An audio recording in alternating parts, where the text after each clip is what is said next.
Testing. Yes, there we go. Hey, everyone. Anark here. And this is another stream with technical difficulties, but I got it working, right? Got it working with only one technical difficulty. And I should be applauded for that, I think. Let's see. Testing. Yes, looks good. Looks like we're ready to go. So it looks like a few people are showing up.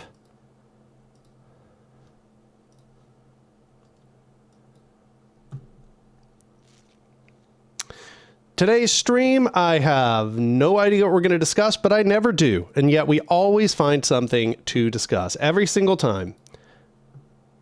I'm sure y'all ask all kinds of good questions.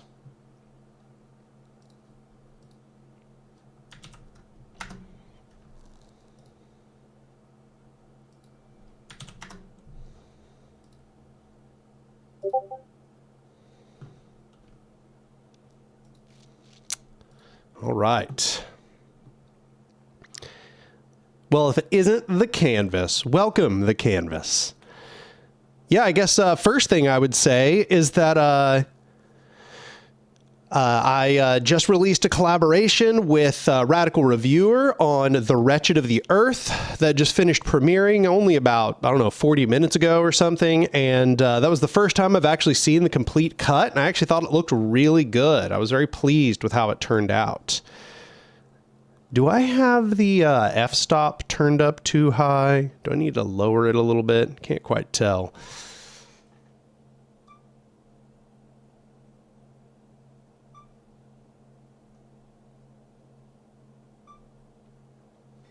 Yeah, that seems a little better, a little brighter.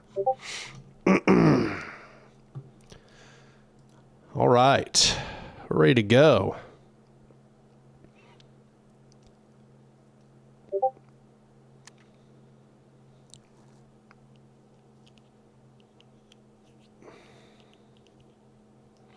William Ham says, finally read my first work of theory. Feel proud of myself. That's fantastic. What did you read?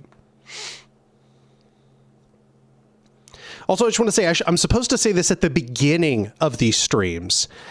If you appreciate the work that I'm doing here, in fact, like if you like that I keep doing these live streams sometimes on Friday, these take a significant amount of effort. I have to like really sit down and like look presentable and all that for like 3 hours or however long.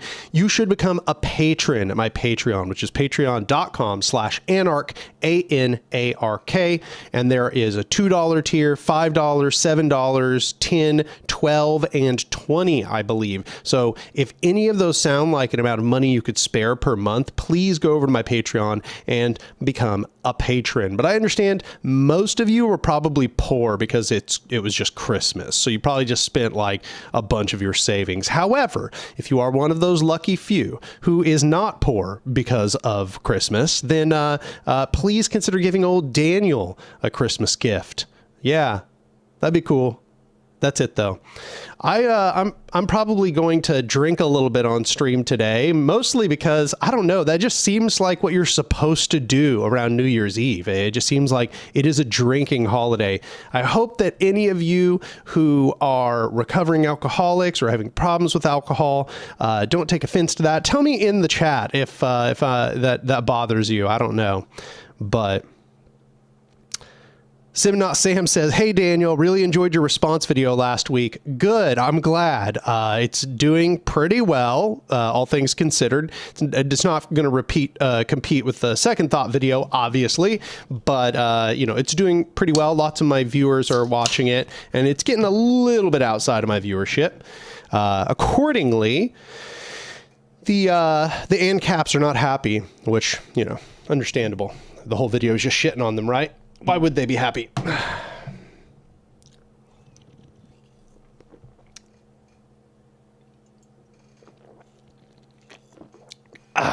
There we go. William Ham says, Words of a Rebel by Kropotkin. Nice. I have not actually read that one, even though I have had my hands on a copy before.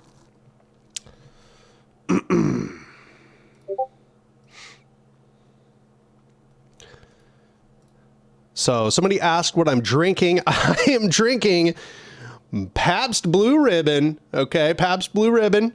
and Espolon tequila. It's good. It's kind of mid-priced. It's good.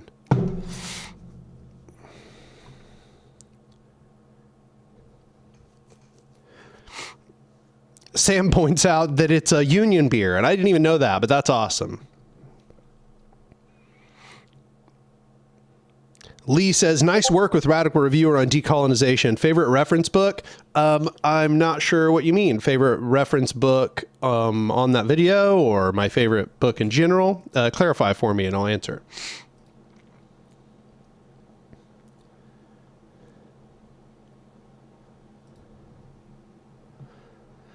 Well, glad to see you all showing up. Looks like we still have viewers coming in here.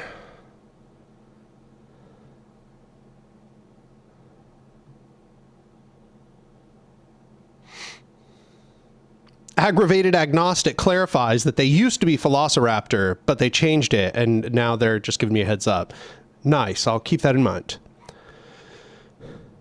First time catching a stream. Well, I'm glad you're here. That's awesome. The particle obliterators, huh? Does that mean that you're into particle physics? Because I like particle physics.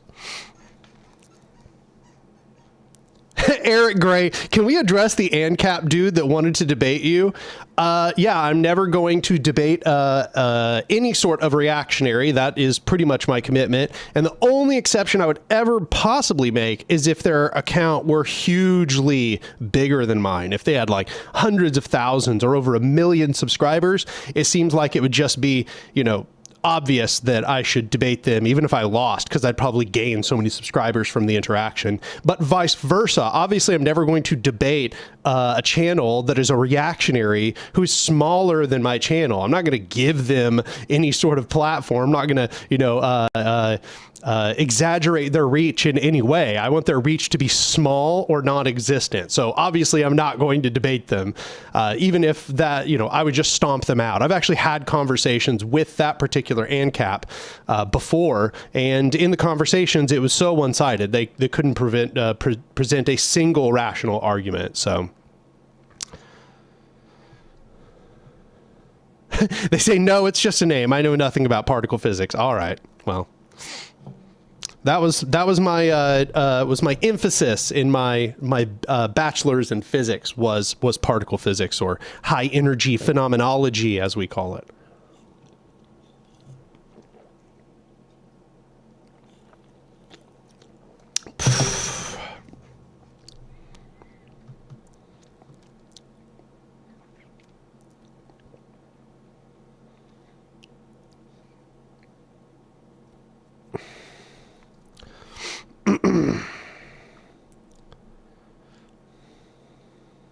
Eric Gray, you've never seen any of these drinks before? You've never seen a PBR? That's sort of shocking to me. I mean, Espolon tequila, whatever. It's just one kind of tequila, but I can't believe you've never seen PBR. That seems shocking to me. Divini says it's not platforming if you make them look like they don't know what they're talking about. Yeah, it is. A platform is just a platform. Like, them just being present here means that they would gain relevance and possibly subscribers. I really see no reason to help them with that. Hadim says, how into coffee are you? I find a lot of anarchists, including myself, to be pretty interested in it. Well, you know, I like caffeine. I have ADHD, so that leads me to have problems with stimulants, and caffeine is definitely one of the stimulants that I've had problems with. I've abused caffeine super bad. There have been periods in my life where I was drinking like 500 to 600 milligrams of caffeine right off the bat when I started my day, which anybody who keeps track of milligrams of caffeine knows that that's highly unhealthy. But lately, I have been drinking mud water. I don't know if any of you know what that is, but it's a mixture of a bunch of mushrooms, and it's been a really good replacement, actually. It's really helped me tone down my caffeine intake, so I've not been consuming very much coffee lately. But, yeah, coffee's cool. I like coffee. Sam says, what is illegibility? I mean, I know you, Sam, so you know what illegibility is, but there's kind of a lot that goes into that topic, you know? Sam also mentions you can buy Zapatista coffee. Yeah, that's right. I should just shill coffee on the streams to benefit the Zapatistas. Coffee is the best. Only buy coffee, only drink coffee. The Zapatistas also make coffee beans, and you should go buy them. And this is not a joke. You should actually go buy Zapatista coffee. It's really good. It tastes delicious.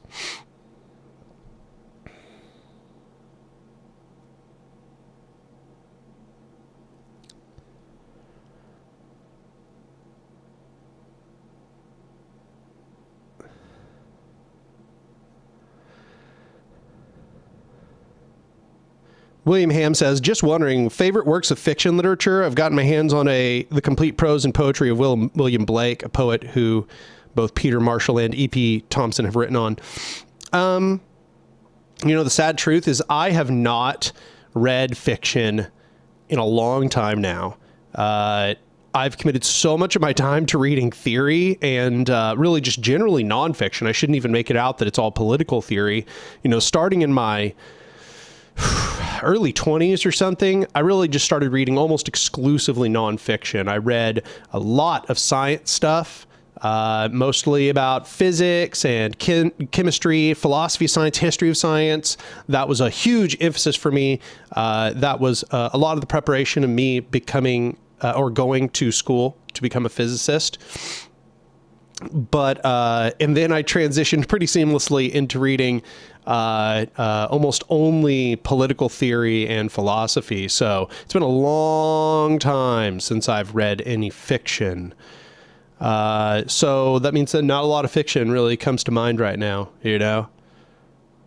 If I was just telling you what formative fiction was when I was young, when I think I was around 18 or something, maybe 19, I read 1984 by George Orwell. That was very formative for me.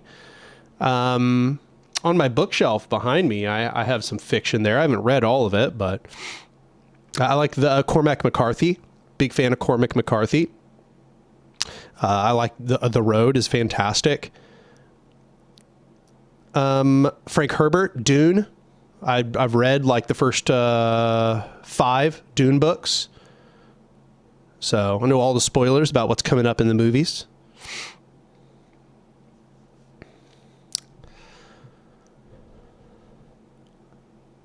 My writing style in fiction, when I write fiction, is very inspired by the authors I just listed. Cormac McCarthy, Frank Herbert, George Orwell.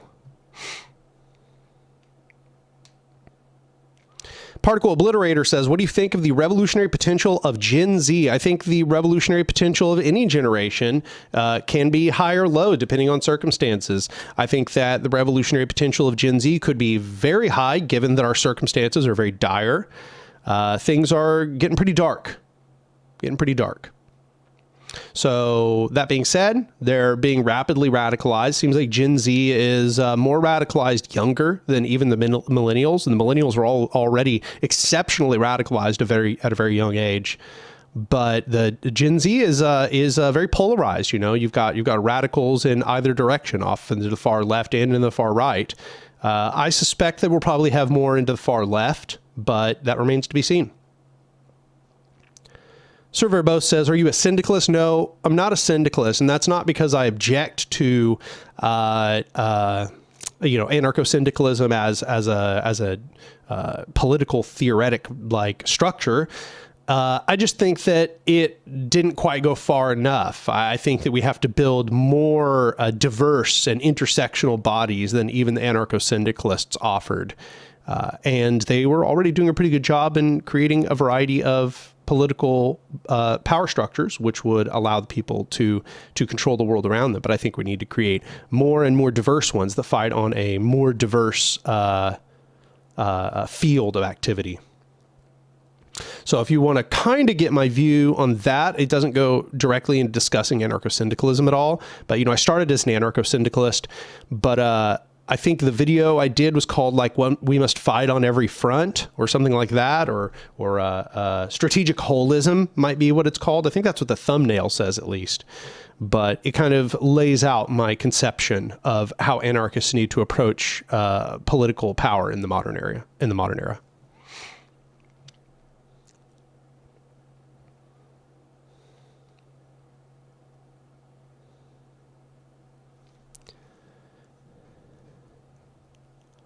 Gritting Guy says Dune 6 is worth it, in my opinion. Chapter House Dune. Yeah, I started it. Okay.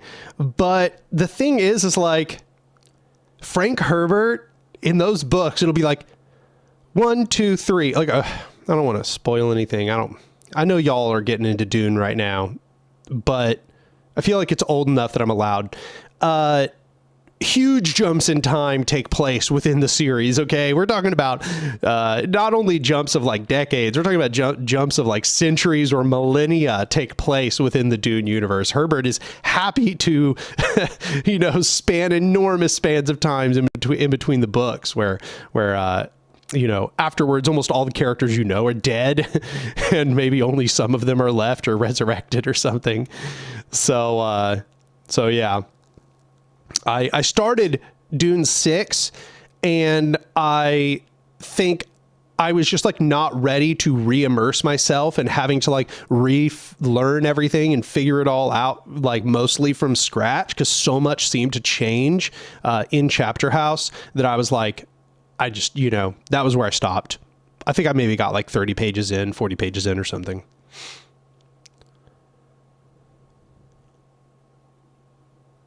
Rodrigo Miguel says, can we read your fiction? There is one book I would probably be willing to let people read. I'd be happy to let people read it. And if people want to send me a DM on Patreon, I will send you actually my working copy of the fiction book that I wrote called Drowned Leviathan, which one day I may actually try to get published. I had actually wanted to be a fiction author from the ages of about 15. I would still love to be a fiction author. That'd be a very fulfilling career for me. So one day, if I am able to get published, then I may also start publishing fiction at the same time. Sam says, have you read The Iron Heel by Jack London? Thoughts? No, Sam, even though I know you have recommended it many times. I have a copy. That's step number 1 for old Daniel. Okay. But I have not read fiction in so long. I know you love it, and a lot of people love it. In fact, a lot of people say that the Iron Heel is actually the best dystopian fiction that has been written, and that might in fact be the case. But I have not read it myself, so I cannot determine such a thing.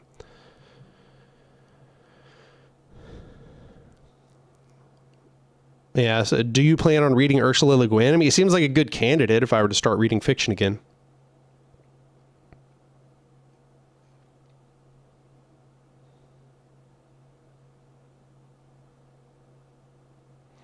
Hadim says, I really hope you get to have a healthy conversation with Vosh at some point. As an avid viewer of both of you, and because he's been more sympathetic to anarchism recently, I think it could be good.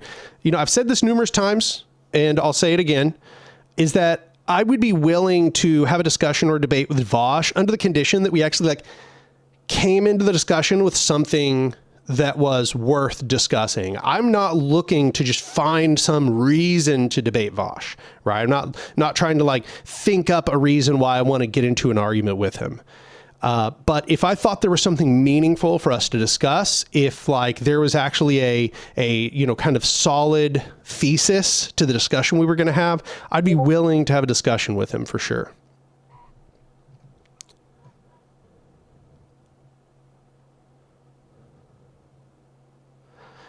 Not Keru Rosu says, do you think it's too late to take back the name communism, i.e. for anarcho-communism, considering that the general consensus has a negative view of the word and associates with the authoritarian wing?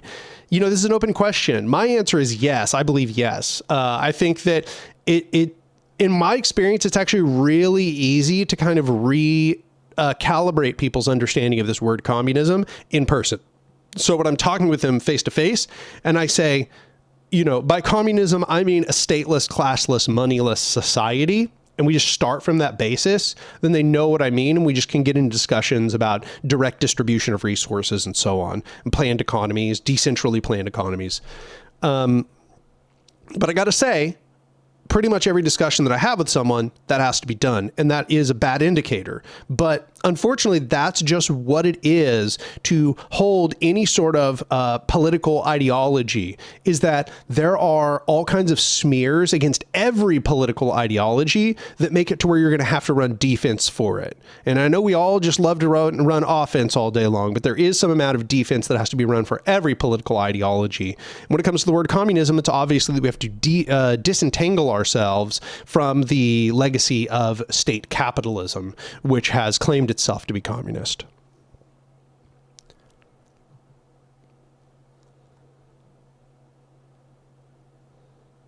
Praxbin and I already addressed that. I am never going to debate reactionaries, especially ones that have a smaller platform than me. Me and Liquid Zulu have already talked in comments before, and he was utterly unable to respond to anything I had to say. So it's not as if I'm like trying to avoid him. I've already just had discussions with him on Twitter and on YouTube, and he was not able to respond to anything I had to say. So talking with him would only be doing him a favor. All I'll be doing is making his platform bigger. He doesn't have any arguments. He's wrong. He's wrong about everything he has to say, because anarcho-capitalists are wrong about everything they have to say. So, yeah, why would I give him a platform? Just doesn't make any sense. You know, I'm not going to give him a platform for the same reason I wouldn't give fascists a platform, because anarcho-capitalists are really this close to fascists. So, William Ham says, is populism a beneficial tool for the libertarian socialist movement? Of course, that's going to depend on what you mean by populism. So if what you mean by populism is appealing to the masses of people and the opinions of the masses of people, that's kind of just in the nature of leftism. Leftism is all about trying to create mass coordinated action. So obviously we're going to be appealing to the opinions and sympathies of masses of people.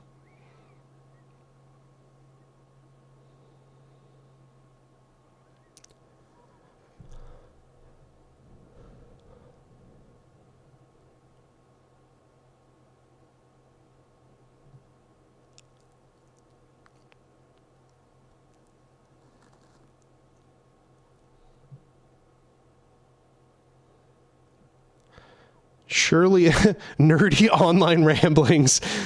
Surely, if you want to become a fiction author, you should publish something pro trickle-down economics. Yeah, it took me a second to get that. I was like, what's happening here? But yeah, feel you on that. Hayasabi says, a very simple yet important personal question. What radicalized you? How long have you read or studied anarchist theory? I'm just getting into it within the last year or so, and it's not the easiest. Yeah, so, you know, I mean, I don't mean to be flippant with this answer, but I definitely have done one or two videos answering that question. In fact, I think I've done a video that's literally called, like, My Journey to Anarchism, or What Radicalized Me to Anarchism, or something like that, which you should probably go watch. But, you know, the summary is, I've always been skeptical of authority structures. As I've seen around me, often those that were in authority were highly incompetent. They knew less than me when I was young about the topics they were teaching, which was very frustrating. But also it meant that I became skeptical of what authority actually was, what authority entail. It became obvious to me from somewhat of a young age that authority was just an arbitrary structure of empowerment, and it didn't really have anything to do with merit.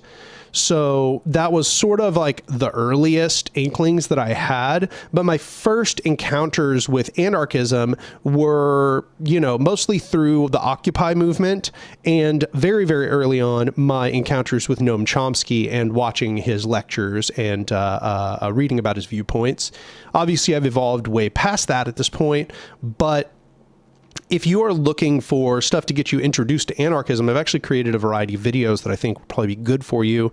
You should probably watch some of my Anark Abridged videos, specifically Intro to Anarchism might be a good one, even though that one was with my old camera setup. So not as pretty, but the points I make there are still generally the right way to look at the problem.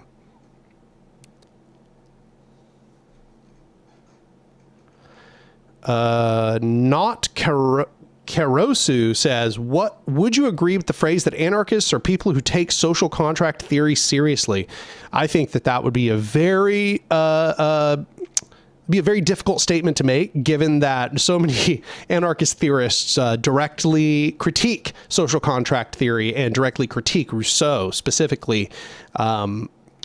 I can see how somebody might say such a thing. Like, I actually understand what they're getting at with that.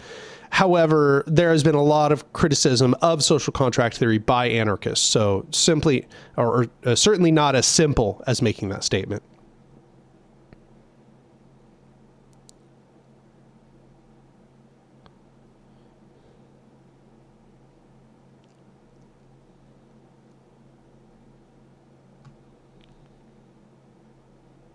Praxman is cracking me up. He's so desperate. My God. Yeah. It's kind of sad. I mean, it's like anarcho-capitalists already have huge institutions pushing them. Why are they so obsessed with trying to get people to engage with them? Like, you've already got like the Mises Institute. You've already got like every capitalist shill in the current era pushing your viewpoint. So like, you don't really need any more exposure. Why is your channel only got, single digit subscribers? Like, you should have it easy at this point. The background information of society is all supporting you. But turns out y'all are desperate as hell because you don't really have any good points. Your ideology is essentially bankrupt, and therefore you're struggling somehow to make a movement of ancaps, even though you have like a bunch of institutions behind you. Yet notice that real anarchists, actual anarchists, have no institutions behind them, yet have a bigger movement than you. Really weird, huh? It's almost like they actually appeal to the interests of the people, unlike anarcho-capitalism, which is just feudalism. And wow, shocker, nobody wants to be controlled by a capitalist lord.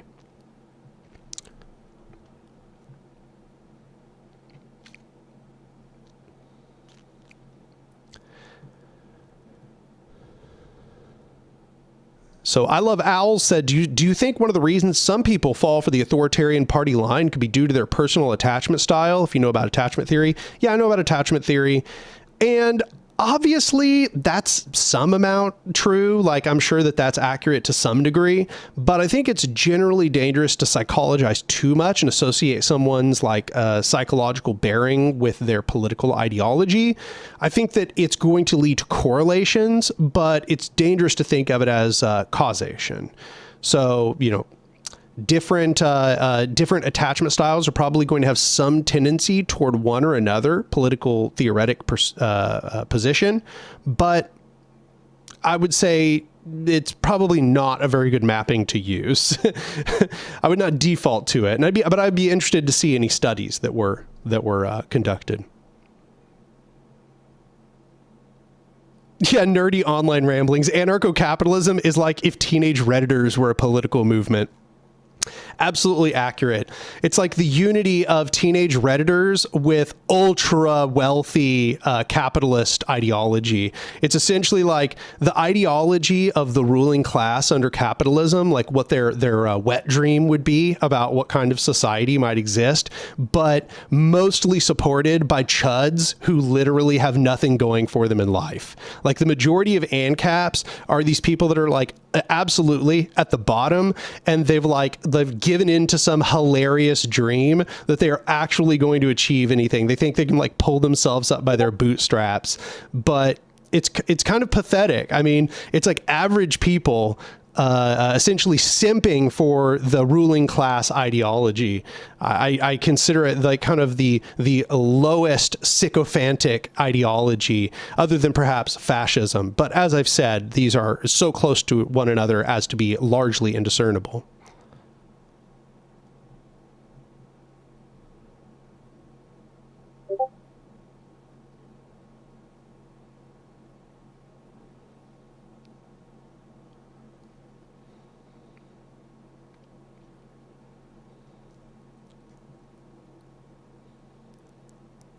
Yeah, William Ham. The leader of Argentina, a self-described ANCAP, has already created a police state. Yeah, it's exactly right. It's a perfect demonstration of what they would do if their system came into place. It's like they didn't even get their sort of like lauded blank slate wherein they would be able to somehow impose their anarcho-capitalist like dystopia onto the world. They got it within the current state of society, and immediately he becomes a fascist. Like, dude is just carrying out the Pinochet Chicago boys style of overthrowing and controlling a country. It's going to absolutely wreck Argentina. And it's going to lead to the destruction of any sort of liberatory, or rather, it's going to suppress any sort of liberatory movement that exists within the country. And he's just a dictator. Look at how fast anarcho-capitalists become dictators with any amount of power, just instantaneous. The most obvious disproof of their ideology one could have.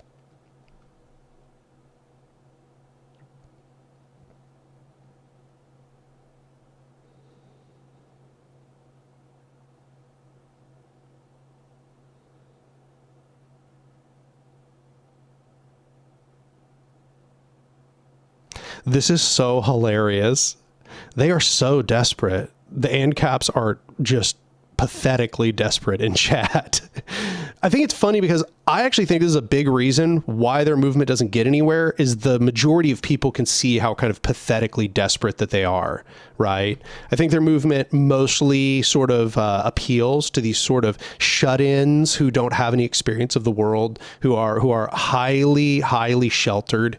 And so when they meet normal people, they just appear as what they are, which is incredibly sheltered, ignorant of how the world works, no knowledge of political theory, and in a general sense, kind of, pathetic, like as they appear here in chat.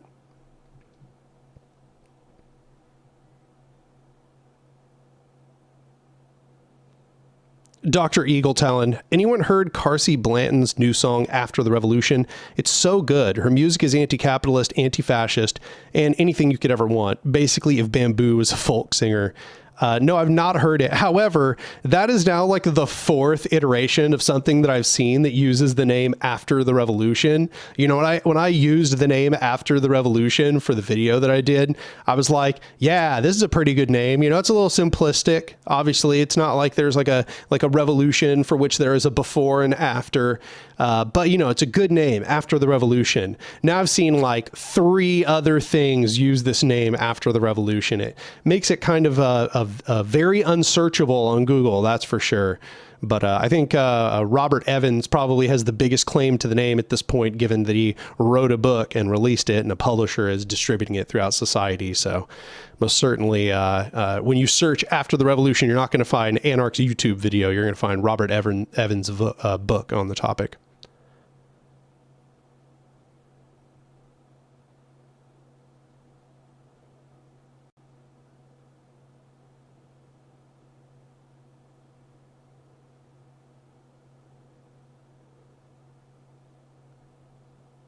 Divini, 16-year-old me is feeling called out right now. Yeah, I don't know if you're saying 16-year-old you now or 16-year-old you as you once were, but yeah, I think anarcho-capitalism mostly appeals to people who have no experience of the real world. That being said, at 16 years old, I had a lot of experience of the real world, so definitely not as simple as that.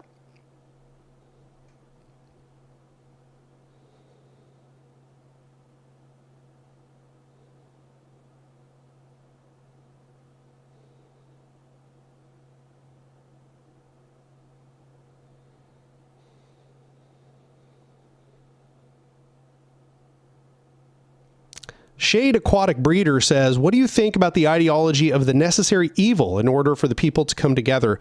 Will the masses ever strive for better if they are not forced to? Complacency. Yeah, no, I think that the masses don't need to be forced to strive for something better. They need to be enabled to strive for something better. And I think one of the big failures of the left for not a long time now, but for the last probably about 60 or 70 years has been that we are not creating these bodies which act as fighting entities in order to overthrow capitalism. What we tend to do is be creating mostly street movements and cyclic protests. And these cyclic protests don't really tend to get almost any concessions whatsoever. I think at one point they probably did get concessions when the power structures were legitimately afraid of the threat of violence behind them, but these days really not. And instead, what we have is a bunch of sort of protest movements that come together. A bunch of people meet each other, which is good, and then they dissolve, and there's not much standing after they're done. And I think that what we need to be doing as a movement is creating these sort of durable horizontal organizations which stand and wait for the people to fill them. You know, I've used this metaphor of like a bucket, like filling a bucket with water, right? It's like, you know, the tide goes in and out, and the bucket is like your organization, and you're kind of waiting for the tide to come in and fill the bucket. You know, oh, it's not completely full. You wait for the tide to come in again, right?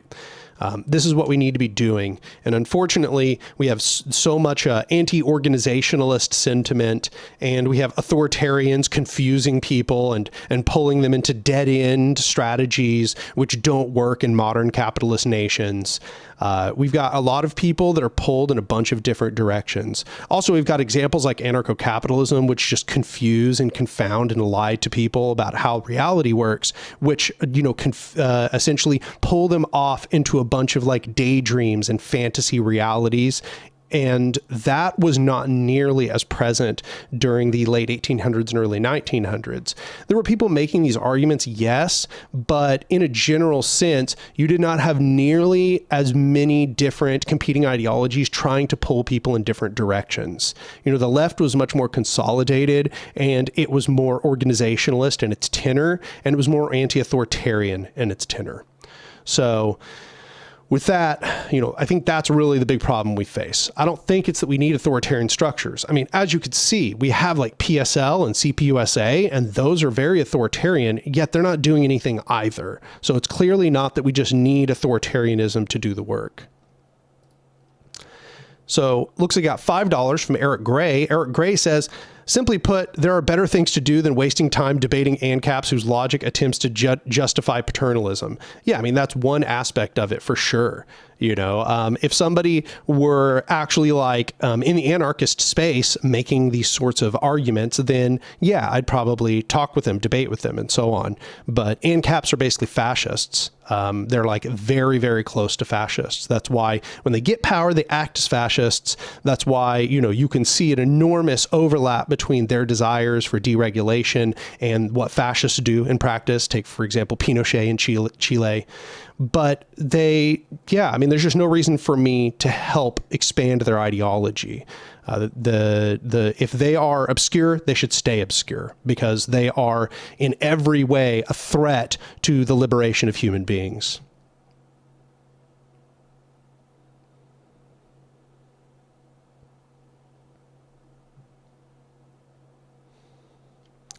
Headless to y'all Warren says, how would you counter the argument MLs make where they say state capitalism was able to get everyone their basic needs, and that's why we need to use the state? Yeah, I consider this like a social democrat argument.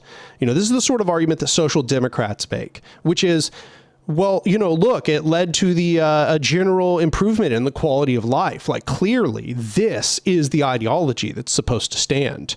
But the problem is that yeah, for a period of time, it improved the living conditions of the people in those societies, but largely by comparison to feudalism, it improved their conditions. And that's true for every capitalist revolution against feudalism. Capitalism is an improvement over feudalism. And so, yeah, you would expect to see general improvements in the quality of life take place. So when state capitalists point to their projects and point to the fact that they had improvements in the quality of life, they were pointing to improvements from feudalism to capitalism. So it's highly typical of what happens with capitalism. And it really just puts them in league with the capitalists who make the exact same arguments, about how there has been an enormous improvement in the quality of life by compared to feudal societies that they replaced. And so, yeah, I mean, honestly, I think that state capitalists or authoritarian leftists in many different ways make the exact same arguments as capitalists or sort of social democrats. But here's the problem. The problem is that you can only reach a certain high watermark of improvement under capitalism before all of the prevailing capitalist institutions start doing the work to deprive the people of those improvements that you've given them.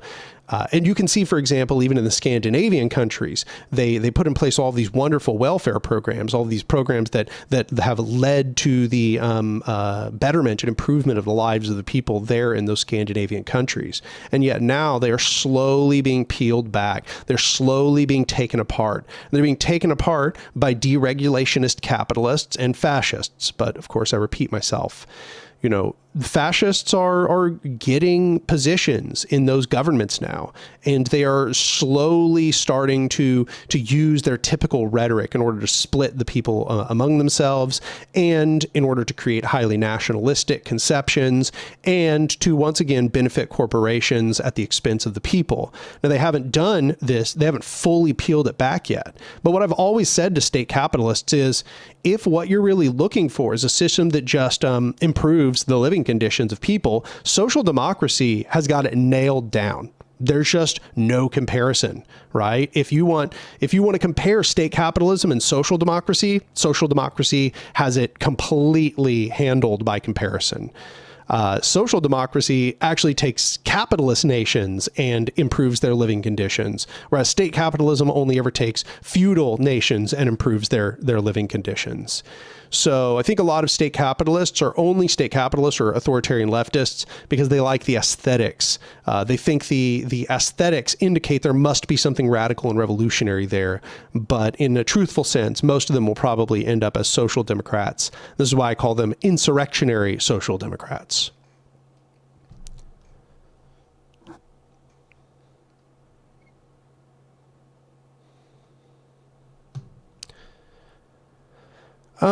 Not Karosu says, do you think anarchists should be proving the Christian origins of anarchism and anti-capitalism to disrupt the assumption that capitalism is in accordance with Christianity?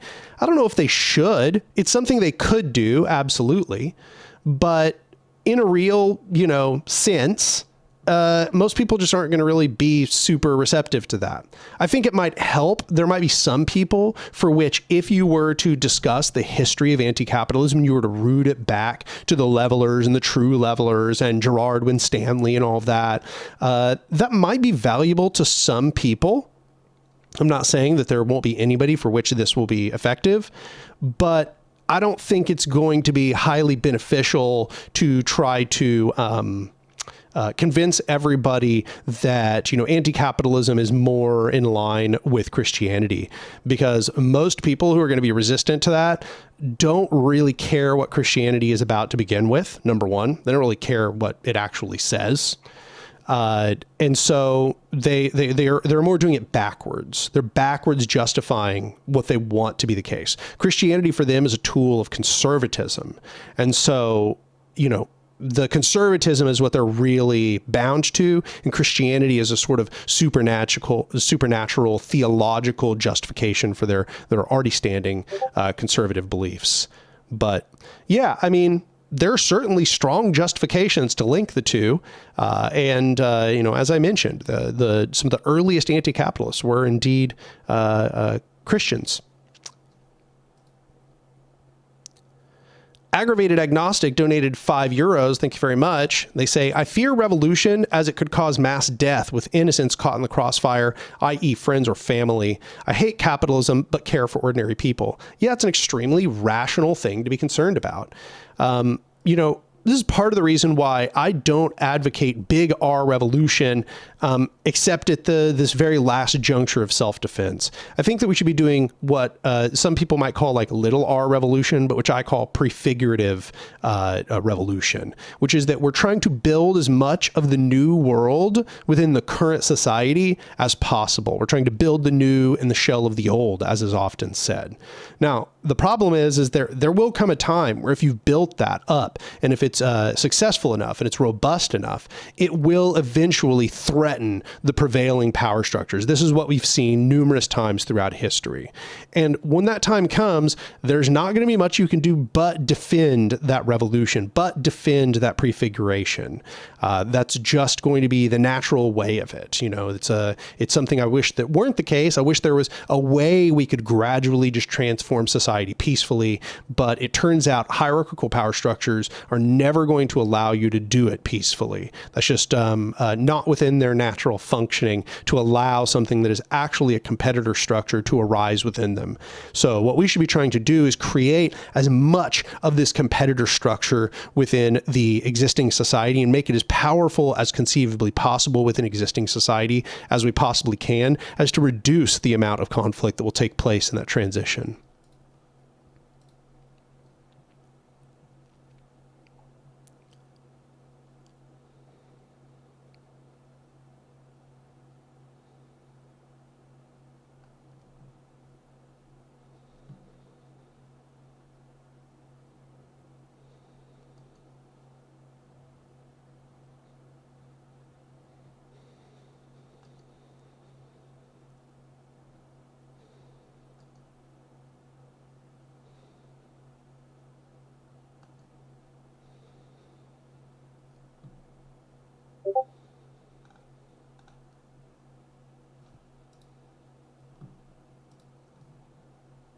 Holy shit. I had not caught up with chat and the ancaps are still in here coping. This is hilarious. This is pretty funny. They are so fucking salty that I'm not going to give them a platform. I don't know how your channel is as small as it is, bro. Like, you have so much of society on your side. How are you not gaining subscribers faster? I don't understand.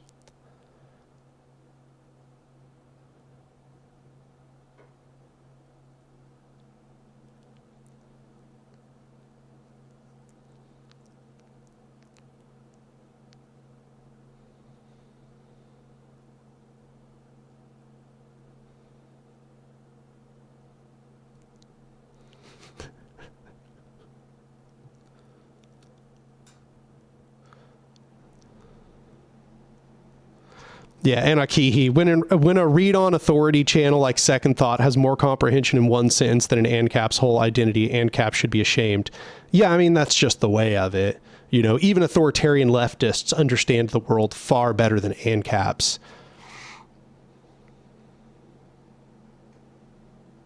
They're coping without profit incentive. Indeed. Indeed.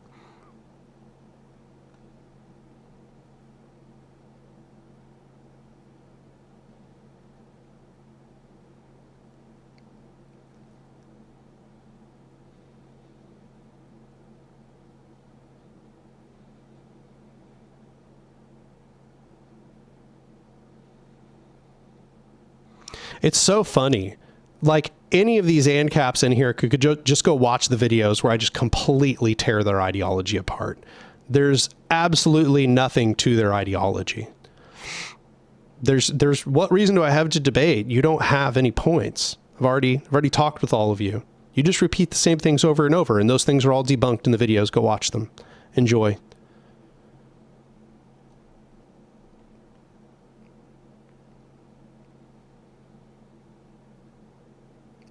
You can, yes, exactly. As Bard says, you're not understanding. You're not here to learn or debate. You just want a platform to derail. You're too eager. Just read about the contradictions. It's exactly right.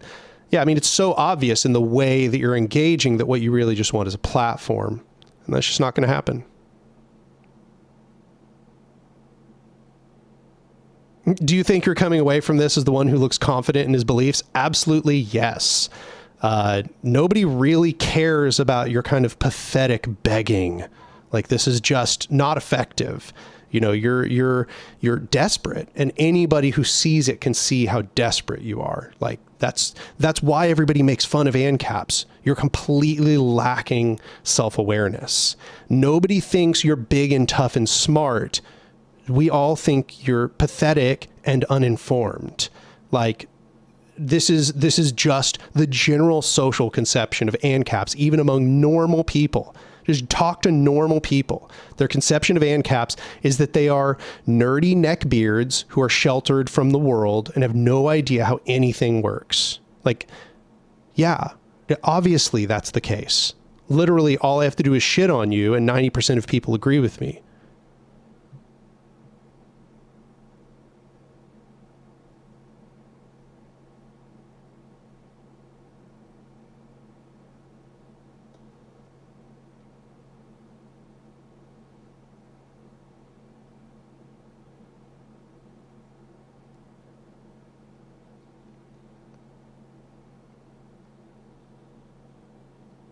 Alex says, tips for dealing with the whole anti-direct democracy, even anti-decision-making crowd online. I'm sick of arguing with them, but I don't want them to fill up the space uncontested. Yeah. So I assume you're talking about the debate that came about on Twitter once again. And this is sort of a cyclic debate that takes place within anarchist spaces. And I've been annoyed with it for a long time. Most anti-democracy arguments are extremely sophist. They're very sort of simplistic, and they require you to use their framework of understanding in order for you to actually understand their critique. So pretty much everybody who is trying to talk about democracy or is trying to critique democracy makes the mistake of thinking that this word democracy just means majoritarianism and representative republics. So that's it. Those are the only arguments you get, that they are either they mean democracy equals representation or democracy equals majoritarianism. As soon as you just start talking about consensus democracy, all those arguments just disappear. None of those arguments land anymore. But the last time, just recently, when I just talked with somebody about this, it was like, consensus democracy is a form of democracy. And they were like, they started doing this weird thing where they started trying to like delineate between democracy as a government, democracy as a decision making, and democracy as philosophy, and then talking about how, we're against democracy as government. And it's like, I think one thing that they fail to understand is that once democracy becomes a form for decision making, which is to say when people get together and make decisions about how things will be carried out together, that's what democracy is, then you are essentially creating a form of governance. You're creating what we might call self-governance. And so in that occasion, it sort of becomes meaningless to discern between democracy as a form of government, when we're talking about direct democracy and consensus, and democracy as a form of decision making. We're talking about bottom-up systems here. And it's really weird because I'm not sure even what these people think would happen in a direct democracy where the direct democracy would not be bottom up. A direct democracy is definitionally bottom up. You can't, and I understand a lot of them have this conception of government as meaning something that rules from the top down, but that's not possible with a direct democracy. You can't have a top because everybody is involved in making the decisions. So that means that direct democracy in practice is bottom up. It is everybody in society being involved in the decisions. They're making the proposals, they're debating them together, they're, carrying them out, they're voting on them, and then they're implementing them. So this discernment they keep trying to make between direct democracy as government, direct democracy as a decision-making method, it doesn't really, have any validity to it in my perspective.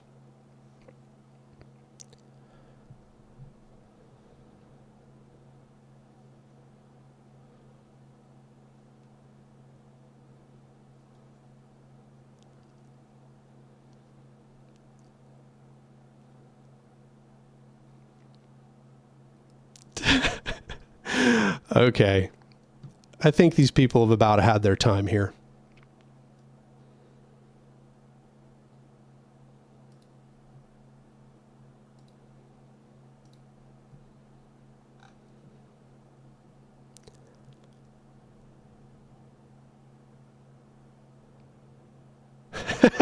The canvas.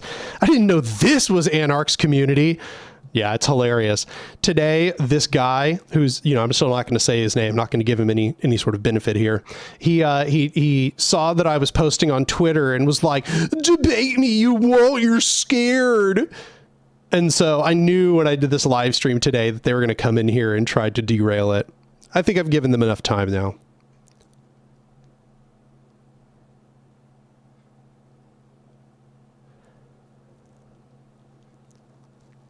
Riker says, if one group wins in a democracy, then the other group does not hold ownership. Once again, you're not understanding what consensus is. Under consensus, you get unanimous agreement through a continual process of feedback and amendment. So there won't be a group that wins and a group that loses. So that's not what we're talking about here. And you did exactly what I said. All critiques of democracy boil down to assuming that democracy is either majoritarianism or representative, and you just fell victim to one of those.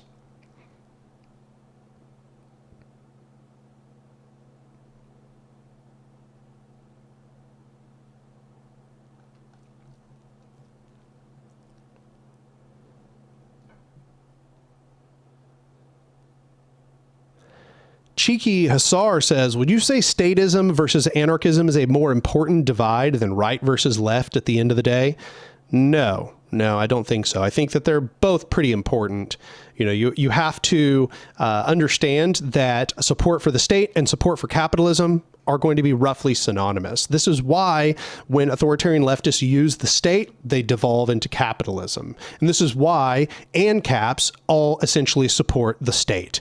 They pretend they don't, but we can see in practice that they actually do.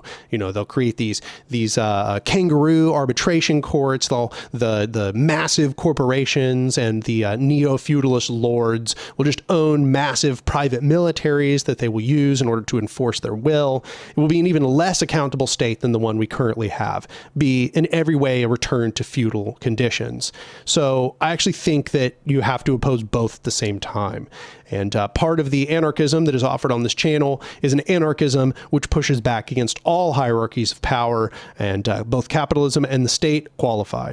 So you cannot single any of them out as being more or less important. They're all important. Just in the same way as you have to oppose patriarchy, you have to oppose white supremacy, you have to oppose all of these different hierarchies of power in order to create a society where any amount of free agreement and voluntary interaction can actually take place.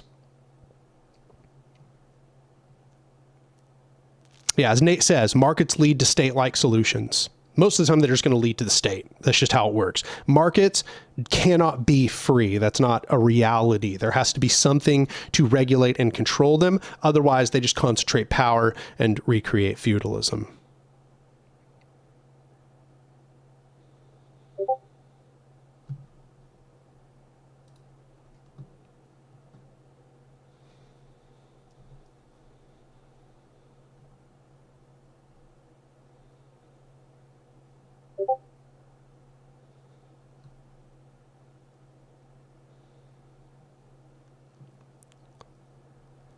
Pervin Wall says, can you elaborate on how exactly you include queer feminist in your prefigurative praxis, like concretely, not just on the mega level? Well, I think that is mostly going to come in creating mechanisms within the decision-making structures that give time and place to the critiques of queer people and women. And so I think that there's a variety of mechanisms which help do this. One of these, for example, is having a one mic policy. Only one person can speak at a time. And that's because a lot of the time, queer or straight people and men tend to talk over other people. Okay, that's like one aspect of it. But they also tend to talk over women. Women get talked over the most in meeting structures I've found. And so creating a one mic policy is one way. Creating a stack, but then creating a progressive stack is a good way to do that. So what you do is you take account of the order that everybody has raised their hands in, but then you also take account of, oh, is this the first time that a woman has asked to speak? Oh, is this the first time that a queer person asked to speak? Is this the first time that a black person has asked to speak, in a more broadly intersectional sense? You might push them up the list so that they can present these concerns, which might inform the rest of the discussion earlier, push them to the front of the line so that they can actually make those concerns heard. You might, in fact, if you don't, what you might actually find is that sometimes you go through the list and you don't even have time for the people at the end. And those are often going to be people who are of a more marginalized identity. So what is called progressive stack is another way to do this. It should also be said in Rojava, one way they approach it is by creating councils of certain ethnic identities. Okay, so these are generally going to be identities that are more oppressed in general. That includes women and Assyrians at the moment, to my knowledge, insofar as the research that I've done. So what those can do is intervene on any sort of concerns or discussions that are being had on those topics. But I need to address the super chat before it fades. $5 from Headless to Y'all says, is understanding complex systems an easy text to read? If not, then what text do you recommend before reading complex systems? Yeah, actually it is. I was really surprised to find how much time was spent in the textbook understanding complex systems, trying to make this like palatable to the average person. And part of the reason is that understanding complex systems, that specific book, was written to be interdisciplinary. Okay, they recognize that, yeah, complex systems analysis can get really math heavy. It can get really crunchy, but we want to write a book that doesn't only appeal to system scientists and engineers and, political theorists and so on. We want to create a book that can be used in an interdisciplinary sense and can prop up an interdisciplinary program by discovering or demonstrating the way that systems theory applies in this huge variety of different circumstances and disciplines. So yeah, actually the answer is that you can understand this text. It is written for a huge variety of people to understand. And then what they've done, in fact, is they've created these little boxes. They're like math boxes, where just in this box is all the math to understand the topic that they're discussing. So yeah, it's totally understandable to a layman. I highly recommend that you track it down. Mobus and Colton did a really good job on it.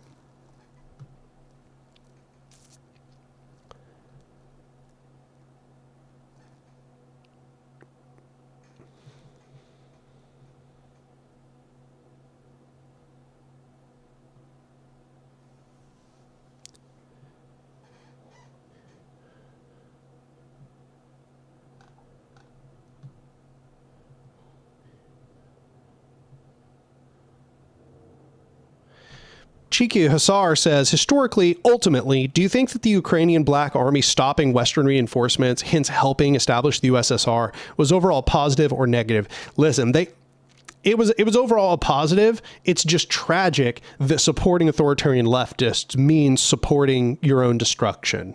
I think that it was necessary to destroy all of the forces of incursion and all of the imperial forces trying to destroy both Ukraine and Russia at the time. But I think the big mistake was that the free territories of Ukraine were not also securing themselves against the incursion of the Red Army, because they trusted that they were not going to be sabotaged by their allies. However, what we see now is that authoritarian leftists will always sabotage you. There's really nothing that can be done to stop them from doing so, other than never letting them have the power to be able to betray you to begin with.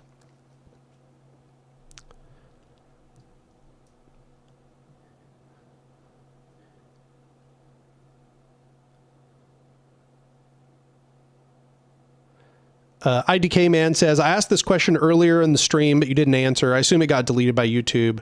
No, they're just moving past too quick. I think I'm only addressing maybe a fifth of everything that goes through the chat here. A lot of authoritarian leftists say bad things about Orwell. Was he really bad or what? Most of the things they say are true, but none of those things change the fact that the books he wrote were highly influential, that in a general sense, they were very good books. And a lot of the reason why authoritarian leftists want to over-focus on Orwell as a person rather than his works is because his works are scathing indictments of the systems that they propose. You know, you read 1984, you read Animal Farm, and it sort of like inoculates you against authoritarian leftism. You see how bad it can get. And that's because Orwell was addressing the failures of their systems in those books. So yes, they're right. The bad things they say about Orwell are generally true. You know, sometimes they're exaggerated, but that doesn't really change anything about what he wrote and the usefulness of what he wrote.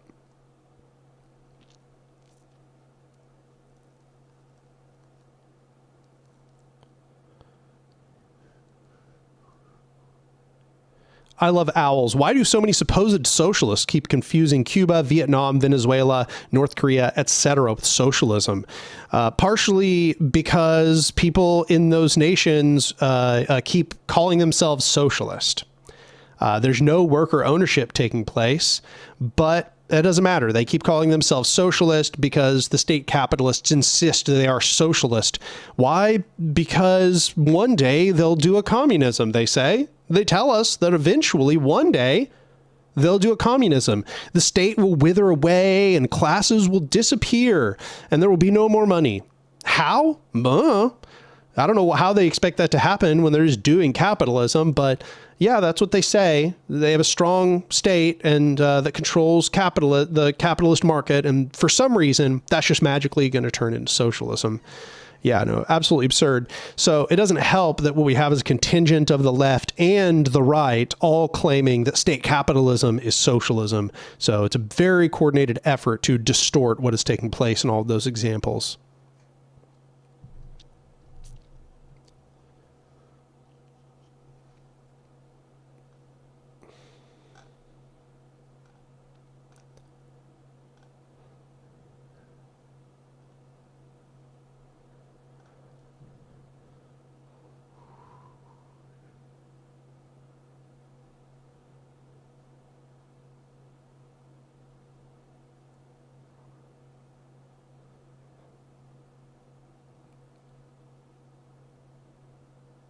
Andrew P. says, any news on Rojava? Is it becoming more or less statist, more or less socialist? I can't find any up-to-date info on it. The latest is from 2016.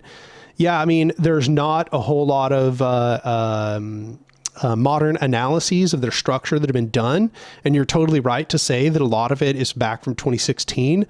I think that there needs to be fresh analysis on Rojava to tell us where it's really at. I think the best thing you could probably do if you're really trying to kind of understand where they're at is go read their most recent social contract, as they call it, which is basically their constitution. And, try to obviously take it with a grain of salt. Every political document is sort of ideological in a sense, but that document suggests that they're maintaining a lot of their decentralization, but that there is some concentration of power taking place, and which is a little unfortunate, but I'm going to take a wait and see kind of approach here.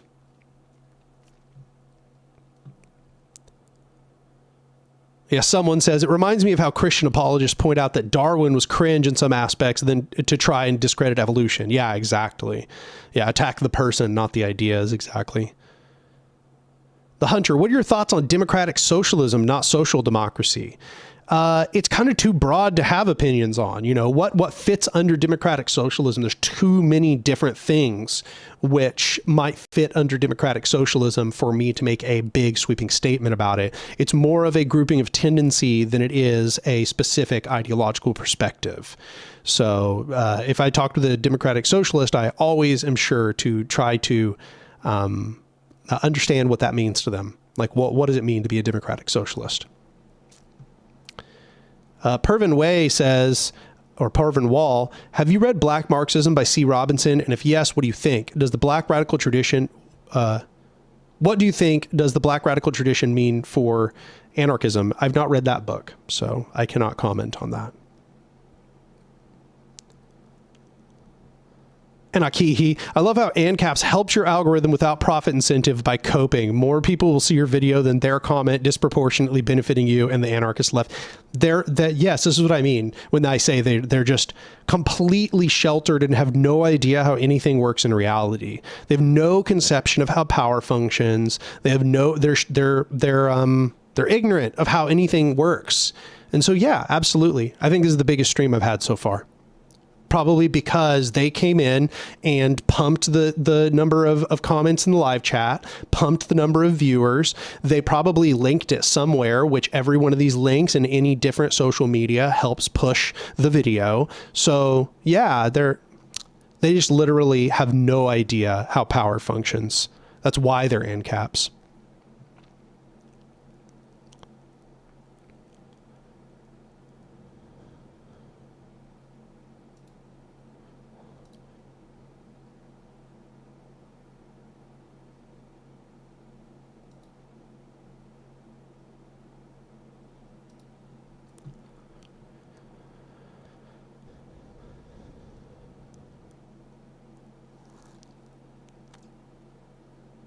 Hans Device says, One Dime's new videos on the Chinese Cultural Revolution was pretty good and raised questions about authoritarian leftism and historical revolutions. It might push people to explore anarchism. I have not seen it, but I will bring it up so that I can maybe go watch it later. Chinese Cultural Revolution.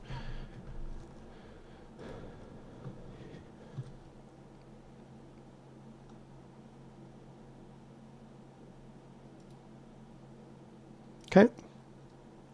I made a tab for it.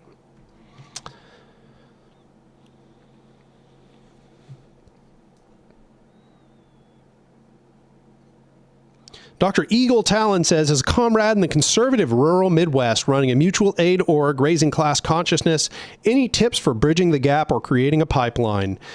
So you may or may not know that I actually live in Tulsa, Oklahoma, which, we're a very red state, and we have a lot of rural areas, so very similar. But in my experience, one of the best things that we did for bridging that gap was tabling at public events. We would go to the public event, we would table a bunch of radical literature, and then we'd use that as an opportunity to have discussions with people about those topics. We found that people were generally very receptive and not nearly as combative as you might imagine. The most combative people we ever had just gave us dirty looks and maybe said something kind of snide as they walked by, but nobody ever really engaged in some protracted conflict with us. Even the people who disagreed tended to just kind of stick around and have a talk. And I thought that was actually really valuable. And we'll probably continue to do that once spring comes up again. I recommend it. Find public events where tabling can take place and table a bunch of radical literature and just talk with everybody. And of course, you're going to, I'm sure, as you know, living in an area like that, you're going to have to be patient. Sometimes people are going to say really, really silly things. But also, insofar as you're creating popular education, you're creating, these pamphlets and posters and whatever else, try to appeal to the ideological biases that people already have in your location. So if people are, if people tend to be very Christian, focus on Christian radicalism. I can't tell whether you're an anarchist or not. You got Marx as your profile picture, so I don't know. But, focus on, if you're an anarchist, Christian anarchism. Table a bunch of Christian anarchism. If you have a large black population, table a bunch of black anarchism. Meet people where they are at. And then also pepper in stuff that will just move them to more general strains of anarchism.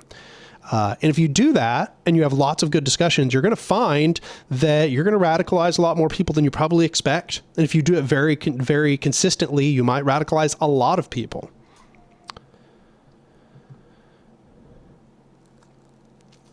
Yeah, I can't say this person's name. It's like Reefer Chiefer. Okay, I see now.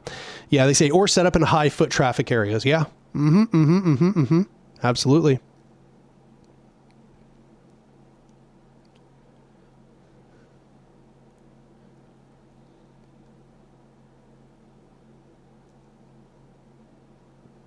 Yeah, someone says, meet them where they're at, address local issues, etc. Yep, that's exactly right.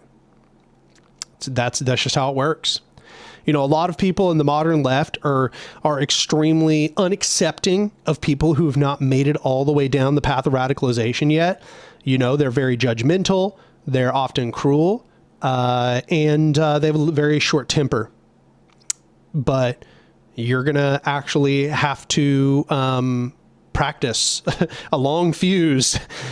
Normal people say all kinds of really dumb shit. And you're going to have to be patient and really try to educate people in that sense.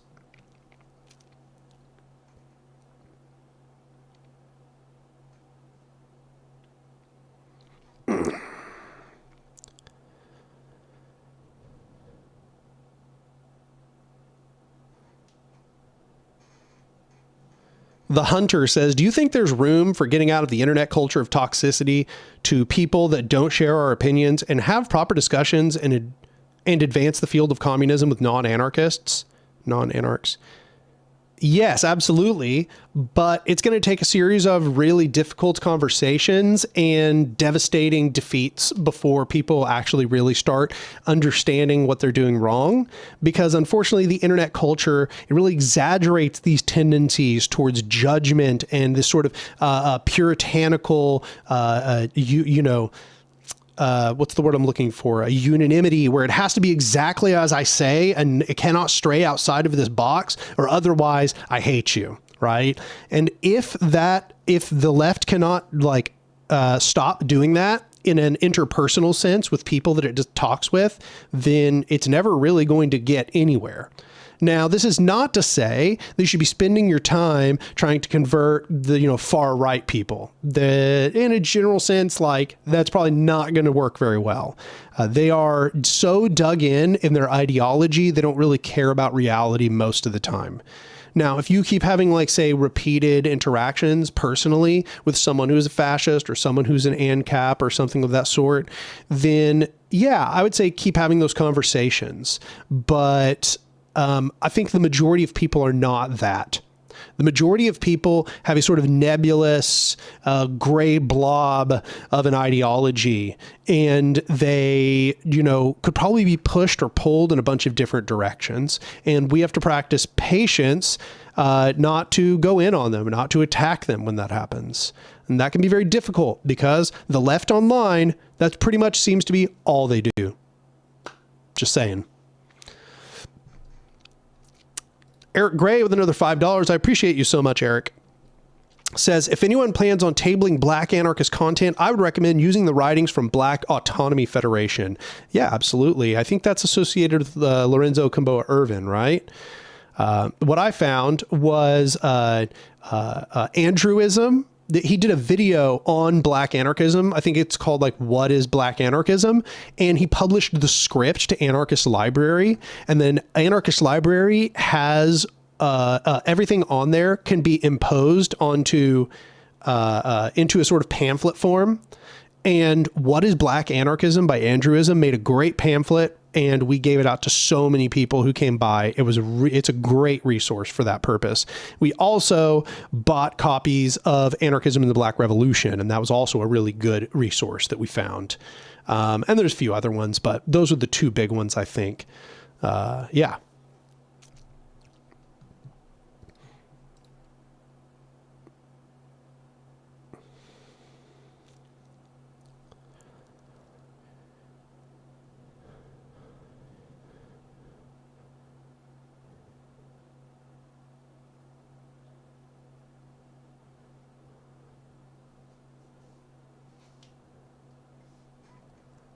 Germ says, appreciate the stream. Well, I'm glad you're appreciating it.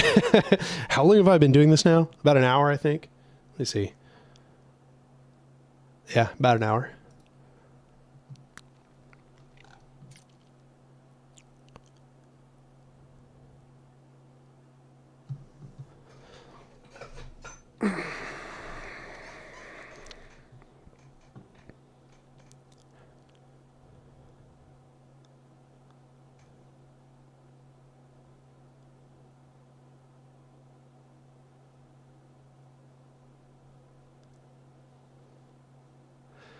Pervin Wall says, anarchism with no adjectives. What do you think? Why say anarcho-communism excluding feminism and black radical tradition in the descriptor? It's included anyway. I'm not sure I don't know that I understand what you're saying here. Why say anarcho excluding feminism and the black? Anarcho-communism does not exclude feminism and the black radical tradition in the descriptor. Anarchism without adjectives is not trying to say that how should I put this? It was a reference to the fact that there was a sort of three-way split in the anarchist tradition at the time, and that was anarcho-syndicalism, anarcho-communism, and individualist anarchism. So when they said anarchism without adjectives, they were just saying that they didn't like settle within any of those three traditions. It was so much earlier than the development of black anarchism and the development of a thorough development of anarcho-feminism and queer anarchism and so on. It wasn't meant to refer to all of those. So anarcho-communism, anarcho-syndicalism, and individualist anarchism were not categories excluding the categories you mentioned there. They were not excluding black anarchism and queer anarchism because those were not really big traditions at the time. In fact, those tend to be more groupings of tendency than they do method. Now, it's not to say that's always the case, but for example, a lot of anarcho-feminism is very individualist anarchist, but not all of it. Not all of it. A lot of black anarchism is kind of this 50-50 thing. You know, it's like some of it is anarcho-communism, for example, like Lorenzo Camboa Irvin. Some of it is more individualist, but like, you know, those circles are kind of bigger, and they envelop things like, you know, black anarchism. Think of it like a bunch of Venn diagrams. That's I guess what I would say. Anarchism without adjective is just like a really big Venn diagram that includes all of them. But the other traditions, anarcho-syndicalism, anarcho-communism, individualist anarchism, could themselves also have big overlaps with things like black anarchism, queer anarchism, or anarcho-feminism. So they're not exclusionary categories in that sense.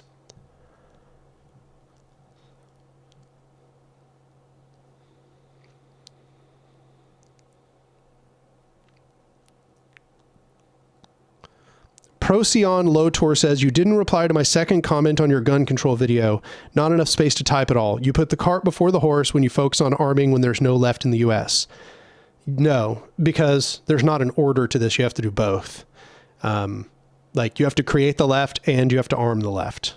Like you can't do one then the other. It's not like you create the left, boom, now everybody's a leftist. Now you arm the left.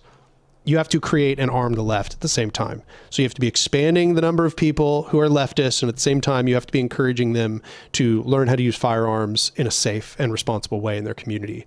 So it's not a linear order. It's a coexisting or it happens at the same time. You have to walk and chew bubblegum. You shouldn't just be arming people for the sake of it. You should be trying to arm leftists.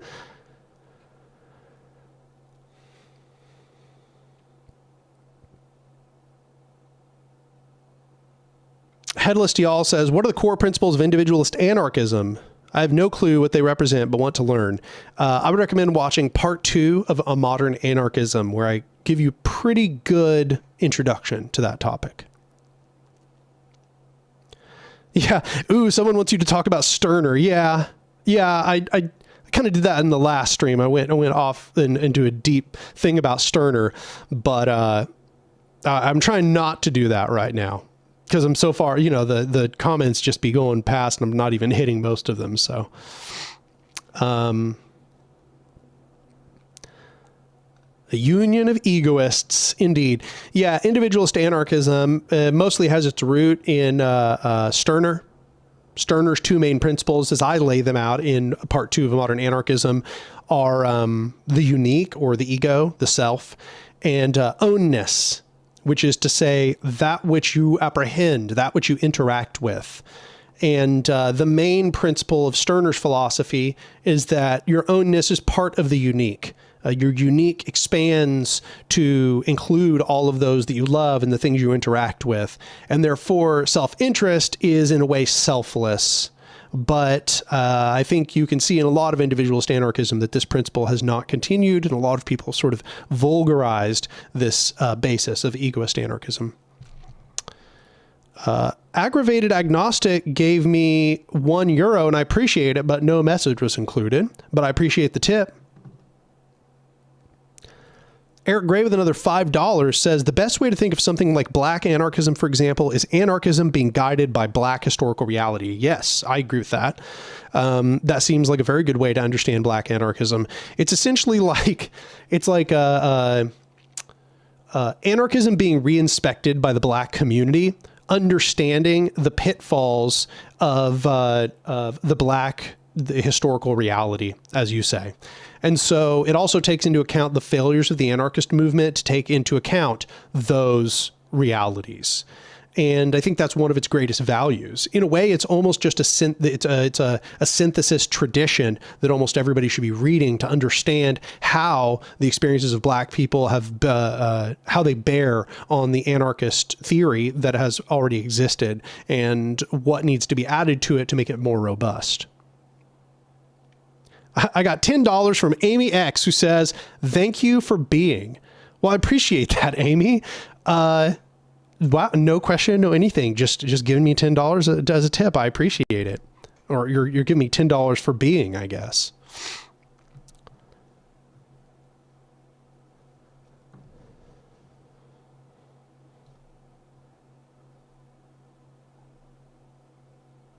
Server Bo says, do you believe free will exists? No, I do not.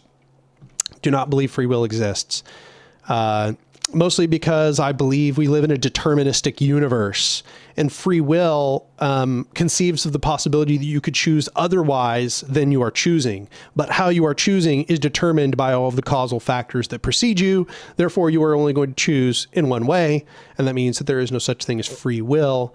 But I understand most people by free will just mean like, that your body could do something else. There's like a range of possibilities for what a body could do. You know, I could pick up this bottle of liquor, or I could not pick it up. But to that I say, I did pick up the bottle of liquor, and I did because I had to demonstrate a point, and I wanted to demonstrate a point because there was a comment in the chat, and I did so using my body, and my body comes from a process of development which goes back to my birth, and my birth comes from the fact that my mom and dad had sex and therefore had me as a child, and my mom and dad having sex, and it goes all the way back to the Big Bang. So me picking up that bottle is kind of caused by the Big Bang, in which case I don't see what room there is for free will in that framework.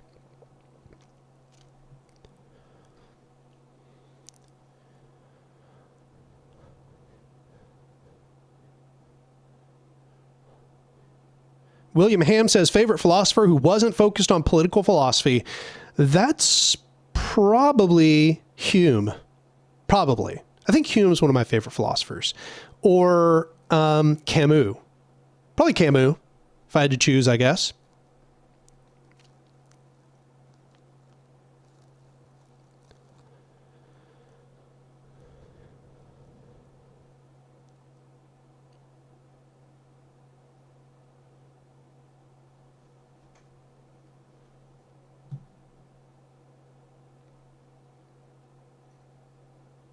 Hello, Tempest Lord Raihan, a regular in these live chats. Glad to see you here.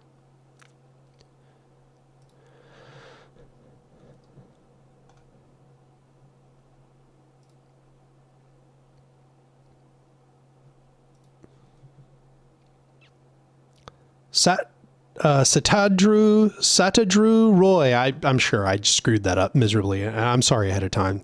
Says, hello, Anark. I love your videos. Well, I'm glad you're here. I appreciate you coming to the live stream.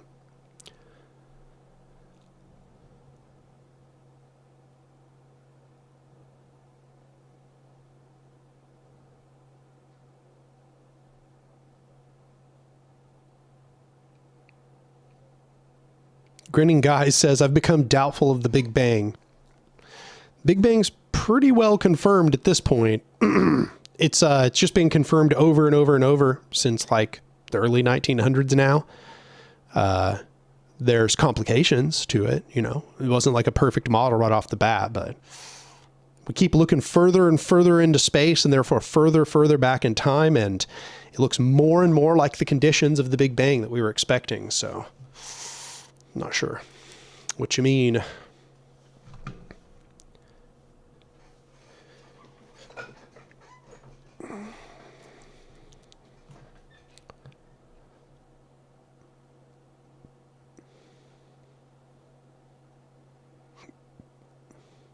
Buzz Killington's like, Camus was an anarchist, wasn't he?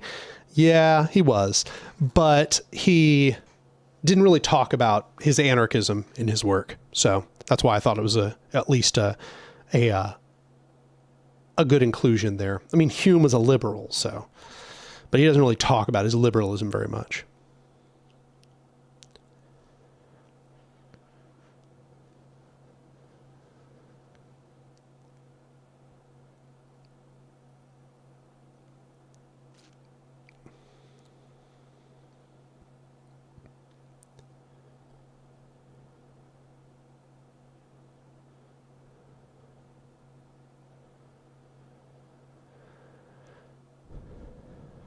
Ray Moore says, ontology-wise, I'm an analytical idealist. Epistemology-wise, historical materialism seems most explanatory. Curious about your ontology. My ontological belief is speculative realism or structural realism. Probably I lean a little more towards structural realism. And as far as epistemology, I would consider myself a scientific skeptic, which is not to say I'm skeptical of science. It is to say I am a skeptic and I use a scientific methodology or approach to understand the world.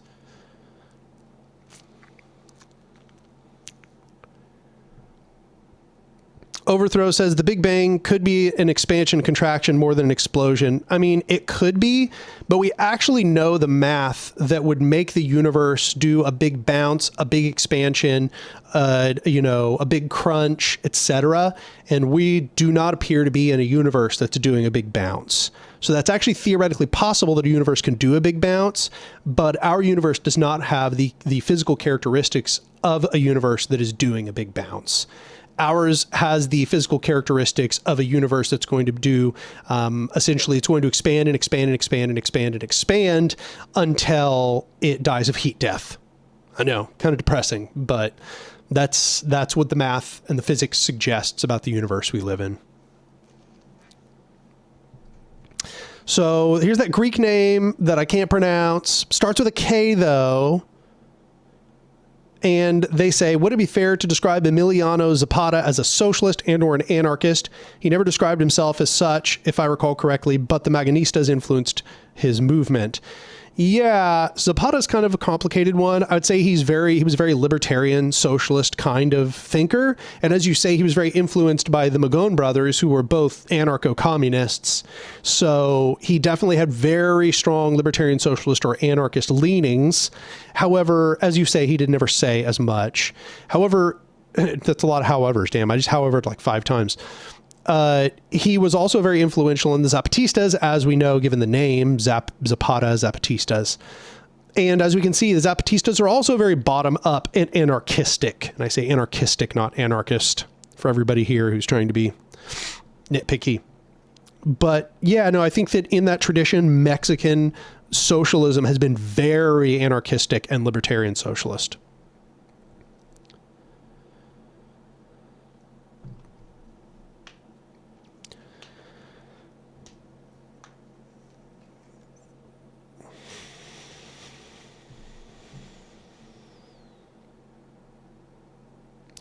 Some guy says, heat death, baby. Yeah, that's a depressing topic. Yeah, just so everybody knows, that's what scientists think. Our universe is just going to expand and expand and expand and expand and expand until it uses up all of its energy, and then black holes consume everything. And then there will be a long era, longer than all of existence so far, where just black holes will exist. And eventually all the black holes will dissolve through Hawking radiation, and the universe will have no energy left in it and will be a dead void for eternity. Yeah, sorry about that information. Anyway, but we're here now, and that's billions, hundreds of billions of years, or trillions of years, I think. So I wouldn't worry about that.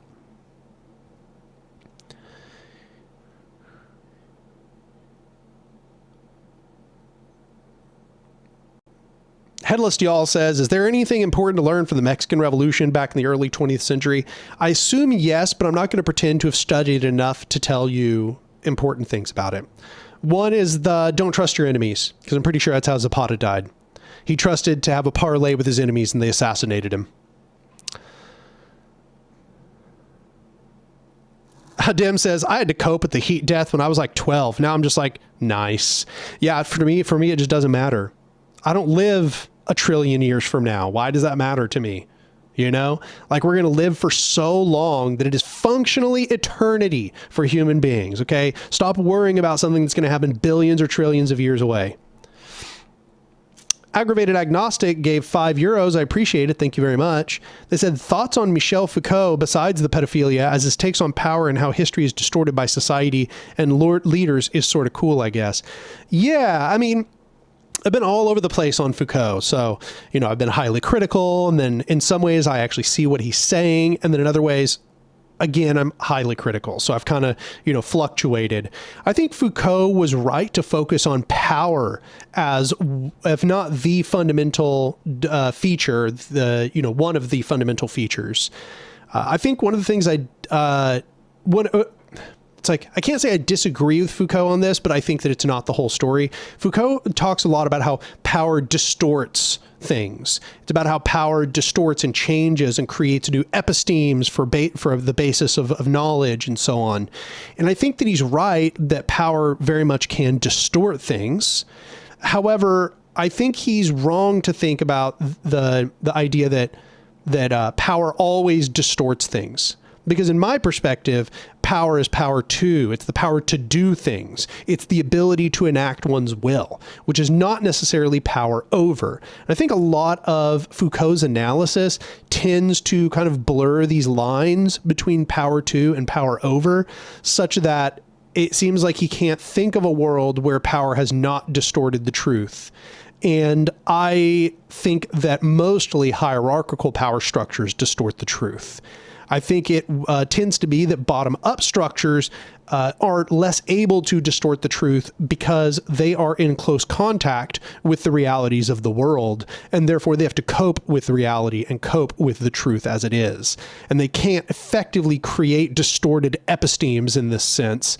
That's something that hierarchical power can do because it is towering above the world, distant, disconnected from reality, disconnected from the ground, such that it can create these distortions and then impose them back on the world through force and violence. So, yeah, I don't know if that's, you can see how I just have a complicated feelings about it. You know, I have like some things I agree on, some things I don't agree on. I think Foucault gave us a lot. I'd like that Foucault tried to get things back to power. And he tried to use power as our basis for understanding things. I just don't agree with all of his power analysis.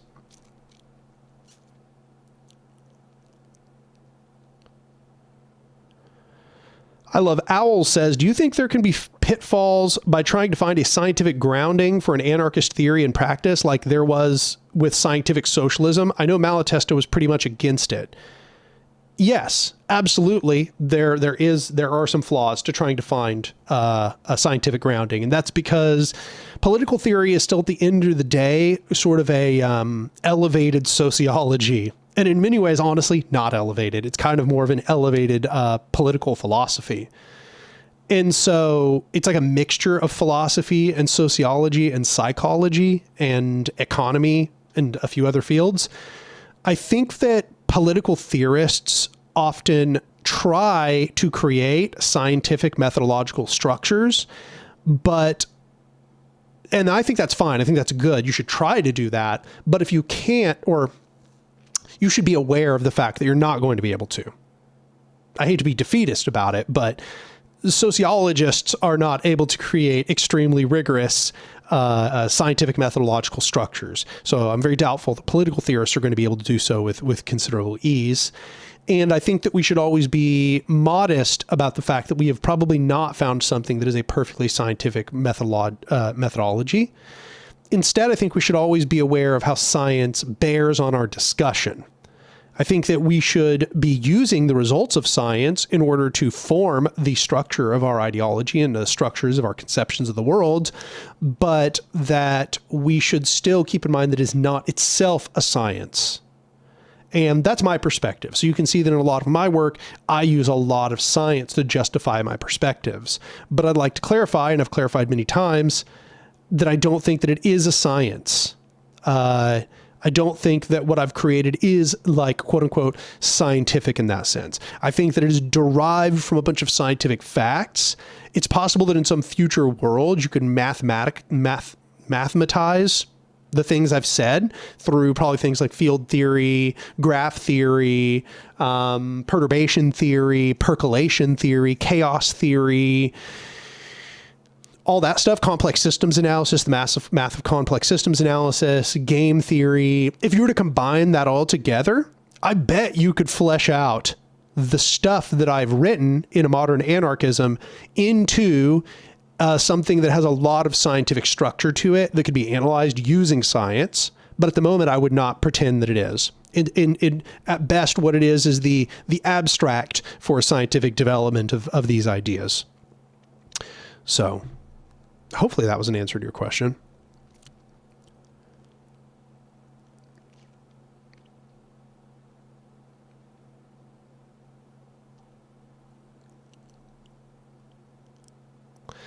Diogo Santos says, "Hey, Anark, I love your videos. Do you have any tips on how to create a horizontal movement on a faculty environment? The students are pissed but don't take initiative." I mean, first you have to create the organization to contain the students. So step number one is finding the ones who are radicalized enough that they might take initiative if others were involved. So don't start by making demands before you have the people behind you. Start by finding the people who might take the initiative along with you. Find the ones who are most closely associated and then begin planning. Even if you get one other person, it's enough to get started. Then you try to find a third person. Then you try to find a fourth person. And then you start using this organizational strength to try to get more people into the cause. You don't start making demands until you've got enough people that you have any clout behind you. So it kind of works like every other environment, union organizers. Oh, let me check. Okay. Yeah. Union organizers have often had this idea of, agitate, educate, organize. And yeah, I've heard them adding in some steps like inoculate and so on and so on, but that's the basic premise. And you start by agitating, but it sounds like everybody's pretty agitated. Then you move to educating. What could we do? What are our alternatives? What are the things we could demand? And then you begin organizing together. You get people together and you begin getting them to determine what could be done to actually get those demands. And so that might sound kind of trivial, but that is actually what it boils down to in almost every single circumstance.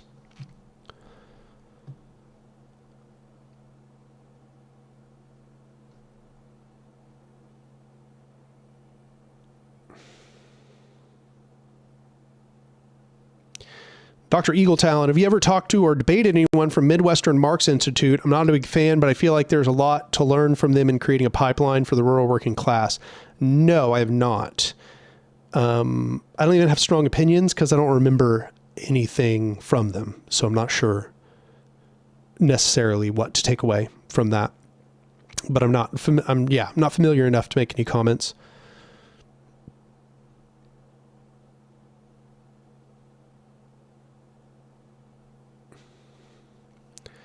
So Davis says, my theory on the socialist revolutionary failures of the last 2 centuries are on the lack of material technological advancements. But today we have computers. Thoughts on this? I think that was part of it. I mean, I think your first thesis is probably at least somewhat true insofar as that it was like one of the things that made it really hard to organize society socialistically was that we didn't have the technology that allowed us to do it quickly. And yeah, computers would probably help. I'd say if that's what you're interested in, research CyberSyn in Chile. S. Skilled says, what religion do most anarchists practice and what do you believe in? I would say that anarchists are diverse. Historically, they were atheist, but these days they're all over the place. You have lots of religious anarchists of all kinds. As for me, I'm an atheist.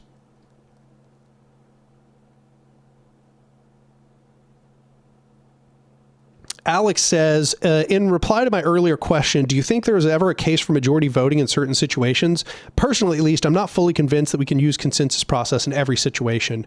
You know, my video called When Consensus Fails is a good video to watch on this topic. I talk a lot about how you would resolve all kinds of problems. But honestly, I think it's probably ultimately always going to come down to everyone deciding what kind of system should be used ahead of time. And it's probably going to have to do with urgency and severity. So, you know, if it is the case, you have to make a decision fast beforehand, you might try to get everybody to agree to not use consensus, but to use majority voting just so you can decide fast. And otherwise, by default, you just use consensus. And there may even be a way to use consensus to then go back and say, no, we want to use majority, or no, we want to weaken the consensus a little bit. Yeah. I think it's grinning guys. Graph theory. Stephen Wolfram has entered the chat. Exactly. Yeah. Graph theory is pretty sweet.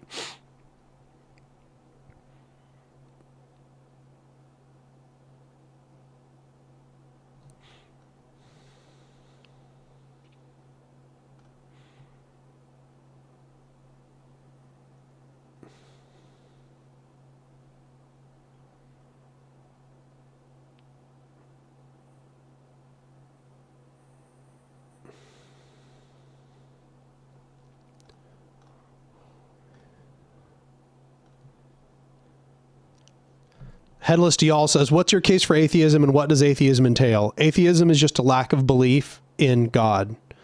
I would even say more than that. I'm like, I don't believe in anything supernatural. And the case for atheism has always been pretty simple, just that there's no evidence to believe it. It really is that simple. Always has been, always will be, until there is evidence to believe it. I portion my belief to evidence, as Hume would say. And therefore, there's no reason for me to believe in anything supernatural.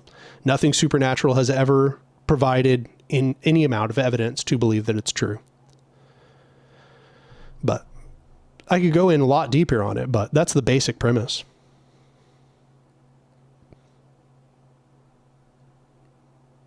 Hypnosis, thank you very much for gifting 5 memberships. Looks like several people here now have memberships. Eric Gray, Vanessa, Casey, John Doe, Jake Vaughn. Yeah, got a bunch of new members here. I appreciate an enormous amount. That's pretty cool. Getting more people here on the YouTube version of Patreon.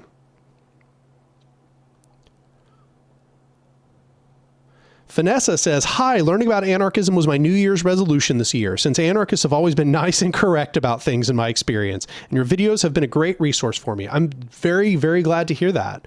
I hope you keep watching, and I'd like to emphasize to watch the video essays, not just the Anark abridged videos and not just the live streams, even though obviously they're a resource for you to use. But the video essays are where the deepest and most detailed and most considered analysis that I do is. And I know they're released very rarely, but those are the ones that I'm putting effort into all the time. Speaking of that, I am getting closer and closer to being finished with the script for part 4 of A Modern Anarchism, which is on the topic of organization. So yeah, soon I will be done with the A Modern Anarchism series and I will be moving on to other topics. Still anarchism related, but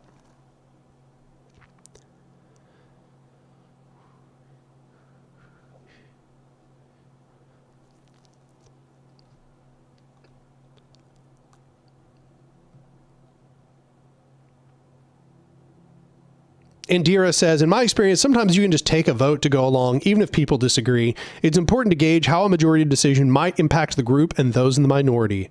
Yeah, absolutely. You know, one thing a lot of people underestimate is sometimes when you're voting on something and there's like people who just disagree, sometimes people just agree to disagree and then go along with the decision. That just happens sometimes. In fact, it happens a lot. Yeah.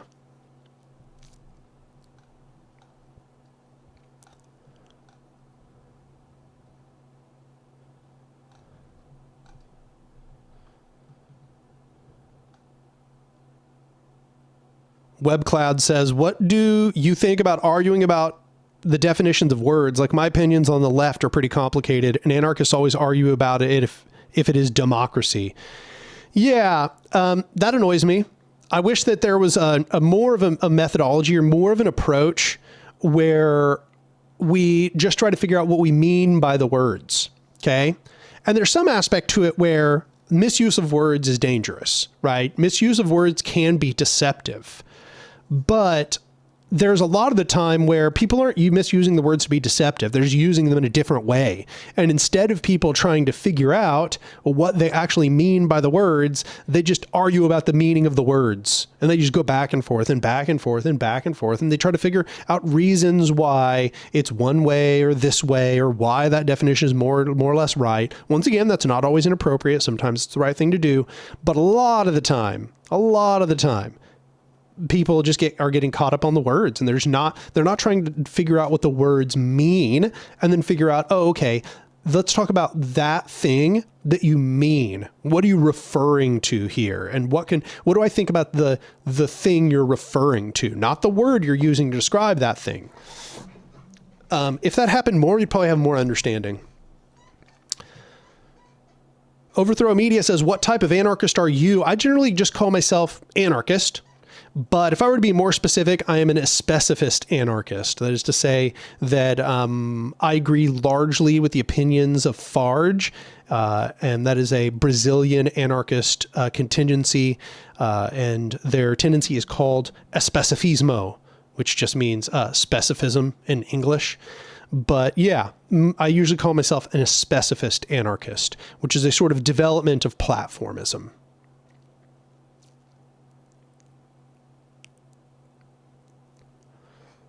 No, and you follow up, weird way to phrase it, I know. No, that's not that weird. You know, there's like a million little tendencies. Yeah, I just call myself anarchist most of the time. I used to call myself anarcho-syndicalist. These days, I think my views are kind of broad. So Benjamin Allison II says, Happy New Year, Anark. Happy New Year, Benjamin Allison II. Happy New Year to everyone, even though we're not quite there yet. But that's right, I have alcohol here.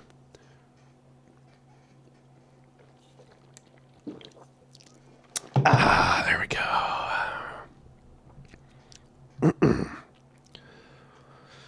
Yeah, Buzz Killington. What online discourse is so frustrating. In real life, people are so much nicer. Online, it's just sadness. Totally. There's a variety of reasons for that, but I think one of them is just that we can't really hear tone and implication of our words online. So, some person online might say something to you and it just reads as rude and cruel. But if they were to say it to you, to your face, and you'd be like, oh, okay, they're just being, blunt, or they're just being straightforward, right? In fact, I've had that problem. As you all might notice from the way I speak very bluntly. I say exactly what I mean. And when people speak to me face to face, they tend not to be as offended by it. But online, when I say the same things, that when I say them to people's face, they're totally chill with it and just want to have a discussion. The people think I'm like attacking them. I'm like going in so hard. I'm like trying to rip them apart. But I'm really not. I mean, sometimes, but rarely. Most of the time, I'm just saying what I think. And I don't really sugarcoat it very much. And I think that a lot of people are probably doing that same thing. I also think that people often feel threatened when they're disagreed with. And online, we will tend to disagree more bluntly, whereas in real life, we will tend to be a little more tactful. There's a lot of reasons for it, but I think that online discourse is usually very toxic.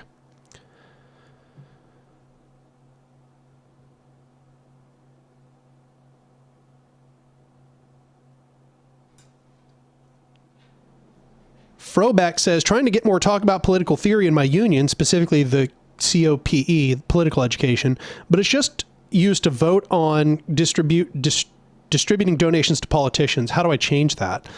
Probably if you have a really well-established union, you're going to need to, I would write up a very detailed proposal and then ask that there be a discussion and vote on that proposal.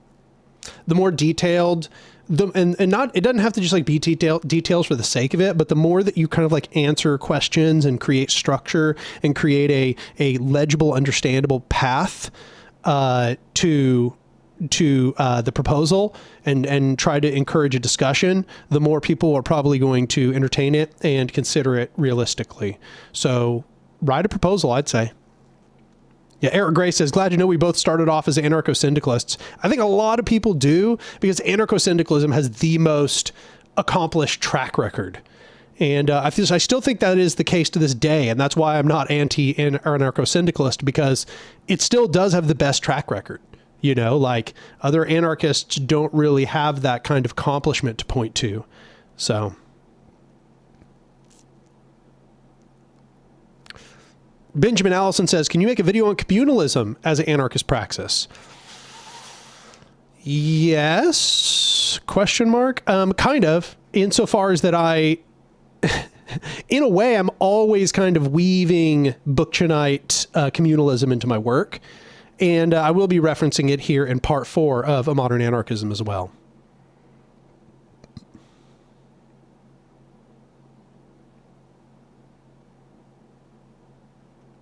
Nate says, got that tequila doing work. Chasing with beer is wild.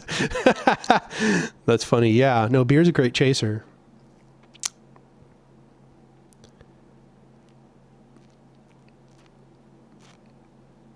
Anakihi says, yeah, conflict can be healthy because conflict avoidance is just conflict multiplied. Agreed. Agreed. And it's unfortunate because online, a lot of people try to they're upset about the outcomes of conflict. And instead of trying to figure out how to make it healthy conflict, they just think that we're supposed to avoid conflict. And as soon as conflict happens, they start getting real nervous.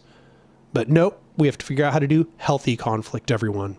That requires that when you feel upset, when somebody says something, you need to be able to rein it in. Self-control.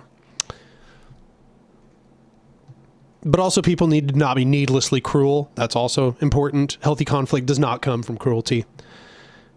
Somebody says, would you recommend that tequila brand? I've seen it at the store. It's delicious. I'll tell you that much.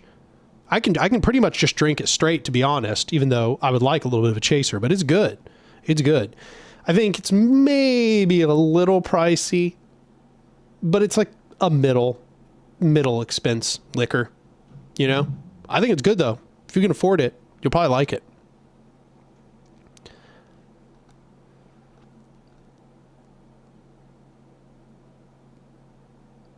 I love Owl says, recommended readings about free territories and also Machno himself. I think a great place to start is the Behind the Bastards that was done about Nestor Machno. They did they did 2 episodes about Nestor Machno, and they are awesome. Okay. That's a great place to start. I think it's one of the best intros to the free territories you'll find. The only other book I've read about it was Kontrasvedka, which I know that's a really weird word. I wonder if I can even remember how to spell it. Let's try it. Kontrazzvedka. Boom. It's in the chat. Kontrasvedka. It's about the secret, or it's like about their spy agencies, their intelligence network in the free territories. Nate says it's overpriced in my opinion. Yeah, maybe so. I've actually had friends complain that they think it's overpriced because we all kind of trade off on buying the liquor in my friend group because we all meet up every Tuesday. But yeah, some of them think it's a little overpriced. Maybe it is. I don't know.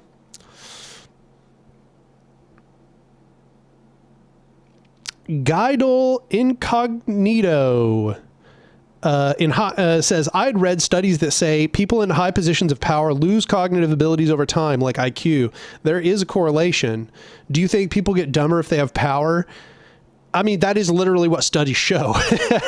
Studies show that you become less connected to reality, less empathetic. You make worse decisions when you have more concentrated power. And I think a big part of it is just you're becoming more and more separated from the real world. You know, as I kind of said earlier, it's like you're further and further off the ground. And so the conditions on the ground are sort of illegible to you. They're blurry and far away, like you're looking at ants on the ground, right?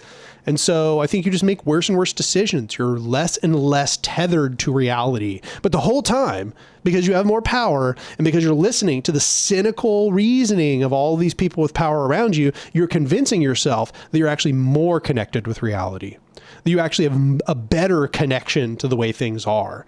When your reality, in heavy quotation marks, is radically different from 99.9999999% of people on Earth and the realities of the ecology and the economy, frankly. So, no, I mean, those studies seem to match up with anarchist theory.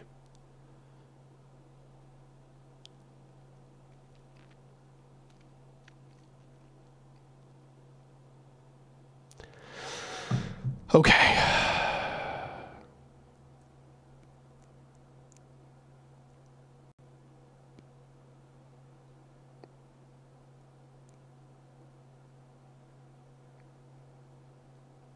Benjamin Allison II says, I asked about communalism because the Cooperation Federation, Tulsa, Jackson, Denton, etc., seems like an effective way of organizing and building the infrastructure and network as the basis for militancy later.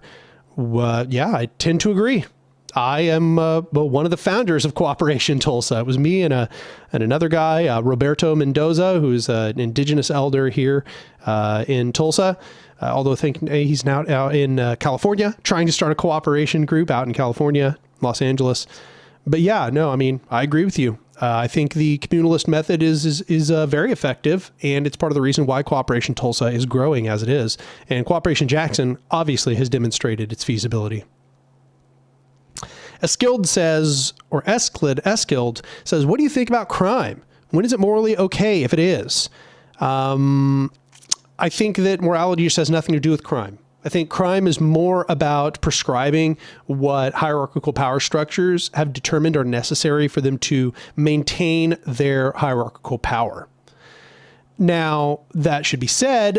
It should be said that, those crimes are obviously going to have some overlap with things that are just unethical and not good. Murder, obviously, in a society where we're all forced into capitalism, stealing it from individuals is not good.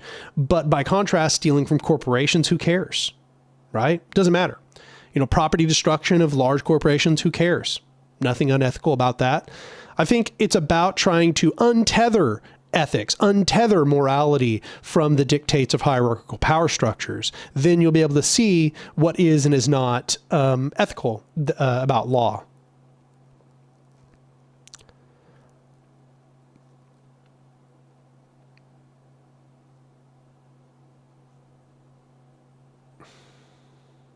Overthrow Media asks, how do I find those studies about power?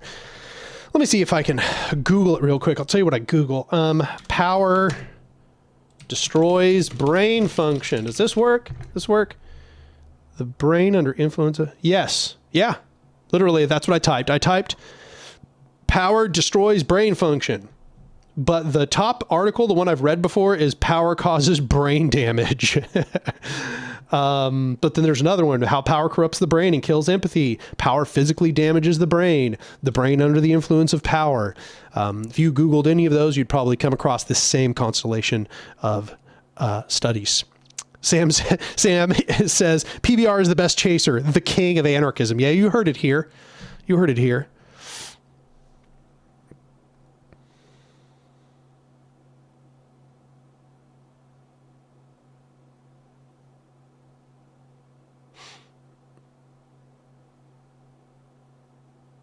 Apple's Pabble says you don't have to practice using critical thinking skills, persuasion, or consensus finding if you can just order people around. Yeah, it's absolutely right. And I think one of the important things to understand is that as you get higher and higher consensus, it doesn't mean you have found the correct answer, but it suggests you have found the correct answer. Okay? It is almost like polling reality from a bunch of different perspectives. And hierarchical power, concentration of power, is like polling reality from one perspective. well, not literally one, but fewer and fewer perspectives, which means that you're getting a less and less granular understanding of how the real world works. So direct democracy is is kind of an epistemological method. Now, it's not guaranteed. People can have all kinds of silly biases that distort their understanding of the truth, as Foucault might know. But in a general sense, getting people's consensus on topics, especially topics about how reality works, actually does get you closer to reality. Once again, with caveats, but it is almost like polling all of the information gatherers. Human brains gather information. They're in constant feedback of finding patterns in reality. It's a loop, right? And using direct democracy, using consensus, is about polling as many of those information gathering systems as conceivably possible. And therefore, you're getting some of the best information about knowledge about the world that you conceivably can, the more people are involved in the democratic process. And there's studies that have been done. It has to do with voting gets you closer to the truth. I don't know if this is going to bring it up. No, this isn't going to work, but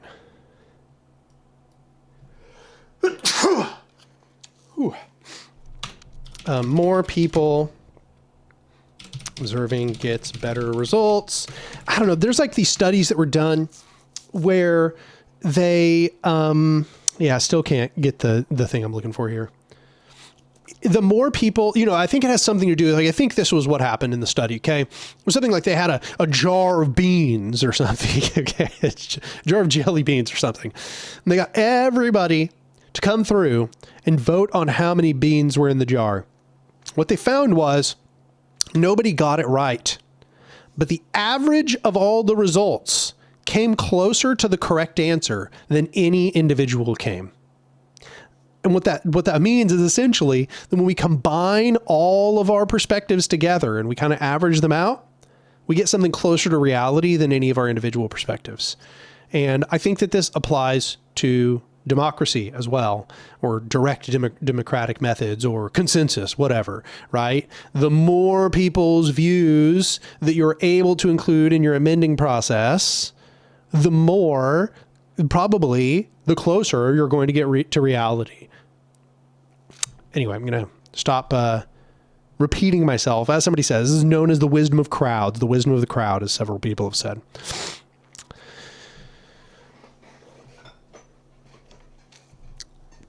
Francis Mindy says, what are your thoughts on catalyst groups? The term, I believe, was coined by Lorenzo Camboa Irvin in his book, Anarchism and the Black Revolution, which is a federation of affinity groups. Yeah, no, catalyst groups are very important. In fact, I would say we're kind of in an era where mostly what we're setting up is catalyst groups. As for whether it's a federation of affinity groups, I'm not sure. Lorenzo Camboa Irvin's always struck me as kind of an organizationalist anarchist. So I don't know if what he's looking for is affinity groups. Affinity groups are generally informal. I think Irvin tends to favor organizations that are more formal. But otherwise, I agree with you. And yes, that is where I believe it roots from. I actually promote this concept of the catalyst group in my own work, in my video essays. So yeah, no, I think that we are in an era right now where what we need is lots and lots and lots and lots of catalyst groups, which themselves can grow and transform into more sophisticated organizations as more and more people are on board.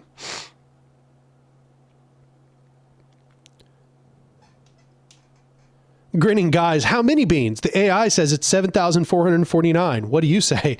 I don't know. I'd have to see the jar, I guess.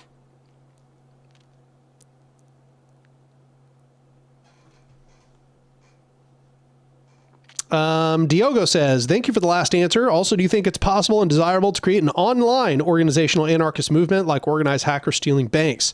Yeah, it's possible. I don't really see it happening, unfortunately. I'd like to see it happen, though. That'd be cool.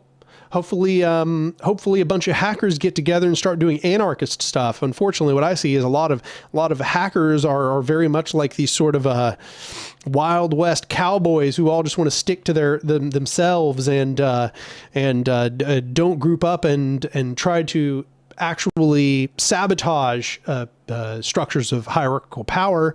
They don't tend to try to find the weak spots and prod. This is not, of course, to insult anybody who's doing hacking, but it's just my observation of the community from the outside. It tends to be that everybody's kind of the, rugged individualist. What I'd like to see is them grouping up and creating these sort of like underground organizational groups and doing direct action that benefits horizontal organizations in society using the means that only they have available to them. I'd really like to see that happen. In fact, if anarchists could get all the hackers on their side, we'd be in a pretty good spot. We'd be in a very, very good spot, in fact.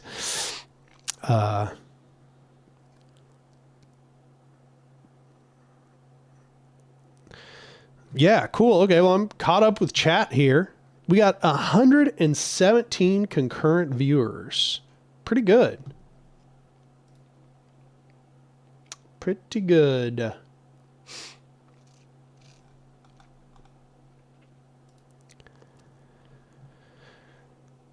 A consensus DDoS. Yeah. Yeah. There we go.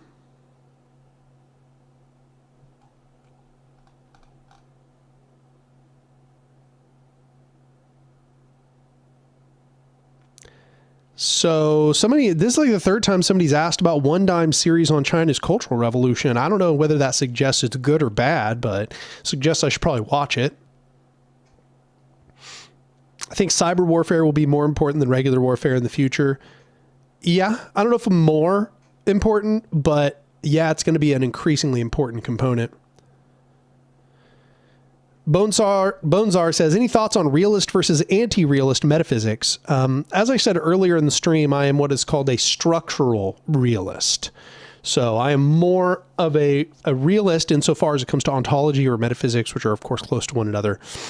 And yeah, no, I'm closer to what you might call a structural realist, but I'm not what you might call an epistemological realist, which is to say, I don't think we have perfect access to knowledge.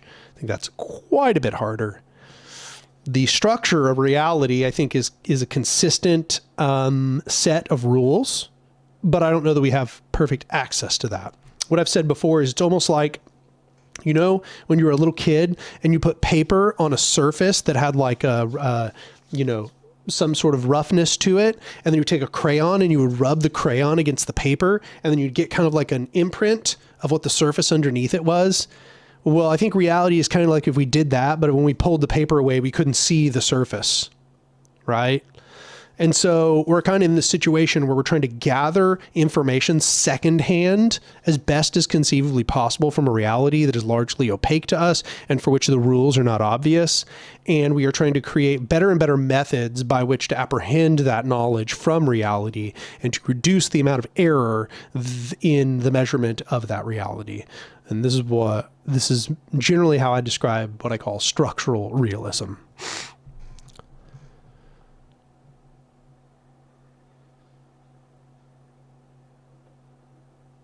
Have you talked about Yemen? No, I generally don't talk about current events, which is, for better or worse. Mostly because if I were to talk about current events, I could spend the whole channel doing that. But I will say what's happening in Yemen is atrocious and is a genocide. We have like several ongoing genocides on Earth right now, and it's horrific. Yemen is probably one of the least noticed genocides right now. Anakihi says, do you have any family that helped inspire your political view? No. No, actually, they did not help at all. But that's not to say that they didn't damage. They just didn't really have very anarchistic views. I mean, I came from a union family. My dad was a union worker with UPS, so probably helped at least a little bit for me to empathize more with the laborers, but nothing about anarchism, really. Dr. Eagle Talon says, can I share a link? There's a paper by Gabriella Coleman of Harvard called From Busting Cults to Breeding Cults about Anonymous and QAnon and combating it. Yeah, if you want to try to copy paste that into the chat, go for it. I don't know if it's actually going to do it. there's all kinds of weird prohibitions on YouTube about posting links. So. Indira Losh says, I guessed the right number of candles once in elementary school, and I've never forgotten. That's because it's rare. Our estimations are mostly wrong.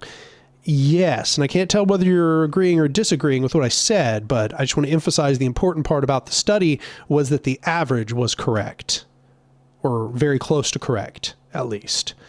Whereas everybody's individual answers were not. And that's the power of consensus. That's the power of getting lots of people together to observe the same phenomena, which is what horizontal, decentralized, or distributed structures do.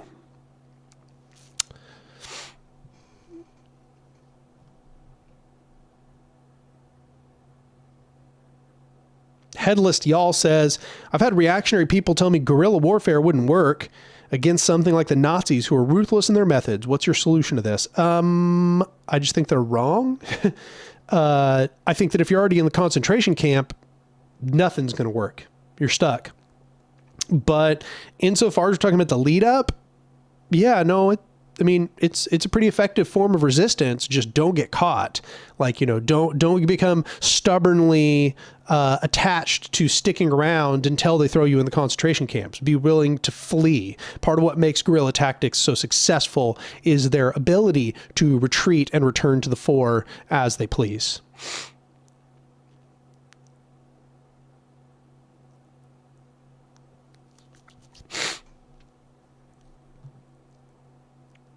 Himbosaurus, I think, was talking about structural realism. They say, and then the dots connect themselves as you identify the relations in real life. Yes, absolutely. That's what science is. That's what science is good at doing. A rocket in my pocket says, would anarchism entail a universal militarism against anyone who attempts to impose a hierarchy? Love your videos, by the way. Yes, and in fact, I consider that self-defense of the collective against power hoarders. Those who attempt to impose a hierarchy are undergoing aggression against others. They're first attempting aggression against those they wish to subjugate, but hierarchies all wish to expand, and therefore every hierarchy will attempt to expand as it can and should therefore be crushed ruthlessly by whatever form of military or defensive structure that society has on hand. That is the principle of self-defense of the collective. Really, even the self-defense of individuals. Hadim says, is there a general order of subject to educate people on to get them on board with anarchism, or is it a case-by-case basis? Unfortunately, I got to tell you, it's a case-by-case basis. Generally, what I would find is the places where they're already skeptical of authority, and then kind of expand on how that place where authority is bad is a universal to hierarchical structures. And often that can be done very directly. Oh man, the boss keeps calling us in early and there's nothing we can do, otherwise he'll fire us. Yeah, that's what happens when people have authority over others. When you establish hierarchies, the people in power can just do whatever they want, right? Sometimes it can be like that. That's how I often get people started on the discussion.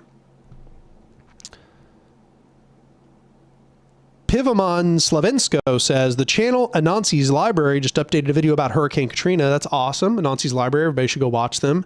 Just did a live stream with Anansi's Library and Andrewism very recently. Hans Device says, go Teamsters. Indeed, my friend.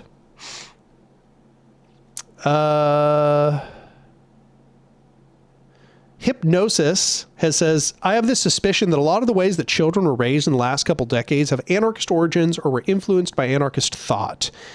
I think there may be some truth to that, but there are actually some more very explicitly anarchist, or if not explicitly, then implicitly anarchist methods, such as Montessori schools, free schools, things like this, that actually have their roots in very anarchistic conceptions of education.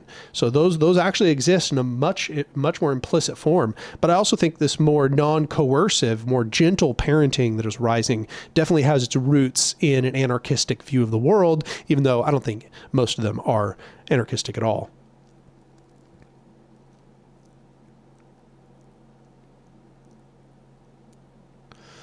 Orpheus says, recently listened to a reading from anarchist essays on why anarchist allyship in indigenous peoples has been fraught in direct action causes. Do you agree with this sentiment? Yeah, most certainly has, and there's a lot of reasons for that. Part of it is that indigenous people aren't a monolith. So it's like, you know, there's indigenous people that want all kinds of different things. You know, there are indigenous people that are liberals and just want to use the means of the current system in order to expand tribal sovereignty. There are indigenous peoples that are radical anarchists that don't even want a state and think that the state is damaging for indigenous causes. In fact, Roberto Mendoza, one of the people who organized with me in Cooperation Tulsa, is one of those people. He thinks that the state is damaging and anti-indigenous. You have all kinds of different perspectives. You have some that are more militant revolutionaries that want to expand the state and create state capitalism. You have some people who think that all land should be seized from the current hands of everybody in the United States that's not indigenous and given over to those states. You have a mixture of different viewpoints. And I think that's been really difficult for anarchists that are trying to figure out how to assist indigenous people in their struggle. I think it is probably going to need to come from a place of modesty when interacting with those indigenous causes and trying to figure out what contingencies in those causes are already sympathetic. And it should be said, there are a lot of indigenous anarchists. A lot, more and more as the time goes on. In fact, you can see a lot of them out there in Atlanta with the Stop Cop City movement. So, yeah, it's very complicated. I think that's part of the reason. You know, some anarchists, especially kind of like white anarchists, are very stuck in their little bubbles and don't really understand the complexities of the situation. And either, you know, they come down in one way or the other and think that they treat indigenous people like a monolith. Oh, all indigenous people want nation states, or, oh, all indigenous people are secret anarchists, or, oh, all indigenous people are just liberalized, or, you know, whatever. You know, it's just not that simple. You have to go into it understanding that there are all kinds of different people in every community. Trying to find your allies in every community is very important. And coming in and not assuming that all of them are your allies or your enemies, also very important. This is very similar to what's talked about in Black anarchism, actually. In fact, I bet if you read Black anarchism, you'll get a lot of this, start picking up a lot of these features. WebCloud says, what do you think about solar punk or library socialism? I think they're both really cool. I think they both have a lot of good ideas. I think that they help in expanding the number of libertarian socialists and anarchists by creating a much more wholesome aesthetic. And I appreciate the work that Andrewism and Seriously Wrong podcast and everybody associated with them is doing.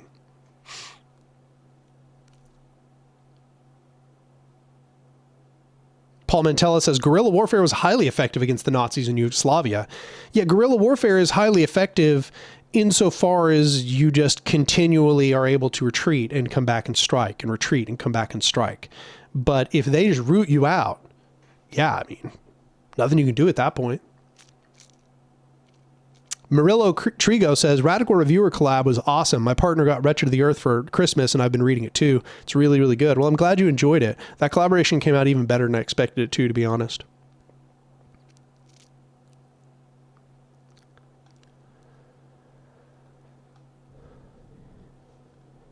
Bonezar says, do you find anti-life ideologies like ethilism and antinatalism helpful or hurtful to anarchism and the leftist movements in general? I have no idea what ethilism is, so I can't say anything.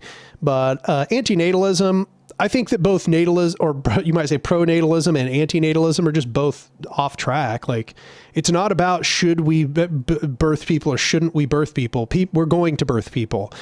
It's about how should they be treated? How should we interact with those, or what should we do to help people who've chosen to have children? What should we do to help children?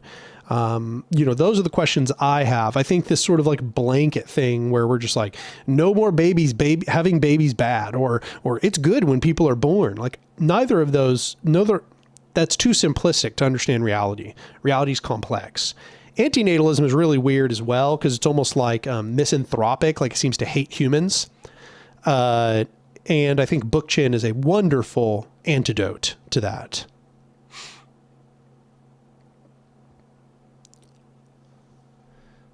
The Greek name says, are there any decent, or maybe Russian? No, it's Greek. Are there any decent books about Cooperation Jackson and their philosophy? Absolutely. In fact, I think, what is it called? Jackson Rising. In fact, I think they just released a new version. Yes, they just released a new one.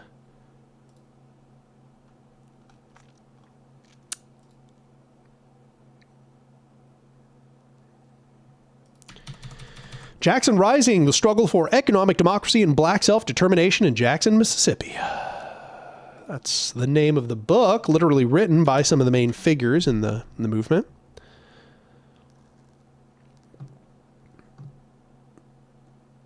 Anarchy says, hierarchies can only rely on the horizontal structures of the base. Any form of hierarchy will collapse without the base. Hierarchy, or ironically, argues the legitimacy of horizontal structures on its own. Yeah, absolutely. Hierarchical structures rely on the exploitation of the mass horizontal structure of its base. And this is David Graeber talks about this a lot. What do you call it? Everyday communism, I think is what he calls it.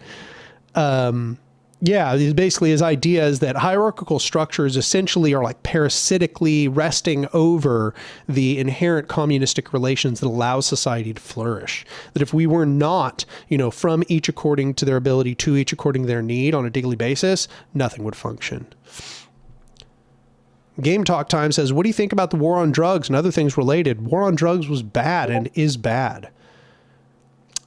Swedish socialist who refuses to talk in chat. Yeah, I'm looking at you. I'm calling you out, Swedish socialist. Corrected me and says baseline communism. Thank you. Thank you very much. Don't know why you can't talk in chat, though. Daniel says, staring straight at the camera. Anyway. Let's see. What do you think about war on drugs? Yeah, war on drugs, bad. Making drugs illegal, generally bad.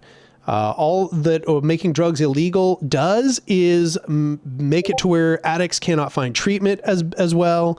It makes it to where they are more punished by society, and unironically helps the black market thrive, because the black market only exists insofar as it is illegal. Once you've legalized drugs, you've cleaned them up, you have regulated them, a lot of the devastating consequences begin to go away, and you begin to be able to use the assets, the resources that you've gotten to fund things like addiction recovery clinics and halfway houses and so on.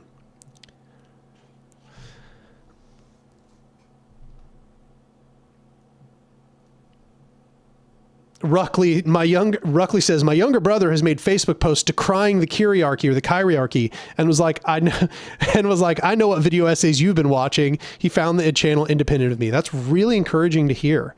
Really encouraging to hear. Headless Y'all says, is anthropology theory useful to anarchism, and is there places to build from David Graeber's work as one? Yeah, I mean, I think you've already hit on it. It's clearly very useful. That's why David Graeber did so, right? But I think people need to continue to do the research, and we need to get more and more anthropologists on board with an anarchistic viewpoint.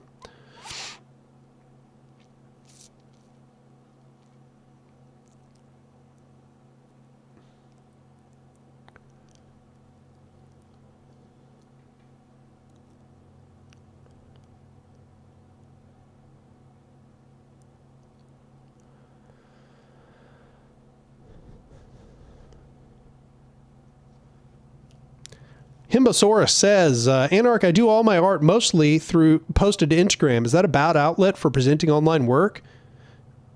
I don't get much exposure, and it's difficult to figure out what to do with art skills other than a booth. Honestly, I think this whole idea of like, I've called out like consumer boycotts 1,000 times, and I'm going to call them out again. What platform you do or do not use is irrelevant. That platform doesn't care whether you do or do not use it. Instagram will not cease to exist if you stop using it. If Instagram allows you to make a living as an artist, and it gets you closer to your audience, and it allows you to sell prints, or it allows you to point people to where you can make money, you should use Instagram. It's that simple. I really think that this sort of, everybody obsessing over, consumer boycotts and, I can't use that because it's controlled by the bad people. Everything is controlled by the bad people. That's how hierarchical systems work. There's no reason to try to opt out of all of that because the bad people control it. There's nowhere you can go where the bad people don't control it, right? Like people who are like, oh, I don't use Twitter, I use Blue Sky. Blue Sky is literally controlled by the people who originally created Twitter. Like, okay, it's not Elon Musk, but there's nothing you can do. Just concern yourself with living and trying to live and doing what is necessary to build revolutionary consciousness. Stop feeling guilty about your consumer choices. So use Instagram if it helps. Use whatever platform that helps. Indira says, I suspect representative structures have trained us to tokenize groups of people and to historically assume the consent of populations in the past as his serfs and the colonized were happy as was. Yeah, absolutely. In fact, I've noticed the more people tend to believe in representative democracy or representative ideology, the more they do tend to believe that very thing, that people consent to the structures that dominate them. Pin Archives says, thoughts on the Yippie movement, like Jerry Rubin, Abby Hoffman, etc. Don't know enough about it to comment, but I'm pretty sure that's the people that were like, tune out, drop out, that kind of stuff. If so, my critique of that is basically my critique.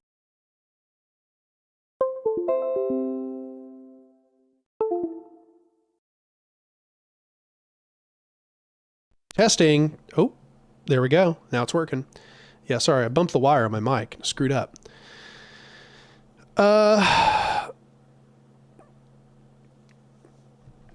So let's see. Oh yeah, Abby Hoffman and all that. I think that's like the tune out, drop out people. I disagree with that perspective. I disagree with the idea that the way you defeat the machine is just by disentangling yourself from the machine. You can't disentangle yourself from the machine. You have to defeat the machine. It's that simple. We have to create the fighting bodies which can slowly degrade the power of the machine, that we can slowly internalize more and more of these flows of power into horizontal structures. And then eventually one day there will have to be actual combat between them. So this idea of, I think it's kind of involved the whole hippie movement of like, oh, I'm just going to fuck off to the wilderness and create a shack or something, like, a little commune that has no connection with the rest of the world. I just really do not think that's the right approach at all.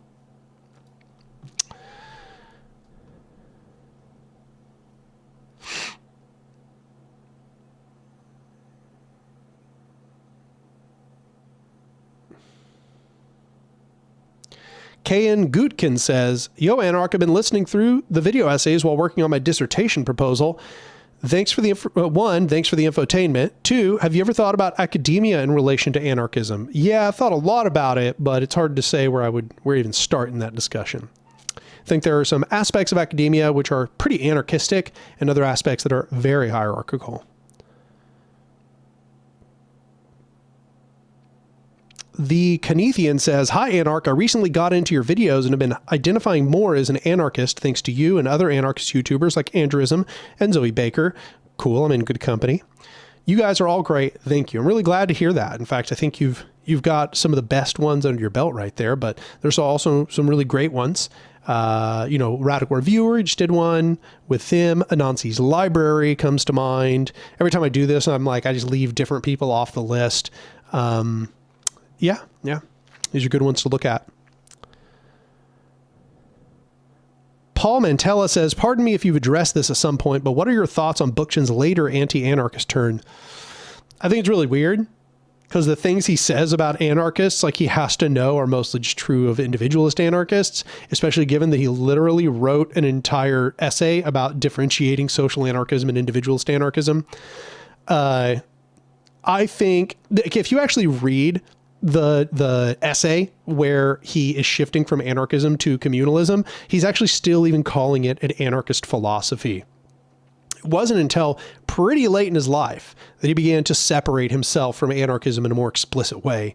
And even then, I still see Bookchin's late writings as being within the realm of anarchism. I think the only things that might make it not anarchism, instead just kind of libertarian socialism, is that he seems to, he like believes in sort of like these very, very local elections and trying to like claim like city councils and stuff like that. Like that stuff I just disagree with, but I think it's pretty overhyped how much he actually diverged from anarchism. I think that he pretty well remained a sort of green anarchist or a social anarchist until late in his life. And in fact, even the last foreword he ever wrote to The Ecology of Freedom, he still calls it green anarchist or eco-anarchist. So he did not split nearly as much as people like to imagine. I think a lot of people think he split more than he did because they don't know how organizationalist social anarchism tends to be.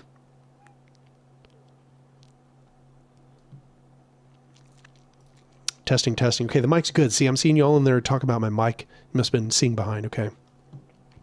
Lights 473. I saw you made a response video to ANCAPs. Does this mean you're open to debating an ANCAP if whether ANCAP is anarchist or if ANCAP is coercive? Can we set up an ANCAP debate with you and he who shall not be named?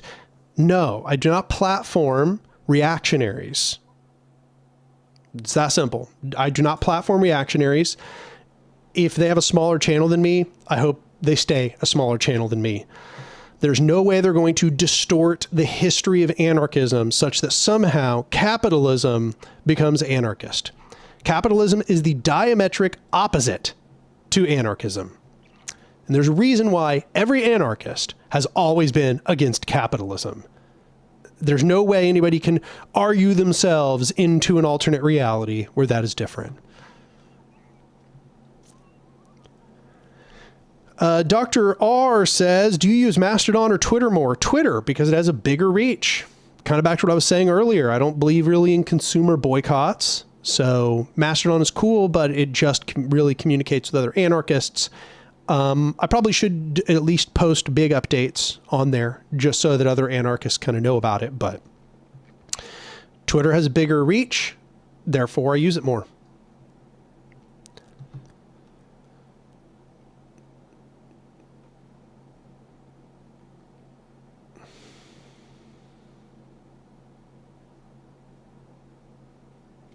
Yeah, Indira says, this is the absurd argument of opting out of capitalism. Yeah, you cannot opt out of capitalism. That's not how this works. You can create alternatives within capitalism, and even they will be, unfortunately, integrated with capitalism because we live in capitalist societies. Just like you could not opt out of feudalism as a serf.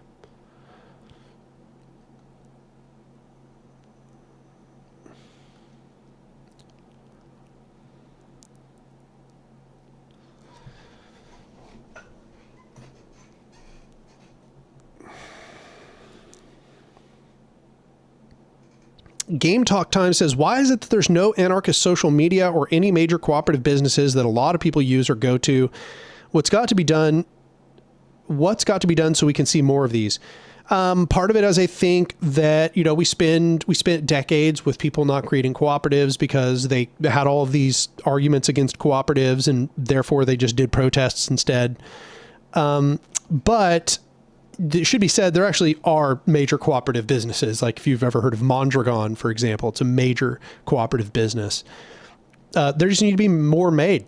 They have the same death rate as any other sort of business, but they actually have a higher survival rate than regular corporations. So we just need to make more. Need to be more, and they need to be worker cooperatives, not consumer cooperatives. Ideally, they'd be worker consumer cooperatives. But a lot of times people are talking about cooperatives and talking about consumer cooperatives. But consumer cooperatives have very few of the features we're looking for as anarchists. We should be making worker cooperatives at minimum and worker consumer cooperatives ideally.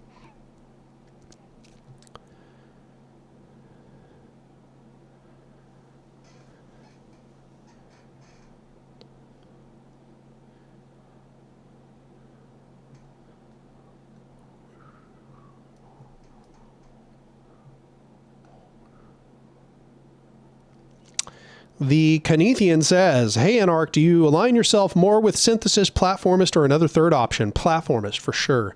As I was saying earlier, I call myself an specificist anarchist, and a specificism is a development of platformism.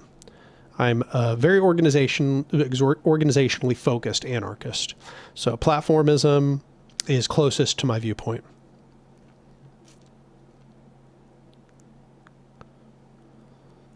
Nate, yes, he did mobilize his army of incels. It's exactly right.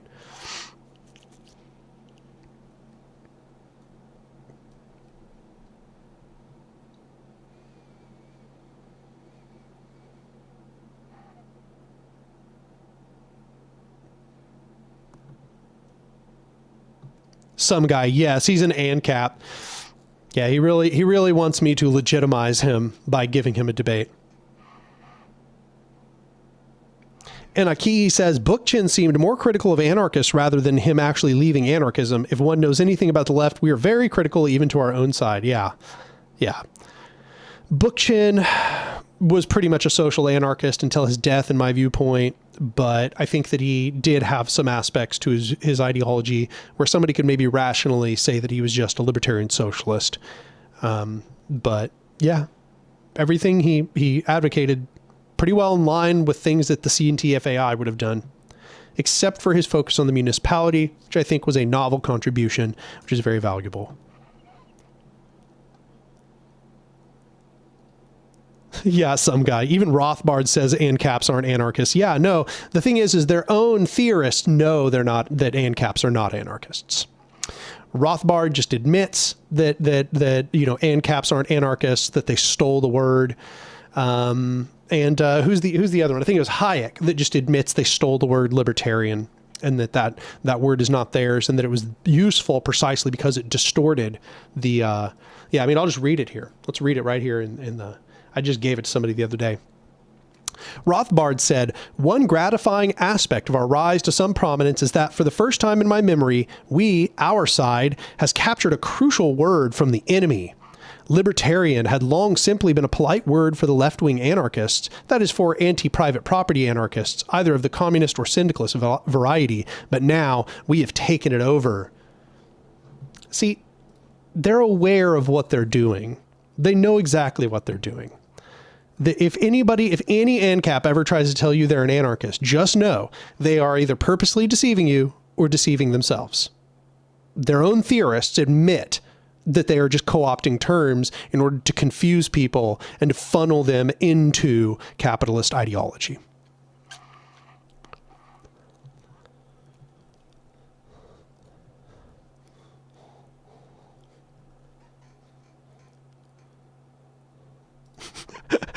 I love how after I read that, we still got this dude in here lying to people.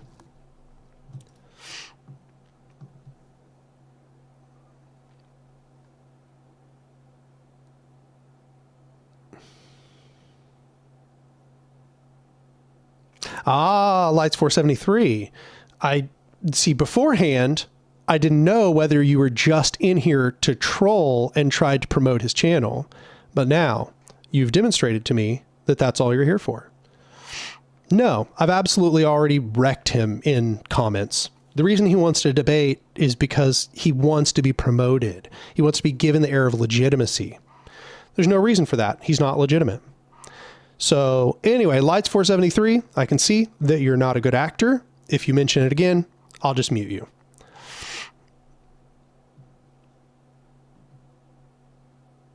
And Doof Money also looks like probably another bad actor in here. Oh, okay. See, we got 3 people to ban out here. Okay, let's see. Boom.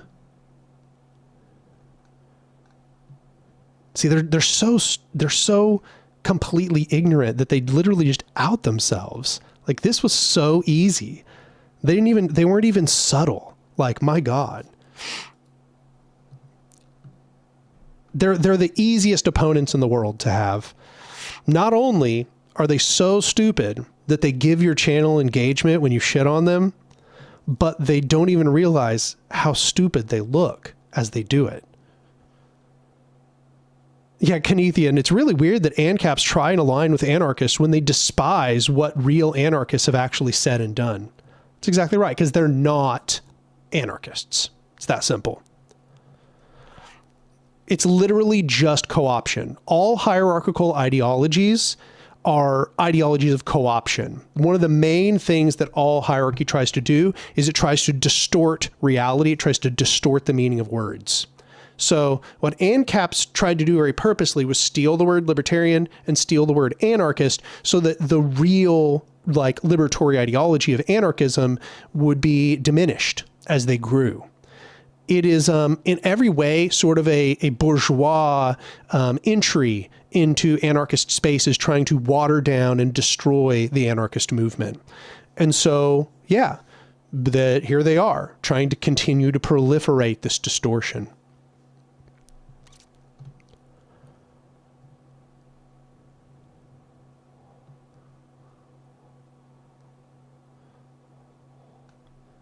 Yeah, hypnosis. I'm banning any of them that mention it at this point.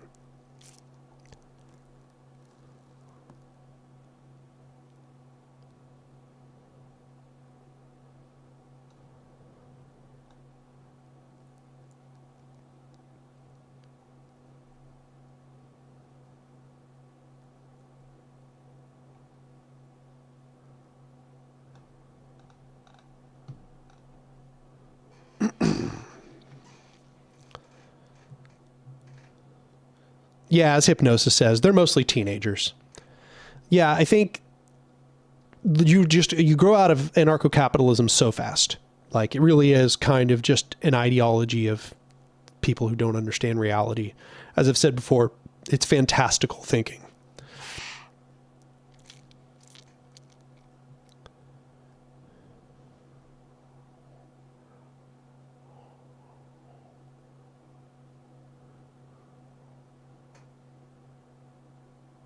Panos Roussis, it seems the anti-ANCAP video really hit a nerve with these people. Yeah, it did.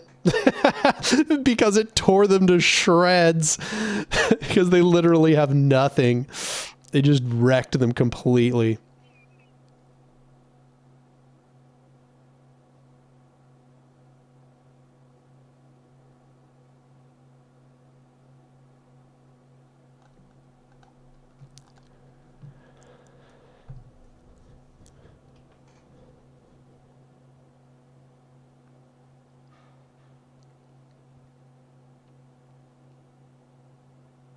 All right. So Anakihi says they're cultural appropriators of political identity, just like white supremacists appropriating Viking markings and tiki torches, and caps appropriate anarchism and libertarianism. Yeah, that's exactly right. And hierarchical ideologies always do this. In one way or another, they have to steal the valor of some or another tradition because they are artificial. They're imposed on the population, and therefore they don't have a real tradition to appeal to. There's nothing, they didn't come from the grassroots. They don't have an organic culture, so they have to steal that culture from somewhere else.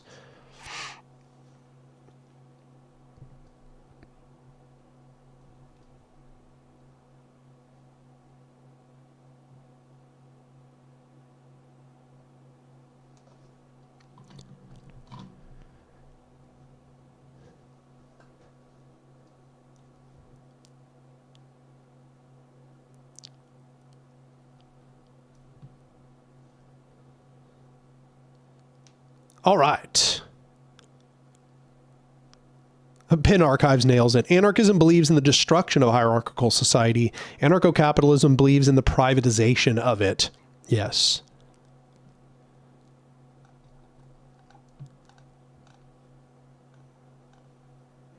Oh.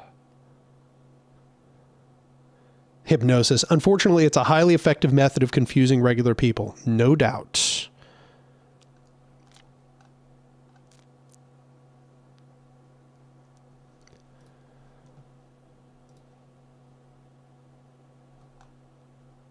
So how long have we been going now? Been going for about almost 3 hours. I still got energy though. I still feel pretty good.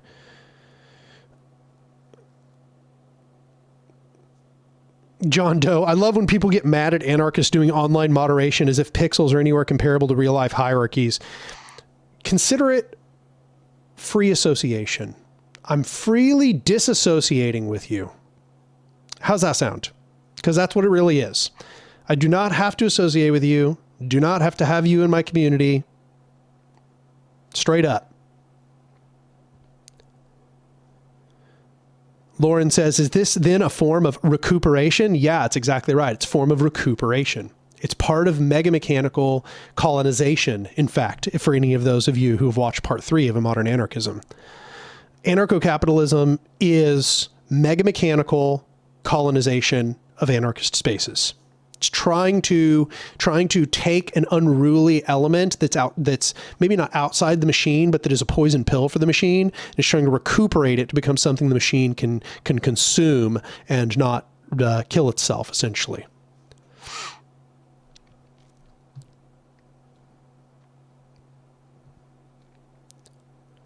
Knowledge and defense. So how long do y'all give Argentina until it devolves into a real life rapture from BioShock? Yeah, I mean, I think that, Rapture and BioShock might be overselling their effectiveness a little bit. I don't know if they could ever manage to create something that exaggeratedly, complex.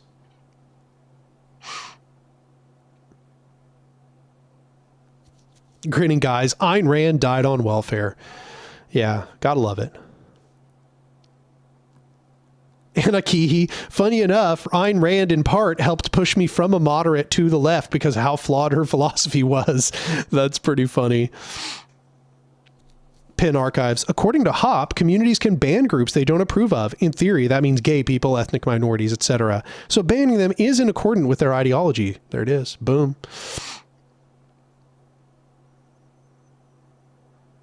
In Human Form says, just had a conservative classmate try to suggest an anarcho-capitalist pundit to me last week. Sigh.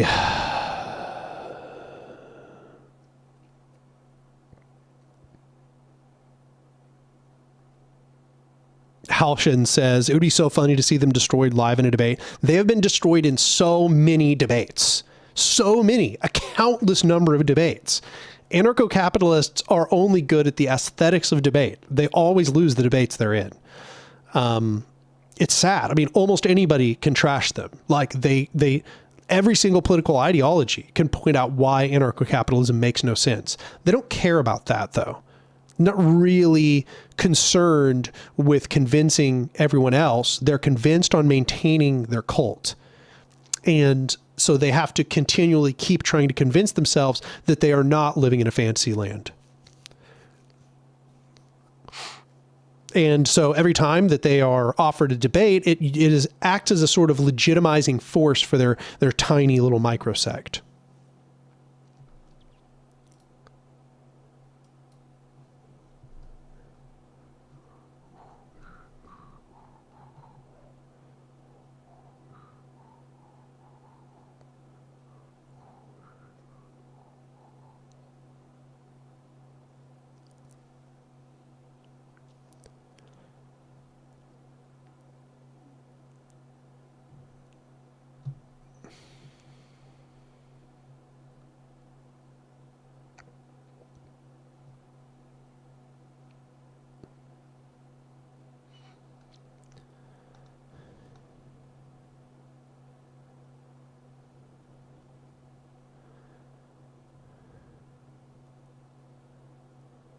Yeah, John Doe's correct. Anarcaps think anarchism is just when there's no government. They ironically believe in the definition of anarchy provided to them by the government.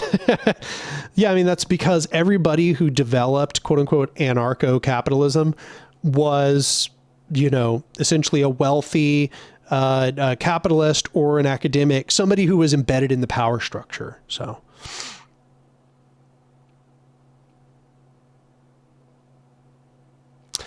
Dr. Eagle Talon says, have any of you heard of Eugene Debs? I asked like an hour ago, but chat was flying by then. Debs is one of my heroes from close to my hometown and a working class giant at a time of giants. He was a pretty cool guy. It's interesting. Eugene Debs is one of those guys. Clearly, he's like a democratic socialist. Clearly, he has some kind of electoralist, sock dim tendencies. But there are so many good quotes by him. One of the ones I've always liked is like, I don't remember exactly what it is. I'm going to paraphrasing. It's like, I would not want to be your Messiah because if I could lead you to the promised land, then another Messiah could just as easily lead you out. I should find that. What is that quote?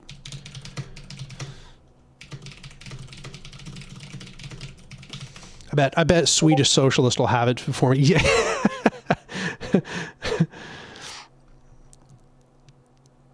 I knew that the moment that I said anything about quotes, that Swedish socialist was going to start popping them out. You got to give me the specific one. That's not the specific one.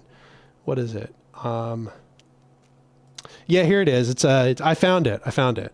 I'm not a labor leader. I do not want you to follow me or anyone else. If you're looking for a Moses to lead you out of this capitalist wilderness, you will stay right where you are.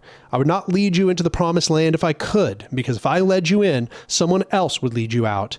You must use your heads as well as your hands and get yourself out of your present conditions.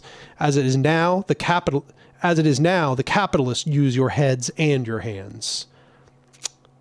Boom. Nailed it.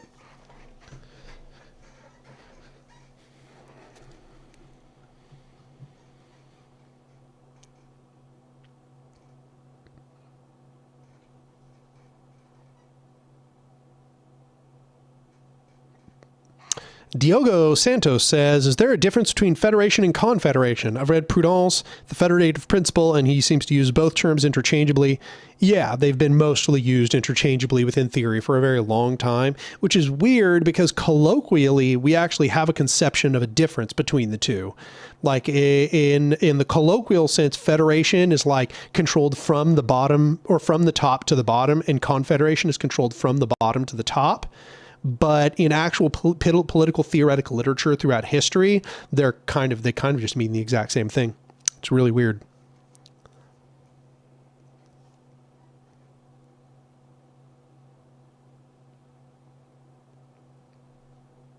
Knowledge and Defense says, I feel like the biggest reason Bakunin isn't our Marx is because he hated Jews. I mean, that definitely doesn't help. Certainly. It makes it harder to identify him as some leadership figure, but it's also just because anarchists are kind of just against this idea of valorizing any one figure. You know, you'll notice there's a lot of figures who don't have that problematic aspect of their life, and yet they're still not idealized as these perfect individuals from which all wisdom flows, as it often is for Marxists. You know, Bakunin is still a very important person within the history of the movement, but there's just a lot of very important people within the history of the movement.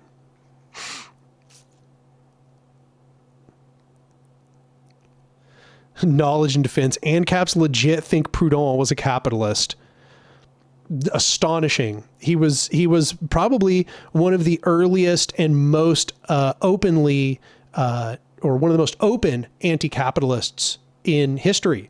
In fact, his anti-capitalism was so influential that it literally established the foundation of Marx's anti-capitalism. Proudhon's arguments are very much reproduced by Marx in his work. So there is essentially, literally, no reasoning to believe that Proudhon was a capitalist. He was a mutualist. Mutualists support a market of cooperatives, and they do not support capitalist entities, nor the state. John Doe, have you watched Adam Something's ANCAP simulation series? He goes through and describes how if an ANCAP society was magically implemented perfectly, it would still fail. Yeah, I have. Those videos are really good.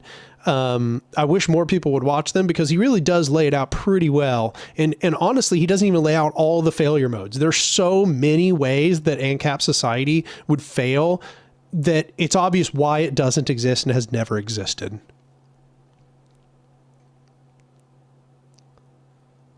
Klatari says, hey, Anark and chat, I managed to catch it. Well, welcome. Here you are. The Canethian says, so is there a life philosophy for anarchism? I've read about philosophical anarchism, but that seems to be more for individualists and was curious if there's one for social anarchists. In a general sense, I would just say no. I don't think there is. I think that social anarchists tend to be like, we will create that philosophy through action, through organization, through the impetus of what we do. But in my work, I actually am trying to develop it a little bit, to be honest. It's part of what I think I'm doing with the channel and with the stuff that I write, is also kind of interweaving it with that life philosophy.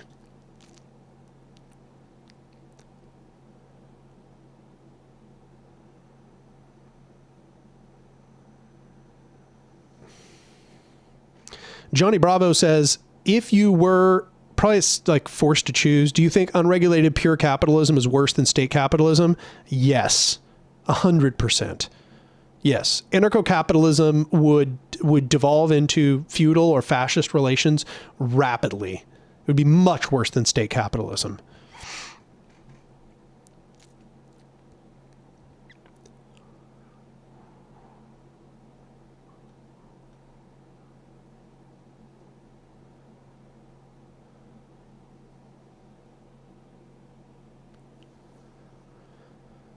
Talmurid says, Marx wasn't too good on Jews either. He compared capitalists to inwardly circumcised Jews. Yeah. When Marx talked about Jews, it wasn't good. The difference is that anarchists are critical of their own theorists, and a lot of Marxists are not.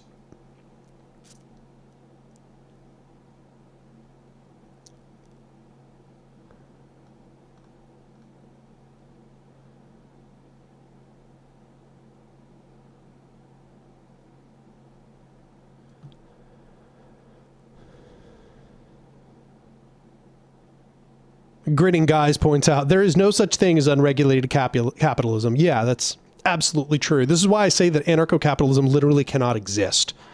It just can't. It doesn't, it's impossible.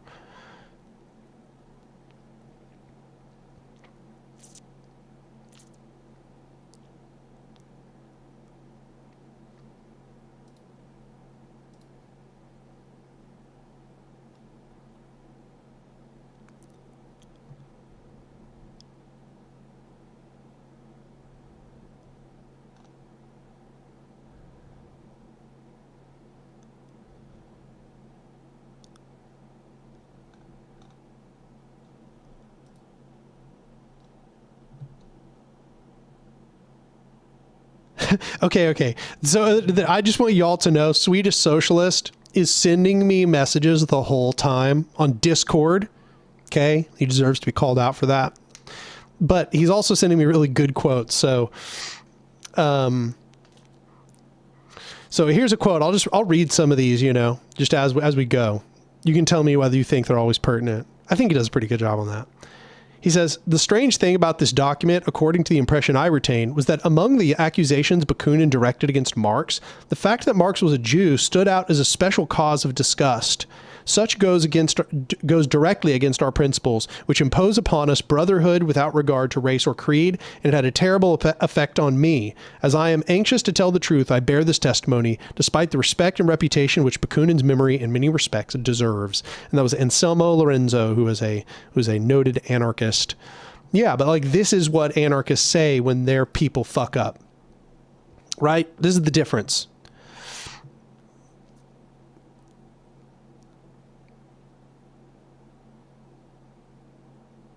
Sunbather says, I thought Marx was Jewish, and his comments were framed as an ethnic minority critiquing perceived flaws and frustrations of their own culture.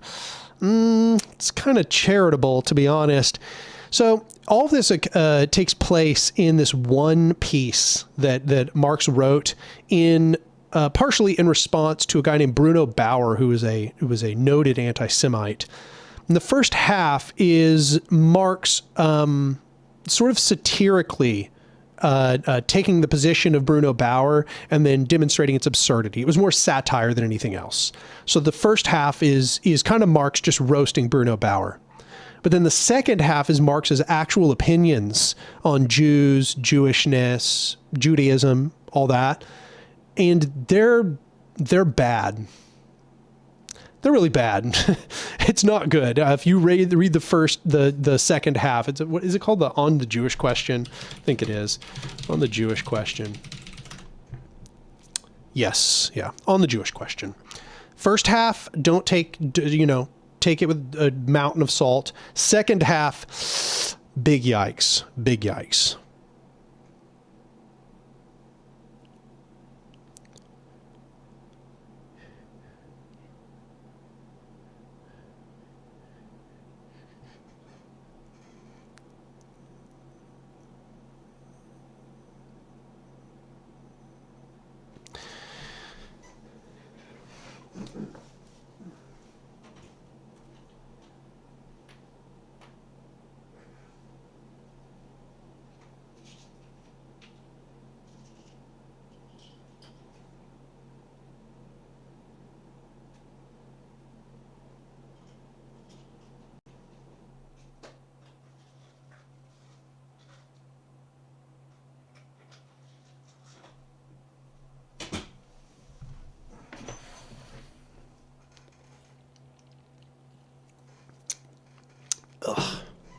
Sorry, I got a headache.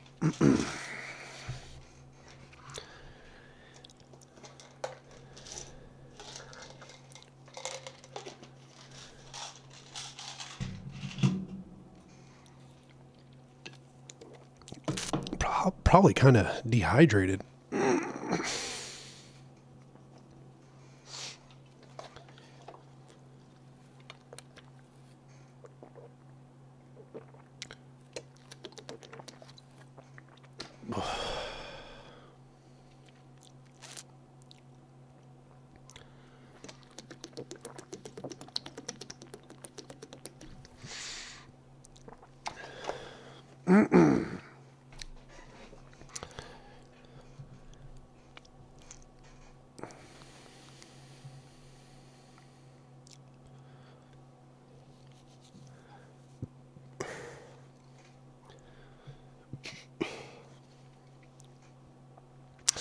Downstairs says, hey, Anark, do you have any advice talking to family, loved ones, and significant others who are Elon fans or conservatives in general? It's exhausting. Yeah, I mean, what I would say is you should try to locate the parts of their ideology which are sympathetic to anarchism to begin with. Instead of trying to get them from 0 to 100 all in one go, you should... Misphonia warning. Is there something wrong? Something wrong with my... Testing. Is there something wrong with my mics? Too far away from my mouth or something? Too close?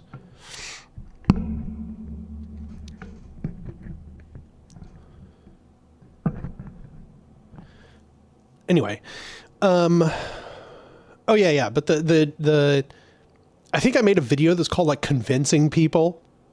Also a video called Listen Conservatives. Those are probably good videos for you to watch.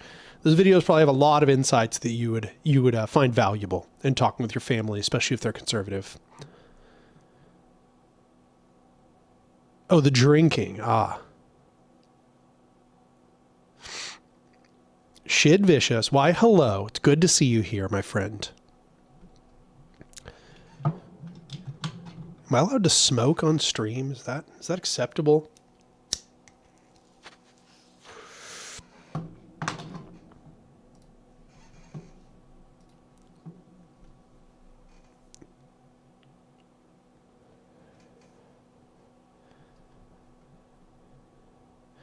What were the names of the videos? I believe they are Convincing People and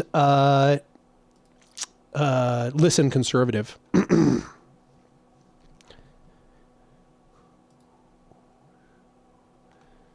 see. I'm looking for them now.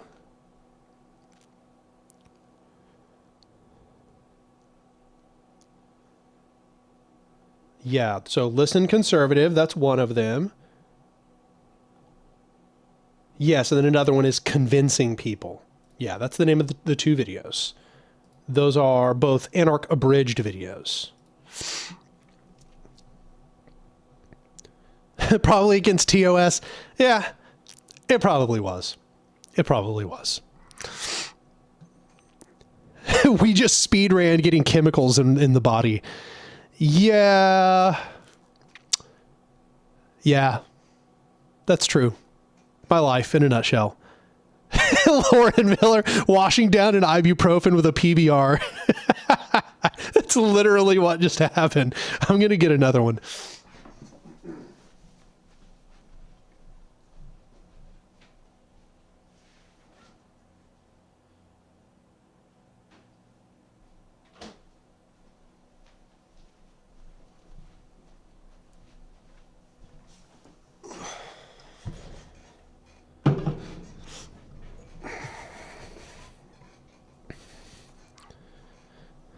John Doe, under anarchism, it will be mandatory under law that everyone smokes weed daily.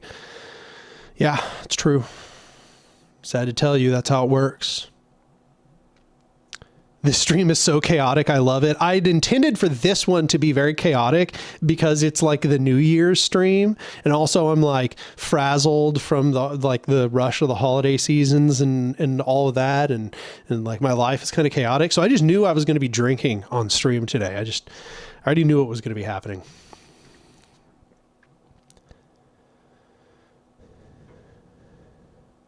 Sapphire, everything you consume are chemicals. No, indeed. I can see you're science-brained as well.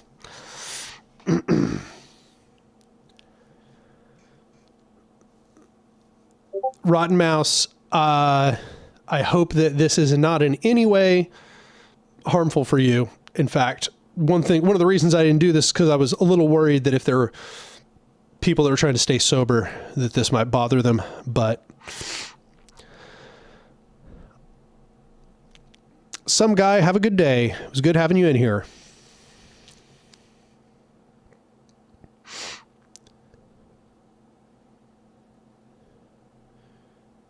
Real Man Stuff says, is the brick background supposed to be a macho like every conservative commentator ever, or just what happens to be your wall? Yeah, it just so happens to be my wall. It's a more interesting wall than any of the others in my apartment, that's for sure. So that's the reason that it was chosen. Also, the bookshelves back there, as you can see. I think the plant there in the little table, it's a good thing. I think it works out.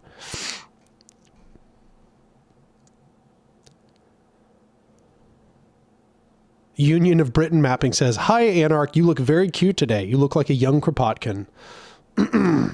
Awesome. That's pretty sweet. When I get older, I'll probably end up looking like Kropotkin. You can clip this now, and then just like in 30 years or whatever, just put it right side by side with me looking like Noam Chomsky, except even more disheveled. Prepare yourselves. Anakihi, the bike is macho AF. Alpha stuff right there. / sarcastic.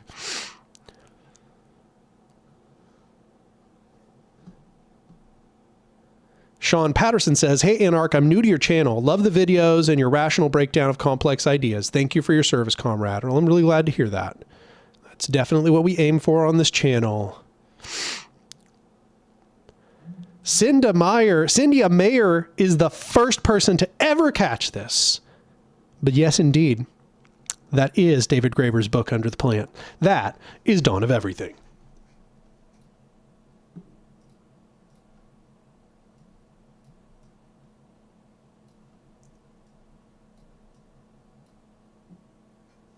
Y'all see?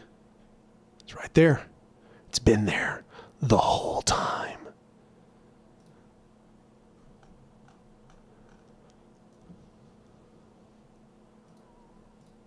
Okay, now I have to unzoom the camera. Great. Yeah, this is just fantastic. Good job, Daniel. Oh, oops. Uh-oh. Now you're seeing behind the veil a little bit here. Okay, we almost got it back to normal. Back to normal yet? Oh, getting there. Boom. Was that worth it, Daniel? I don't know. It's going great. Boom, it's done. Fixed. Was that worth the zoom? I think it was. The void! No. Don't pay attention. You've seen nothing. I'm definitely not stuck in a tiny little square, actually drifting in an infinite void. Don't think that. That's not real.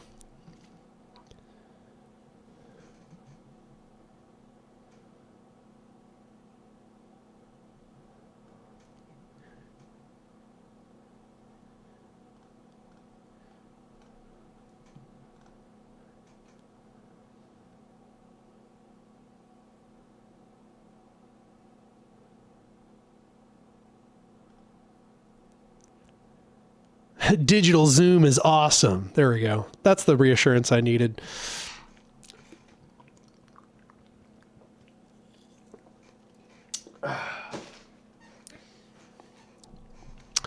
In a key, he says, Dan archism.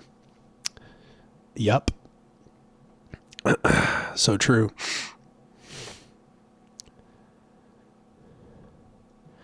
Knowledge in Defense asks, what kind of Anark is precisely? Syndicalist, mutualist, collectivist, something else?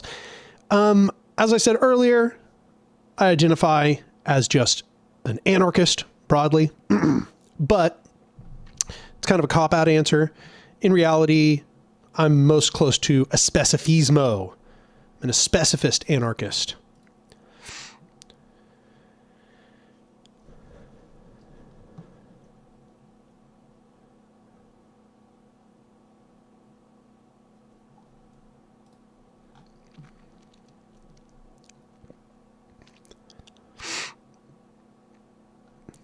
Pin archives. I've gotten 3 ads this stream. I've literally never gotten ads on your streams. Huh. I mean, I don't think I have the settings set any differently. Let me go look. Yeah, no, they're the same. They're the same amount. There's like 3 settings. There's one that's like kind of a... Oof. Been talking for so long. There's like one that has very few ads, one that has a middle amount, one that has an aggressive amount, and it's set the same. It always has been. But here's the thing. I've been watching YouTube lately, and I feel like there's been more ads than usual. It's kind of driving me crazy a little bit. I don't use ad blockers because I actually, as a creator, I kind of like knowing that I'm giving other creators money when I watch their stream. I'm kind of like trying to help them out a little bit. But my God, the amount of ads that YouTube has been showing lately, it's infuriating. It's like, it just takes place. Like, it feels like it takes place like every 5 minutes or something. Wow. Getting very frustrating, but Dr. Eagle Talon says, this is my first stream. And honestly, I haven't stayed in a stream more than half an hour in years. And I've been here for way too long. That's awesome. I'm glad to hear it. Glad you're here. Maybe it's because it's so chaotic this time.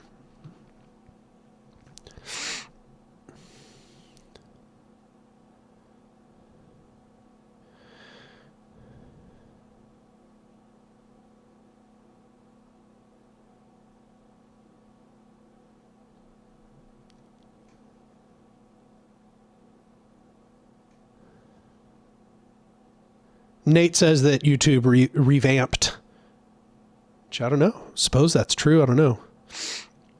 It sure seems like it, given what I just said. So Julia Harper says, I'm sure I already know the answer, but what do you think of the idea of participating in and using the momentum in elections, not as a means of winning, but instead to platform anarchism? Okay. So I don't think I've ever answered this one truly in depth. Let me say a few things. And I don't know if I will this time either, so I'm not going to set myself up for failure here. But I do not think that anarchists should be participating in elections. However, I do want to produce if not a counter-argument, then a balancing factor, just to nuance that.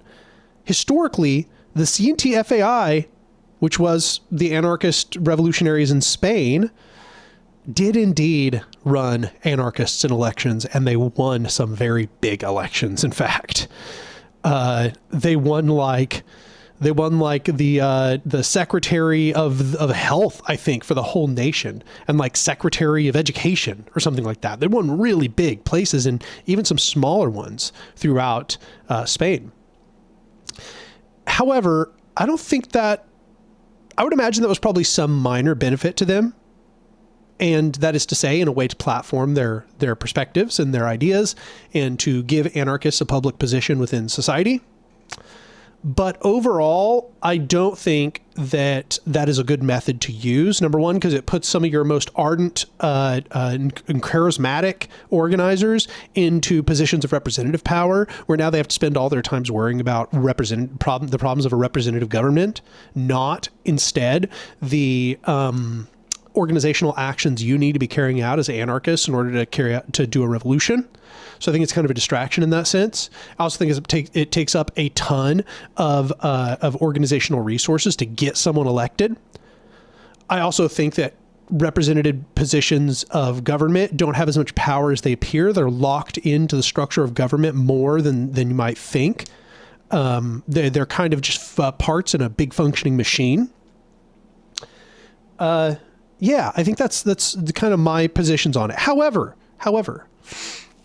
when the elections happen, obviously anarchist voices are going to end up being part of the conversation, and we should use the increased relevance of political topics to push for our political perspectives instead of, that is to say, we shouldn't just, we should take advantage of the fact that everybody's talking about politics to talk about anarchism. There you go. So it's the short way of saying it, I guess.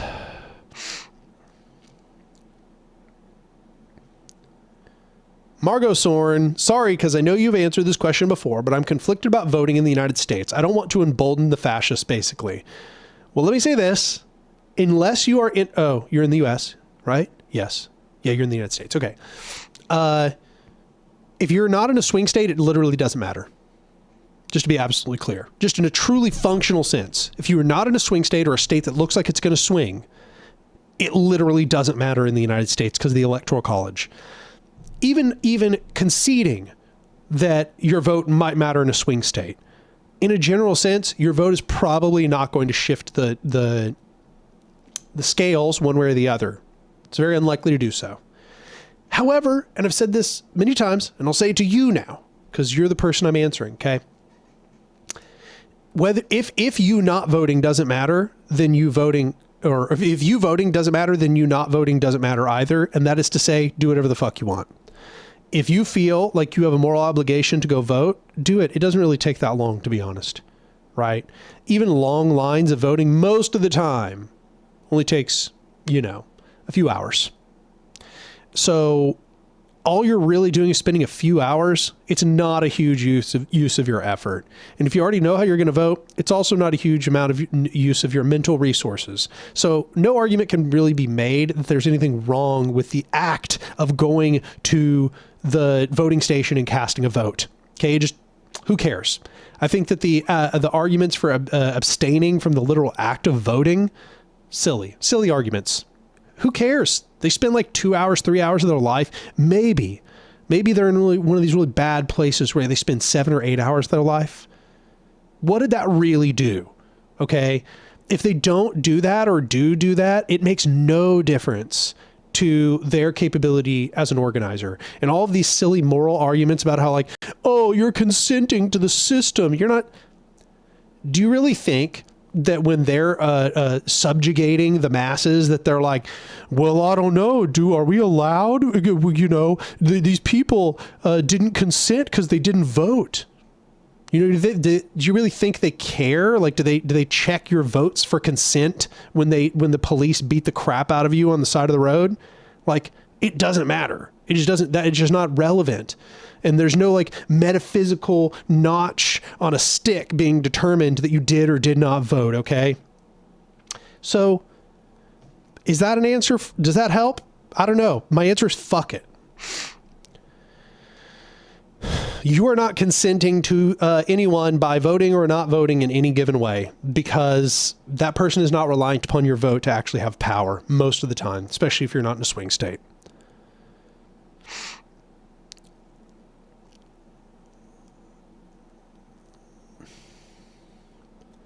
NM says, I'm so tired of listening to anti-immigrant shit. What can you use as an argument for people here in Europe who say that immigrants are criminals or they don't want to integrate into society?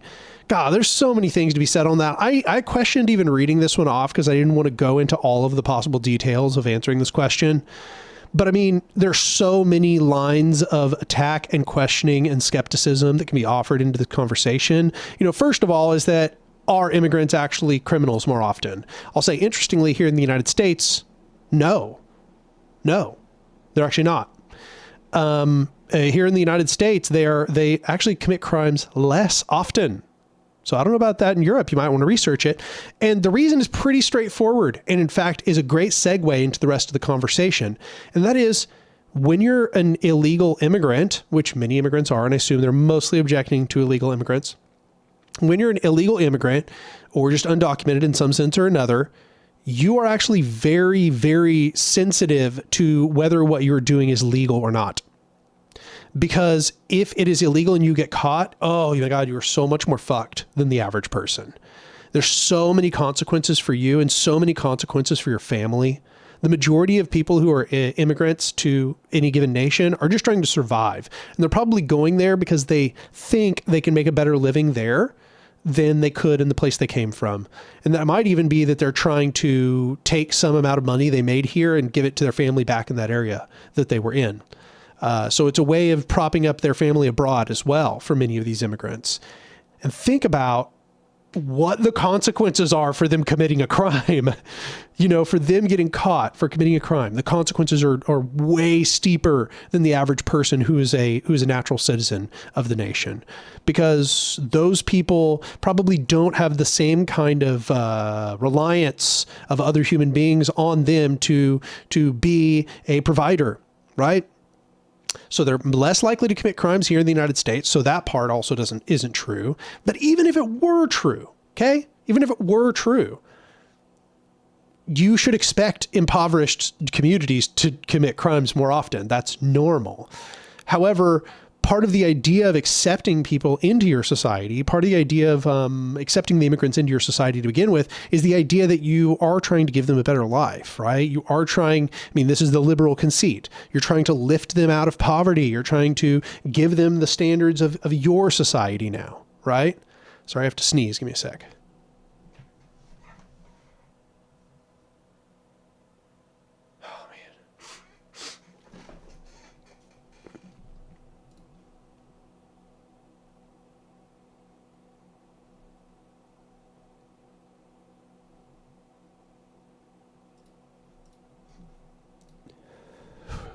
Sorry, I had to sneeze, and I was getting a phone call, and I didn't know where it was coming from. Give me a sec.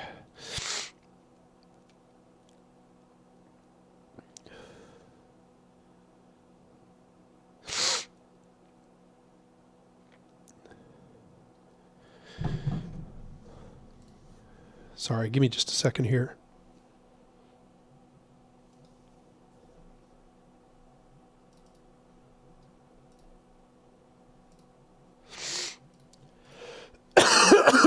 Oof. Sorry, everybody. Sure, that was loud.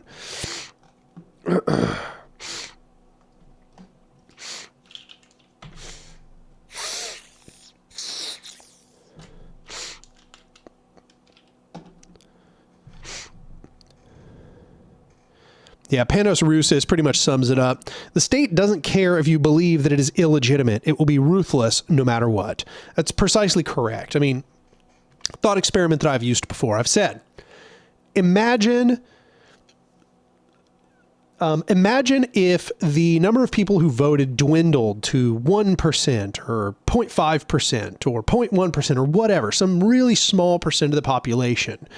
Do you think that the way that power functioned in society, do you think that their willingness to subjugate the people or to carry out laws or to pass legislation, do you think any of that would change? Do you really think that they would be like, oh, well, we don't got enough people. We only got 1% of the population. Now we're not allowed to pass laws. We don't have legitimacy. I guess now we can't do all the things we would regularly do. No, they don't care. If none of you voted, they wouldn't care. They literally just need one person to cast a vote on, they need a lopsided number of people to cast votes on either side. So they don't care how many of you vote. It's not relevant. So whether you do it or not, it's also not relevant. Doesn't change the way the power structure itself functions.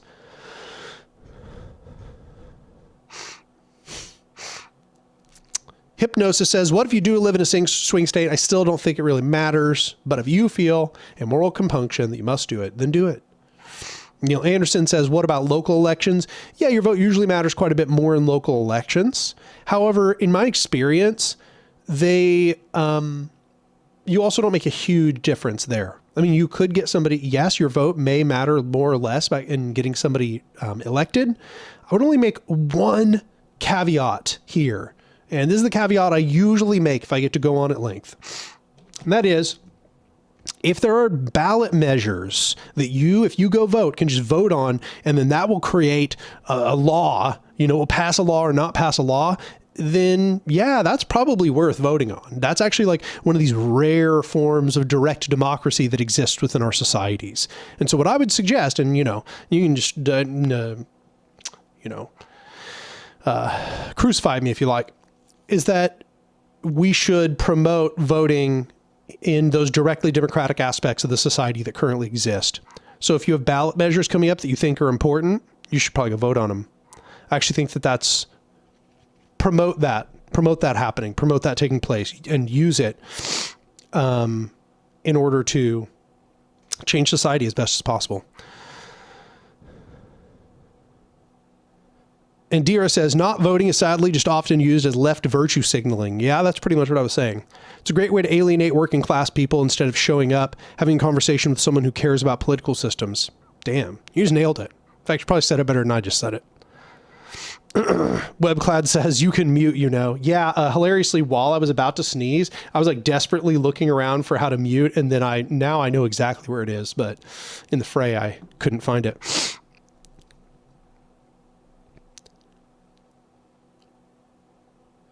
Not Kurosu says, what do you think of Michael Malice? I think Michael Malice is a co-opter. I think he is an active agent for recuperation, like had been discussed earlier.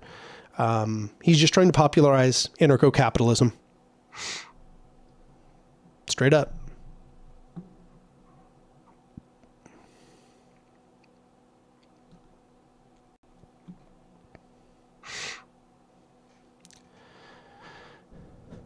Oh yeah, I was in the middle of the anti-immigrant stuff, if I recall correctly.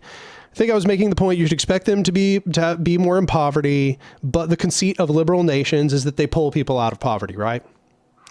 So the idea is that then, therefore, you should be giving people a better life as best as possible. Now, I understand that what conservatives respond to this is, well, if they're going to do that, they have to integrate. Integration is how you learn to live in this nation. Okay, well, I'll just say that there are lots of ways to approach this. Number one, in America, we can say basically like the history of America is the history of diverse and different kinds of peoples interacting with one another. And in fact, it was kind of its philosophical, conception in many ways. Whether it was true or not, that's another conversation. But that is part of its general conception. Therefore, here in America, it's actually really relevant rhetoric to bring that up, to be like, no, it doesn't matter. Everybody's culture is welcome and they mix together. We're a melting pot. It's something that we say about ourselves here in the United States. Once again, despite information to the contrary. And so that is actually a valuable rhetorical tool.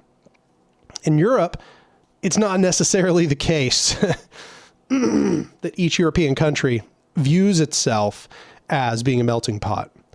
But I will say that that is kind of a staple of liberal society, is that melting pots are good.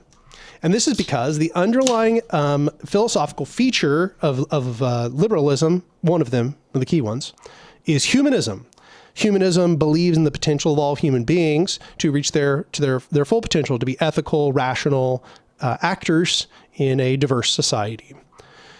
And so appealing to those roots of liberalism could be very helpful, but you're going to have to make very kind of humanist sounding arguments. You're going to have to kind of bring them back to an ethical orientation. However, I suspect you're talking with conservatives.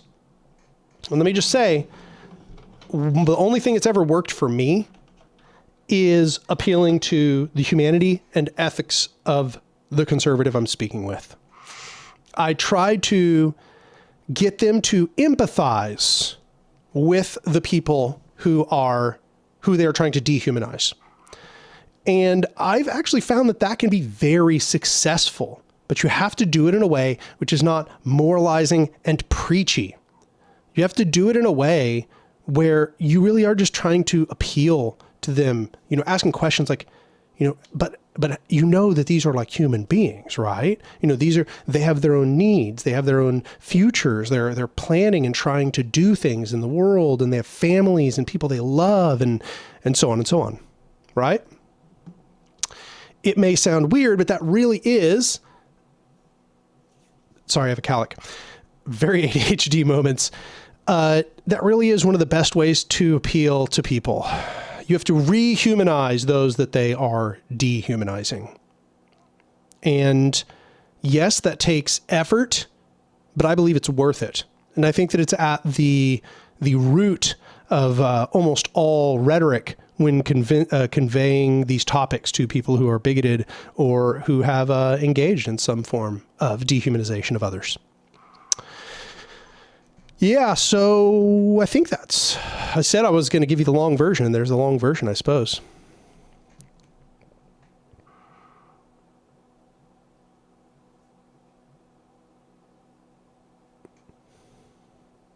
Knowledge and defense. Seriously, though, let's try to place our bets and predict Argentina under Milei. How long until it all goes up in flames? Yeah, I think somebody just mentioned what I would say just a moment later, and that is it's already starting to go up in flames. The question is like, how long until they have some like catastrophic breaking event? A year and a half, 2 years. At longest, 5 years.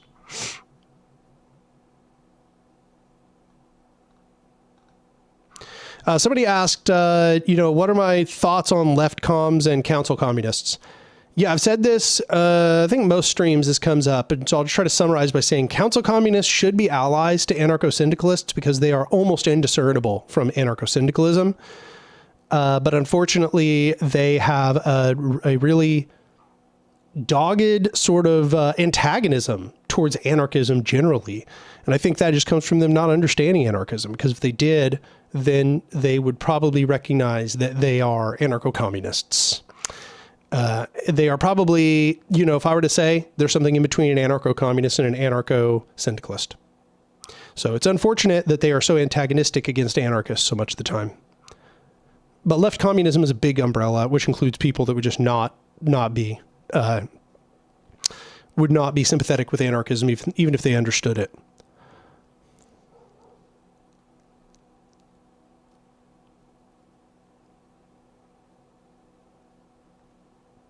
In Space says, good evening. I just saw your stream now, but it's active for 3 hours. So I guess I'm in for the last minutes. Right now I feel like I have energy. Excuse me. I'm sorry. Shit Vicious says, do you know anything about continuity of government and how that could be an issue for building anarchist power? This phrase, continuity of government, I don't think I've ever done any formal research into that, but I can kind of infer what it must mean. But I got to say that there is continuity in an anarchist system, and that's the continuity of the councils themselves. The social structures of the council are continuous. There's never going to be a time where there's not anybody voting in given councils. The councils will always be filled with the new people that rest within those municipalities or regions. Ryan coming in with $10 here. Looks like this is their first time. I appreciate it greatly, Ryan. You say, a joke for you. A cool way to own anarchists is to say you're an anarchist, but you believe in a strong central government. When they say that's not anarchism, you say, who are you, the anarchy police? I don't know any anarchists that say they believe in a strong central government. Maybe national anarchists or something? Yeah, not sure.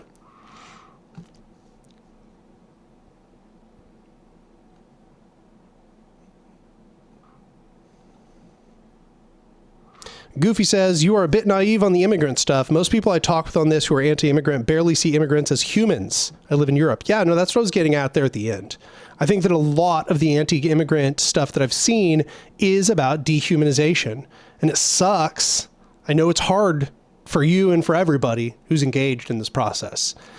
But the only way you fix dehumanization is rehumanization, which requires you to learn how to do appeals to their emotions and ethics. And that's hard, okay? Appeals to emotions and ethics can be very difficult to be done right without being, I guess you'd say manipulative.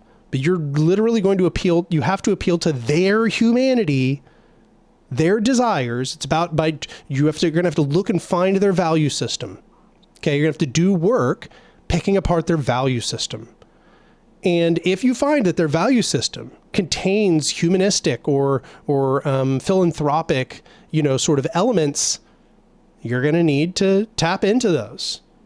And don't do so aggressively, do so gently. I think this is one of the biggest parts people have so much issues with is when people start saying really vile, bigoted stuff, boy, oh boy, the easiest thing to do is to start getting real angry. And I can't say I'm any different. Sometimes when people say that kind of shit, I just immediately have a knee-jerk reaction that I just want to hammer down. But the thing you actually got to do is you got to stay real calm and you have to appeal to their value system. You have to figure out what their value system is, if you don't already know, and you have to appeal to their value system. Extremely tiring It takes a lot of self-control, but it's the only thing that's effective.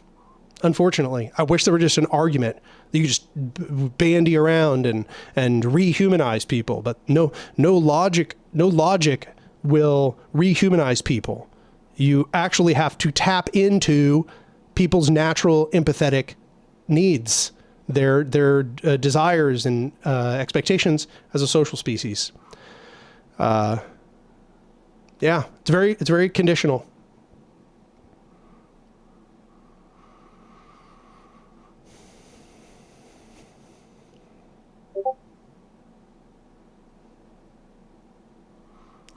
So, okay, but here's the Swedish socialist quote of the moment. Okay, this is great. Now that you're not posting them on Twitter, you can just be my stream companion. Just feed me quotes.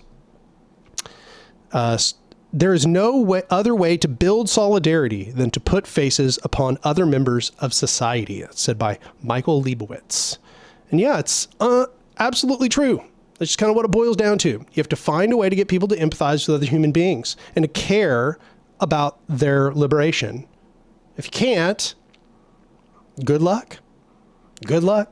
You can use self-interested and logical arguments, but it's not going to get them all the way there. They might still be bad people who do bad things, even in your own movement, if they don't understand those fundamental needs of other human beings. Shit Vicious clarifies from that previous comment, continuity of government is how the government has a plan to maintain against anti-American or anti-capitalist threats. It involves plans to defend against communism and is the system that was put in place during the Cold War. Oh, okay. I was just way off. I have no idea what this is. So no. The answer is I don't know anything about that. But Shid continues, continuity of government in this context means the government's ability to defend against any threat that might break capitalism. Sure. I'm surprised that's formalized, given that just seems like the unspoken need of every, not just hierarchical power structure, but every power structure seeks to perpetuate itself.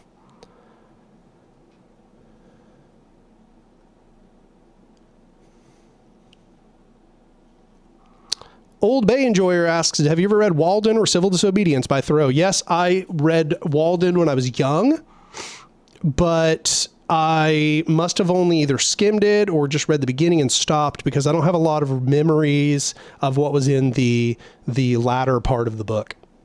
But yes, yeah, I even quote it in one of the videos. Palm Dad says, is it true you have a background in physics? Yes, I got a bachelor's in physics with an emphasis in high energy phenomenology, which is basically just particle physics. And my minor was in philosophy. I also have an associate's in mathematics. Almost had a double major in mathematics. I was literally 2 classes away from having a double major in mathematics. I just had to find one more of the core requirements, and then I had to do my bachelor's, the capstone for a math degree, and I would have literally just had a math double major. Unfortunately, I just did not have the time. I was at my very last semester, and I could not fit in 2 more classes. It was very, very difficult semester. So yeah, almost have a math double major.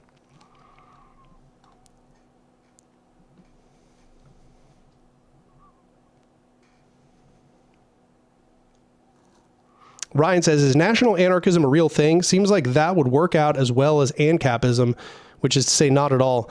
National anarchism has always just struck me as a fascist interest movement in anarchism. Seems like it's very analogous to the sort of pipeline that fascists tried to create in Italy right before the rise of Mussolini. So it seems to me that it just isn't an anarchist tendency. It is another psyop. It's a fascist psyop.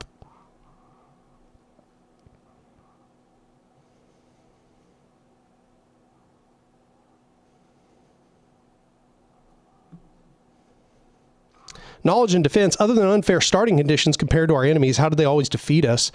I think there's a lot of different answers depending on the circumstances. It depends on which examples we're looking at. You know, the CNTFAI, how were we defeated? Well, we trusted the authoritarian leftists and they betrayed us.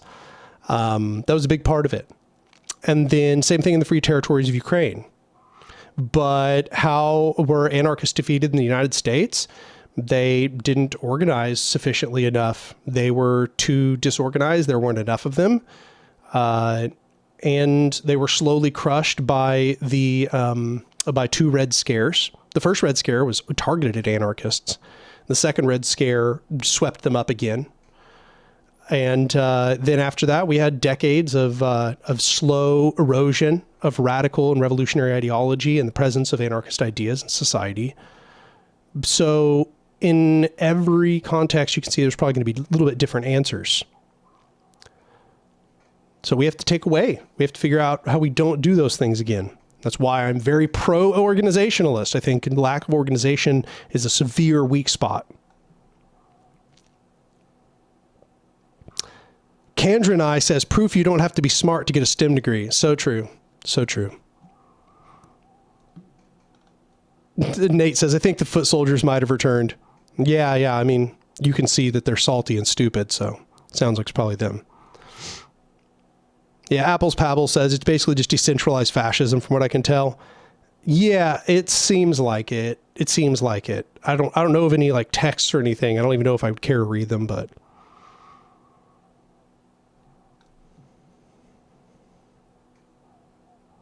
In Space says, I find it highly concerning that in international leftism, there is this tendency to call every graver, undesirable political change fascist, or its ideology fascism, when it's really a thing on its own. I think that what fascism is probably just quite a bit broader than a lot of people know. They don't really understand what it really is comprised of. Fascism is not, in fact, just hypercentralization of government, although it often includes that feature. What it really is the bolstering more broadly of hierarchical power structures in society, which means that you get the collaboration of a lot of different hierarchical power structures, typically those that are kind of associated with the organic cultural continuity of that nation. And those hegemonic power structures tend to assert themselves over challenging power structures which may be arising of either the hierarchical or horizontal variety. And in that sense, if you've consumed any of my work, you can understand fascism as being sort of the systemic immune response to the rising of something which threatens the chiriarchal megamachine. It is trying to undergo what I call megamechanical recolonization.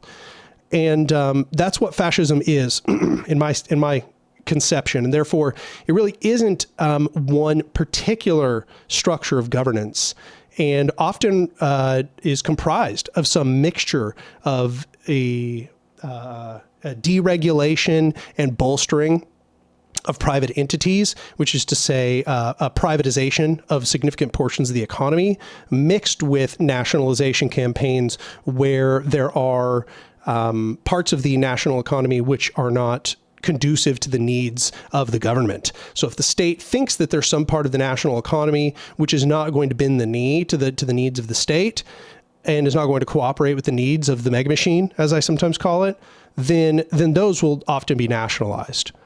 However, even when they are often nationalized, they typically then get handed back off to the private industry as long as they can find what they consider deserving recipients. Take the Nazis, for example. There were some portions of the economy, large portions of the economy, which were effectively privatized and were given even more room to act within the scope of that economy. There were other portions, specifically the portions that were owned by Jews or Roma or a variety of other people for which there was bigotry, where they would seize those, they would nationalize them, but it was temporary. They would then hand them off to people within the government that they were giving favoritism to. So in a very real way, you can see that fascism is not just one simple political structure. It is really, in a broader sense, it is the reinforcement of all hegemonic hierarchical power structures through a prolific system of nepotism, where all people are meant to serve the interests of a sort of hierarchical figurehead, while at the same time being told what they are doing is serving the interests of the collective national needs, conditions. And what this always leads to is just the recuperation of all of these hierarchical power structures, which were already hegemonic in society, defending themselves against possible threats from inside. Hopefully that was helpful. It explains why what Milei is doing in Argentina is in fact fascist.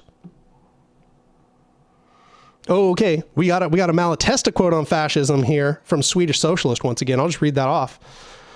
Fascism, which synthesizes all the reaction and calls back to life all the sleeping atavistic ferocity, won because it had the financial support of the rich bourgeoisie and the material help of the various governments that wanted to use it against the pressing proletarian threat. It won because it found against it a tired mass, disillusioned and made helpless by 50 years of parliamentary propaganda. But above all, it won because its violence and its crimes have certainly provoked the hatred and the spirit of revenge of the offended, but have not aroused that general reproach, that indignation, that moral horror which it seemed to us should arise spontaneously in every gentle soul.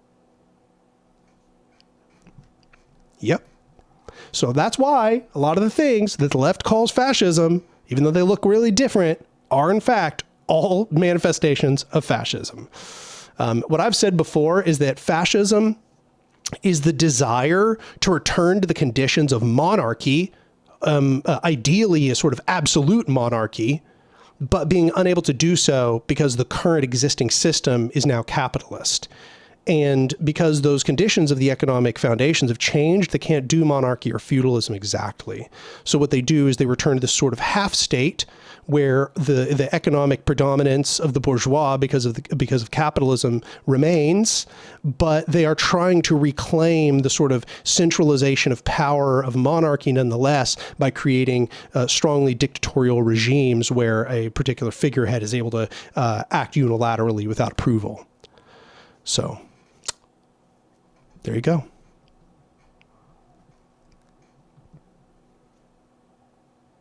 Mandy points out, palingenetic ultranationalism comes in many shapes, sizes, and flavors. Exactly. Outsider says, anarcho-fascism is the most absurd terminology I've ever heard, like it is straight out of a random shitpost meme, like anarcho-Stalinism and other contradictory terminologies meant to be used as satire. Yeah, this is what I just described is why you could literally can't have anarcho-fascism. Anarchism is the absolute opposition to all hierarchical power structures. Fascism is the absolute unitary or unilateral support for existing hegemonic hierarchical power structures. So they are perfectly counterposed to one another. I've often said before that I think that anarchism and fascism exist in they are polar opposites from one another. They're the furthest that any two political ideologies could be away from one another. We can almost create a scale between them in that sense. Panos Rousseff, Swedish socialism doing backseat politics. Yeah, Swedish socialist over here. I see how it is.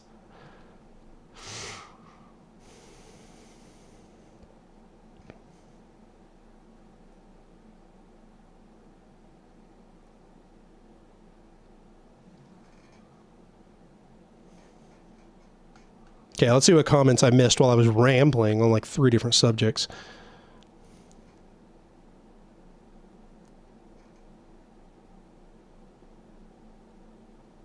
Simnot Sam says, I always go the moral route when it comes to immigration. Trying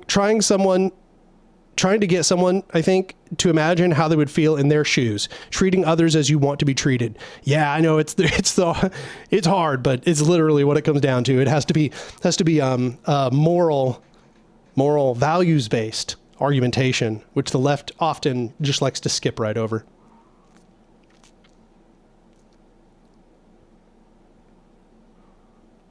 Yeah, Mandy Moorhall, fascism equals palingenetic ultranationalism. Yeah, I mean, generally that's what if somebody asks for me to just define it, I pretty much just barely unpack that a little bit, maybe a sentence for each. But yeah, that's pretty much the shortest you can get there. Dr. Eagle Talon, you have a good time. Enjoy. Hypnosis says, fascism bringing the logic of colonization home is a good quote that I can't remember where it's from. Yeah. Well, it's been kind of intimated by a few people. There's a few that immediately come to mind. Foucault's Boomerang comes to mind, but also I think it's Aimé Césaire in what is that? A decolonization manifesto, or Césaire, what's that called? Discourse on Colonialism. Yes, also mentions that the fascism is the exhibition of the principles that that European states exported onto their colonies. And then when it comes home and it is applied to their own citizenry, we call it fascism.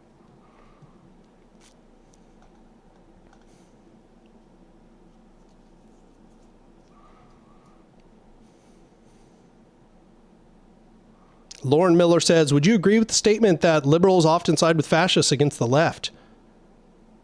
Yeah. In fact, I can't think of any exceptions.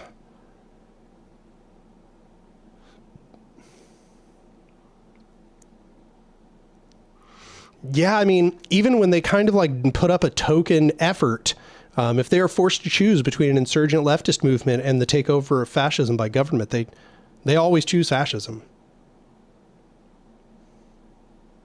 Palm Dad says, what's your view of horseshoe theory? I don't agree. I think it's more complicated than that.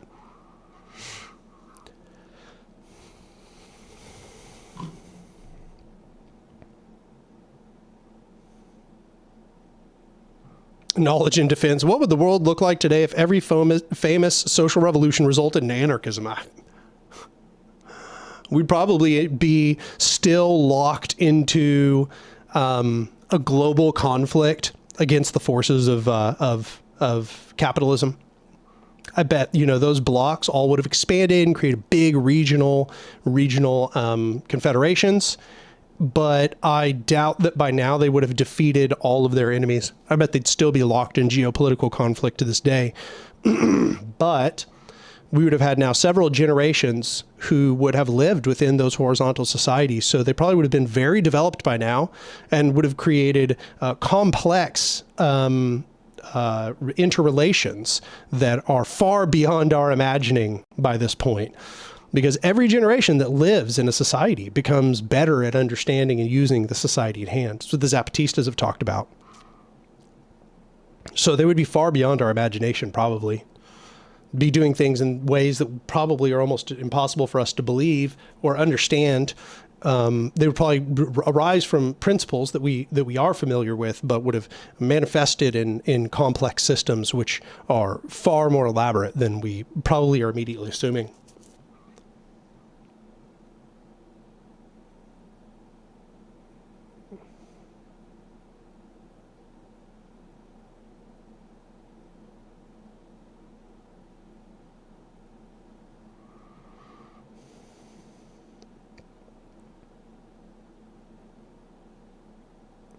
The Knethian says, would it be accurate to describe syndicalism as the actions of the movement and anarchism as the ideological backing?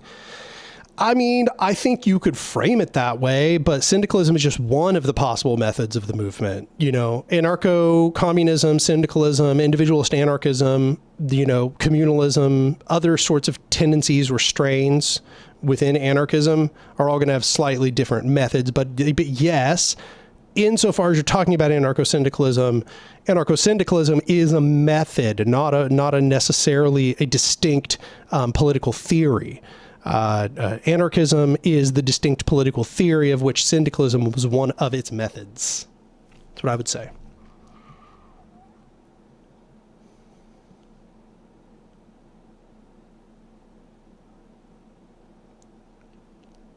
Harrison says, out of all the anarchists you've met, what ages were the youngest and oldest ones? Young, I mean, there's the internet. And I'd estimate some of these people are probably 13, 14 years old, if I had to guess. But old, I mean, damn, we got some pretty old anarchists. But you're talking about which ones I've met, right? Damn, I lost it. Yeah, that I've met.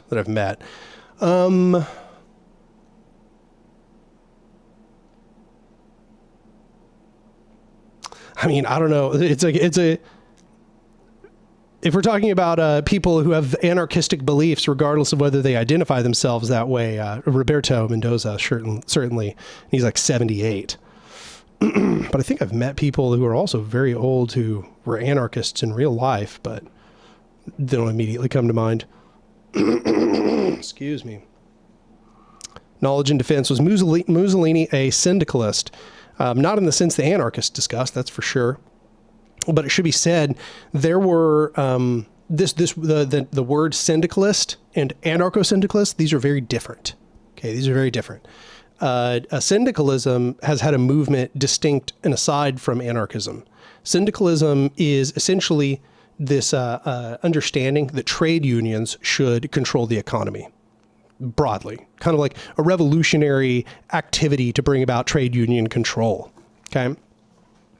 And so there were some syndicalists who what they thought was this should be the basis for how the fascist government is put together, where there were like these bureaus of trade unions, and then each of them had heads and were miniature hierarchies, and they appointed heads and representatives, and those interfaced with the dictator, essentially. And there was some sense in which there was an aspect of that took place in fascism, but you can see that's very distinctly different, right? We're not talking about just, oh, trade unions have lots of power and anarcho-syndicalism. We're talking about like revolutionary trade unionism of a horizontal confederations of workers' councils, right? It's very, very different. So I would say the answer is still no. I think that a lot of the people who became fascists later began as boilerplate syndicalists, not anarcho-syndicalists, just boilerplate syndicalists. And it was not really a big jump for them to then start to develop some sort of like a bigoted nationalist ideology. And then fascism might have been very appealing. They were already just like, oh, trade unions should control everything. But then, you know, there was that transition where a lot of people moved from socialism to fascism. And because of that, they continued sometimes to use this rhetoric of socialism in order to pull people out of the socialist movement.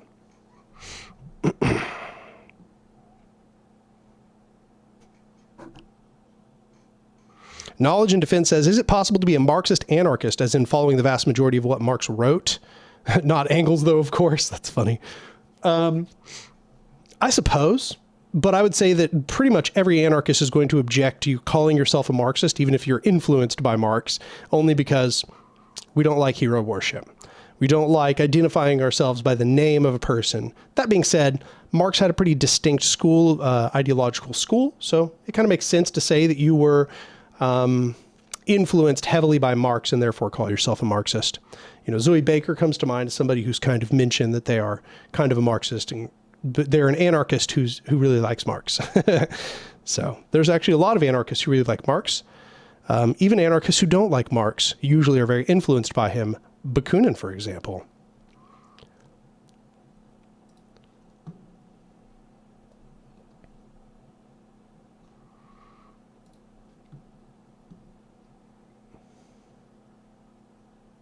Nice. We got a radical reviewer in chat. Me and Radical Reviewer just released a video today that is on the Fanon's Wretched of the Earth, and it turned out really good. You know, I took forever.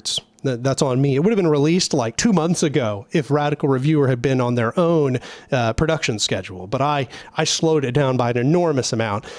However, it turned out really nice. It's a good video. It has a nice flow to it beyond what I even expected, to be honest. I think that we did a pretty good job of exploring each of the chapters, and Radical Reviewer was able to give it some levity. Whereas if I had done it, you would have just been crying by the end of it. You know, like if I'd made a book review of The Wretched of the Earth, you would have been like weeping, you know, like 20 minutes in. But yeah, go subscribe to Radical Reviewer. And go watch the video, because it's a really good video. If you want to know about Wretched of the Earth and like what's Fanon talking about in it, you should watch it.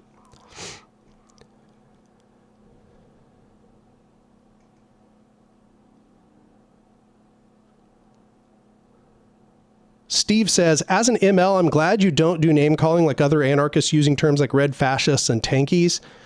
Yeah. I mean, personally, I just don't find it super productive. You know, I don't like get on to other people for doing it, but for my own sake, I just prefer to use terms that are more precise.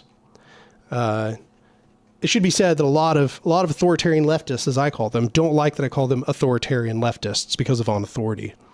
But yeah, you know, I think those words are kind of emotionally charged and imprecise and also not quite right. I mean, tankies, I gotta say, damn, a lot of authoritarian lefts just basically revealed that they were tankies.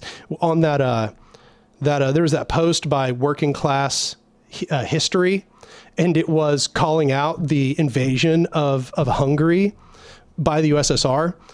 And that is actually where the term tanky comes from. People who supported the invasion of Hungary were called tankies abroad. And a bunch of authoritarian leftists came to defend the invasion of Hungary. So unironically, a lot of those people are tankies. Like, insofar as what that word's supposed to mean, they're literally tankies. And for those people, yeah, I don't see any issue other than that it's not very specific. Not very specific. Red fascist, I think, is inaccurate.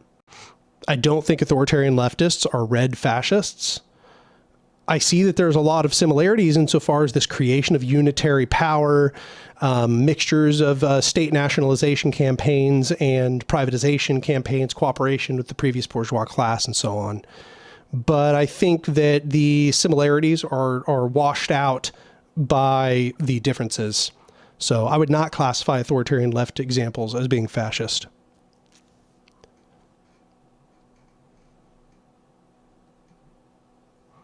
Panos Roussis says, do you have an opinion on moral nihilism and moral anti-realism? I disagree with him. I think they've completely missed the point. I am what you might call an ethical naturalist, which is to say I think that ethics arise from natural facts and humans' relations to those natural facts. Therefore, what we can do is we can look at the biological conditions which make humanity what it is, the scientific and physical conditions of the world that we are surrounded by, the conditions of the universe and what is required to exist within the universe. And from that, we can directly derive ethical facts about how humans should act in society. And so therefore, this conception of moral anti-realism or moral nihilism just does not land with me at all. They are not making arguments that, for me, impact. They seem to be missing the point completely. And they seem really obsessed with this distinction between the objective and the subjective, insofar as they're trying to make a case that morality or ethics are completely subjective, or even in the case of moral nihilism, not even subjective. And yeah, I think they're just completely on the wrong track, partially because I don't even believe in this distinction between the objective and the subjective. I see the subject as another form of object. Subjects are objects. They don't have special magical qualities that make them all different from the rest of the universe. They are a kind of object and they function on the rules of the universe. And therefore, we can look at subjects as kinds of objects and understand the interrelations of those subjects as objective relations. And in that sense, we've arrived again. There is a naturalistic basis for the ethics humans practice. They're not arbitrary. They are rules that we have determined as a society are necessary to maintain social cohesion and to not undermine the biological necessities we have as a species to eat, to drink, to have access to shelter, but also our social components insofar as that we are a naturally social species. So yeah, that's why those arguments just don't really land to me, and I consider them to be kind of obtuse and a waste of time. I don't think that they're probably going to get anybody to act more morally in the world, nor do I think that they are correctly descriptive of what morals or ethics are to human beings.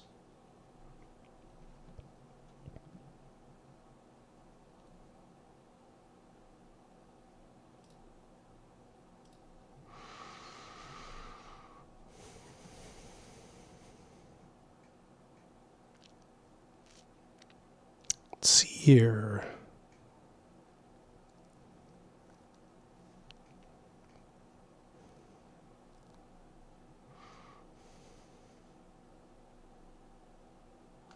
In human form, do you have any friends that are tanky or communists? No, I don't think so. I mean, I have people who are like acquaintances, you know, they're not on bad terms. We're not like getting into arguments. We talk in DMs and stuff.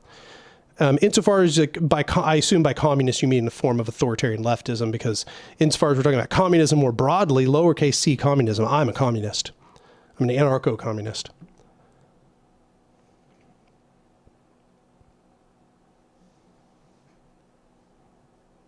Sim not Sam, I just gave a long answer on what fascism is. Anarchy, he pretty much nails what I'm saying. The authoritarian left deserves to be criticized by their own merits rather than tying them to fascism. Agreed. Lauren Miller, they may not be red fascists, but they are still red capitalists. That is a fair critique. That's the actual reality of it. They produce capitalism painted red. Radical Reviewer says, yo, Anark, I'm a firm believer in democracy. I almost have to read it in his voice as soon as I read his stuff. But what do we do about folks voting against their own interests, global warming, Brexit, etc.? What structures can or should be in place? Yeah, so the video I just did called When Consensus Fails is kind of laying out how we deal with these really important issues that it seems like would be really dangerous for us to disagree on. And the answer has something to do, I think the best answer, because there's like a few different answers I give there. The best answer has to do is basically that things that affect everyone have to be voted on by everyone. So when it comes to things like how we treat the environment, the protections that people have against bigotry and so on, those are things that all humans deserve. They deal with universal conditions of humanity. And therefore, they're going to be part of the foundational charters that determine society. They're going to be part of the free agreements that we've all determined are necessary for inclusion within the federations that comprise our society. And so you essentially could only do those things listed. For example, destroy the ecology, or you've given the example of Brexit, which I'll get to in a moment. You could only destroy the ecology if you wanted to leave the Federation, which means you'd have to just go make it on your own. And I think that would be a very strong impetus not to do it, personally. As for Brexit, they have the right to disassociate. If they want to disassociate, they can. But I'm very doubtful that they're going to disassociate, like in Brexit, in an anarchist society.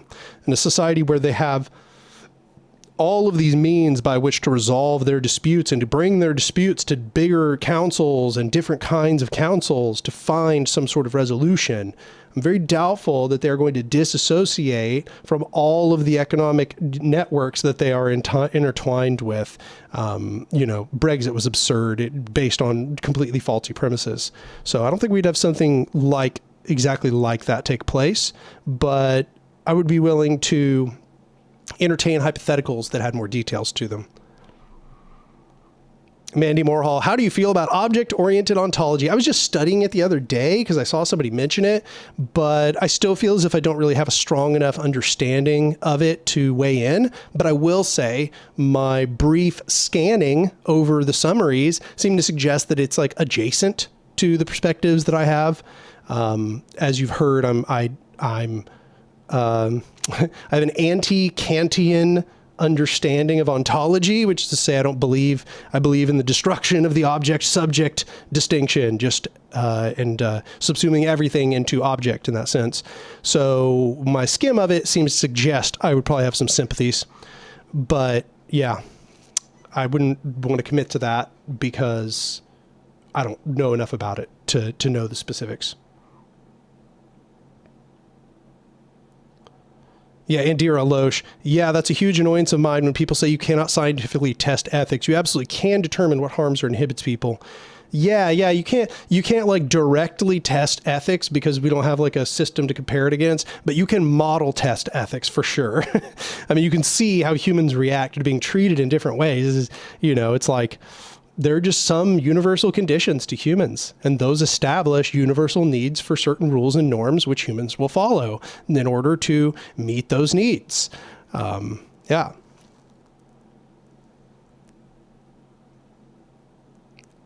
Outer Sider says, as much as I like Bookchin's analysis, the terminology Bookchinite is kind of cringe. Yeah, I used it earlier. I was kind of being tongue-in-cheek, but usually Bookchinite is an insult because people who like Bookchin don't consider themselves Bookchinites.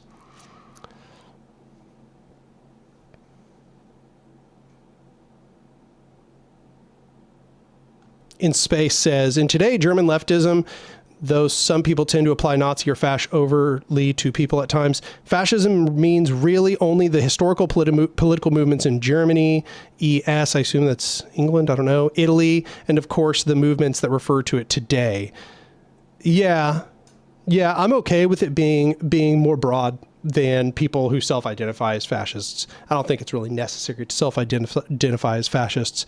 We have so many different little splinter movements of conservatism that are essentially indistinguishable from fascism at this point, that self-identification is just clearly not the right way to go. If we took the self-identification of fascists as the way to correctly understand what fascism is, then we would also believe that they were all socialist, which they are not.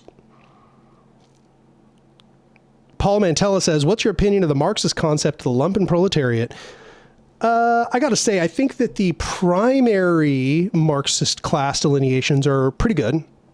They seem at least somewhat clear as to what they're saying, and they seem to have, they seem to be good places for us to develop a clear understanding of class consciousness, unified class consciousness within these groups, and that is the bourgeoisie and the proletariat. I think that distinction is good, pretty good. Like, it's got some fuzzy pieces in the logic there that we could talk about, but mostly it makes sense, and it appeals to real things that we can point our finger to and say, there's the dynamic, there's not the dynamic, boom, we got it. But then when you get into the little subcategory ones like lumpen proletariat or petite bourgeois, I think that things start getting quite a bit fuzzier and a lot less consistent, and the shared dynamics, class dynamics, and ideological commitments of the people within those classes starts to get quite a bit shakier. I think that the historical analysis of the lumpen proletariat, for example, has been completely off. Excuse me, which I can only think has to do with people still having kind of liberal conceptions of it being bad to violate the law, and probably also some subtle racism, to be honest. And so I actually really don't like the historical Marxist analysis of the lumpen proletariat. I think it's really far off. Excuse me, sorry. The petite bourgeois, at least they're a little bit more on, but your question didn't have to do with that. So moving on.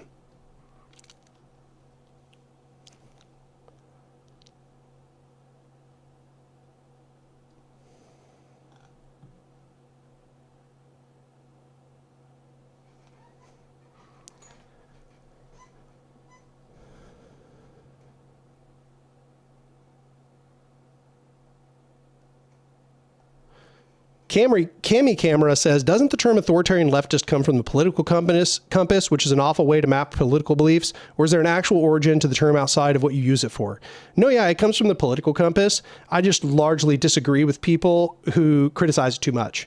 Every single spectrum that you create, every single substrate that is set up to analyze politics will be insufficient, period. Left, right, if that's all you analyze by, completely insufficient, too much complexity. Add another axis. Okay, now you've got the authoritarian left-right axis. It's more descriptive. It's insufficient, but it's more descriptive. It's better than just the left-right distinction, for example. Then you can add 3 or 4 or 5 or 6 or 7 or 8 values. There's a test literally called 8 values, which means it has 8 axes. So it's better. The 8 axis is better for sure. It has more variability. It includes more of the complexity, but this is just how graphing works. I think people are getting real worked up about the fact that it only has 2 axes and this is just some huge problem. It's not. If you were to take any data set, let's imagine my data set has 16 variables. I could create anywhere between 1 axis to 16 axes to map the differences between those. Excuse me. My God, I'm sorry. But you are going to get different mappings that are going to have higher and lower resolution and be more and more specific depending on how many axes you include.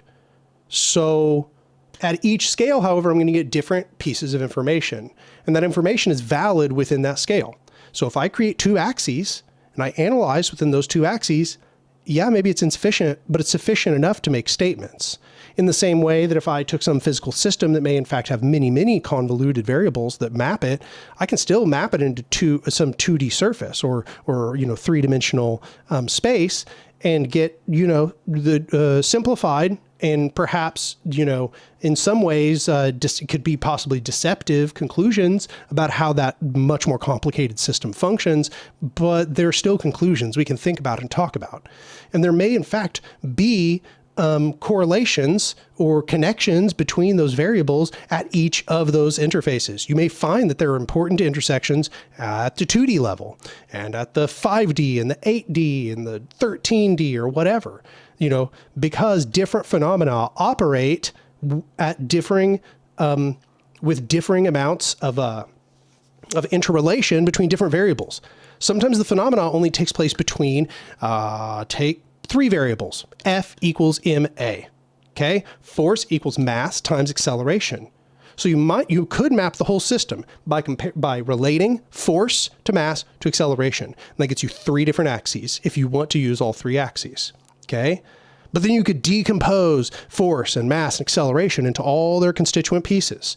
Mass is in kilograms and acceleration is in meters per second squared. Okay, cool. So I could take it apart and decompose it into those axes and start to get more information. I think that the online left is obsessed with criticism. I think that it doesn't think complexly. It doesn't have a lot of foundational logic or rational, analysis. It looks at a thing, and if it can find any flaw, they get really excited, like they think they're really smart for finding a flaw. Everything has a flaw, people. Everything. Like, we are always using, successive approximations of every system we're looking at. We're always just trying to use things that have more and less accuracy as best as conceivably possible to analyze the problems at hand. So the political compass is fine. There's nothing wrong with the political compass if you use the political compass for what is intended to do, which is the relation between labor militancy and centralization of power. And if that's all you're trying to talk about is the relation and interrelation and the shifting in those 2 variables of, centralization and decentralization of power, or bottom-up and top-down control, in relation to labor militancy, which is a privatization versus socialization or collectivization, it's perfectly fine. Everybody just heard a criticism and then regurgitated the criticism and didn't think about it past that. That's my position.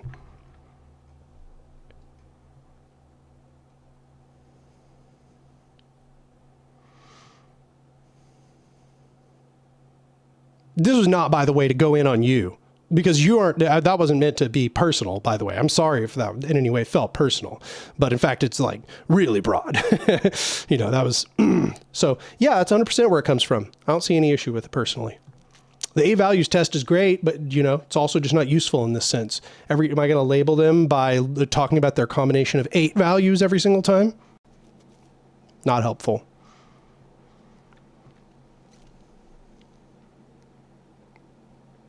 Oh, I missed Radagor viewer leaving. That's too bad. Hypnosis says, do you think it's possible to bring well-paid workers who identify with the bourgeoisie over, find that they often are the most originally, or I assume maybe organically committed to capitalism? Yeah, no, it's really unfortunate to the degree to which what Engels might call a false class consciousness can be created. People who are subjugated by systems of hierarchy sometimes, and maybe even I might say often, can be convinced to identify with those hierarchical systems. Take ancaps, for example. They have been bamboozled into actually identifying with the system of capitalism that they are subjugated by. And they have some recognition that they are being subjugated because they feel discomfort and displeasure with their position in life, but they don't recognize that capitalism is the reason. And so they end up identifying with capitalism. Fascism is almost like that impulse on steroids. Okay, so it's like this impulse to identify with all the hierarchies of society. And then what that requires is like this self-flagellation where you're garbage, you're shit, you're not good enough. That's why you're not higher on the hierarchy. And so it leads to this extremely masochistic sort of self-image where you have to get better and better and better because you're just not good enough. Oh my God, you're trash, you're trash, you're trash. Hierarchy is good. Why is it not benefiting me? I don't get it. I just need to be better. So you'll find that happens all over the place. And is it possible to bring them over? Yeah, probably, but it's going to require it's going to require a mixture of them being dejected by the system and at the same time having a landing zone. So you need to have provided them, hopefully you've provided them a little bit of ideological scaffolding for an alternative before they get hit by those bad life events. And then if you've done it really right, you might be there to help them out when they come out the other end. And that's one of the best ways to do it because they're probably going to have to experience how wrong they are in reality in order for them to begin to accept that their sympathy with the hierarchies that are subjugating them was wrong.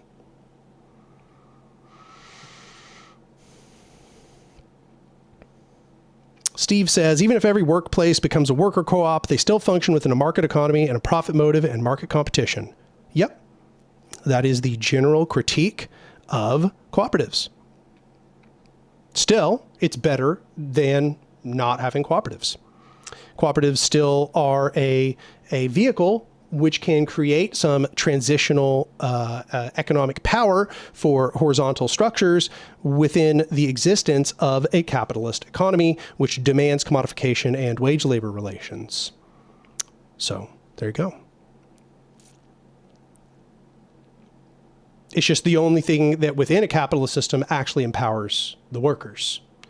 Everything else is just going to empower the capitalist class, who is going to essentially enslave the mass of humanity to themselves.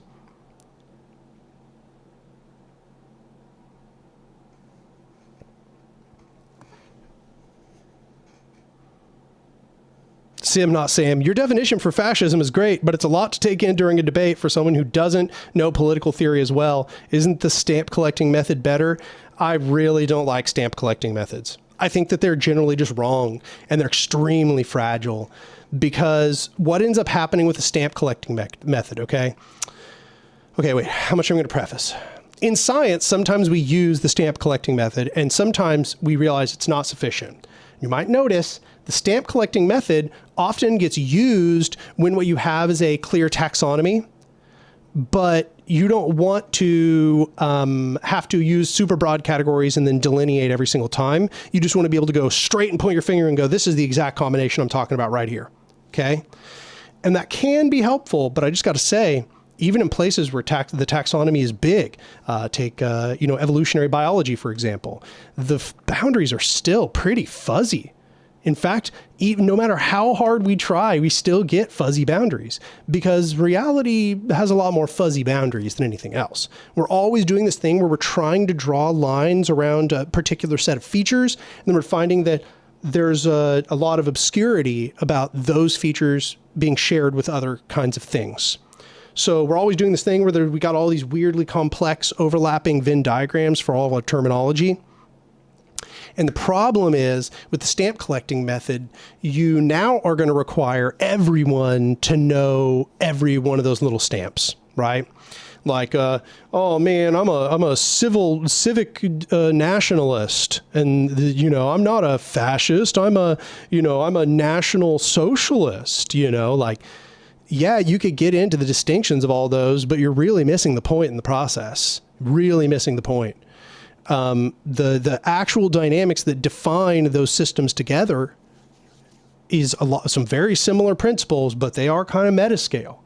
And so I just use it as an opportunity to educate people most of the time. I don't go too far in on it, but I give them just kind of some of the basic tools to start thinking about the problem on their own afterwards. Deviney says, the questions on the Political Compass website are dumb, but the concept is sound. Yeah, that's pretty much how I feel about it. I do think that the creators of the Political Compass had kind of a bias in how they programmed the questions. I think they were trying to make people come out libsoc, which is better than I guess nothing. But yeah.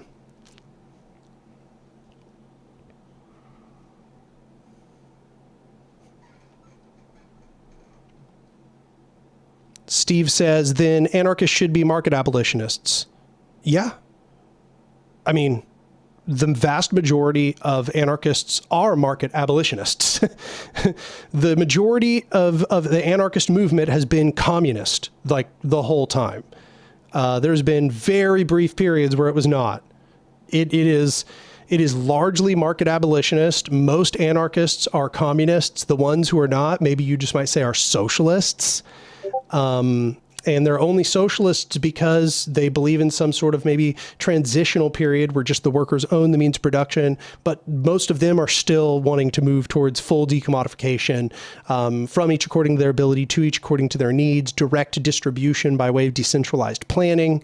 Yeah, anarchists support these things only in the interim. They're just trying to create vehicles that can bring us from where we are now to where we need to go, and which, because they're being controlled by us, can be abolished by us as we please. So yeah, market abolition is one of the key features of anarchist theory throughout history. Yeah, hypnosis. I make this argument all the time. We don't propose solutions enough. We criticize too often. Yeah, exactly.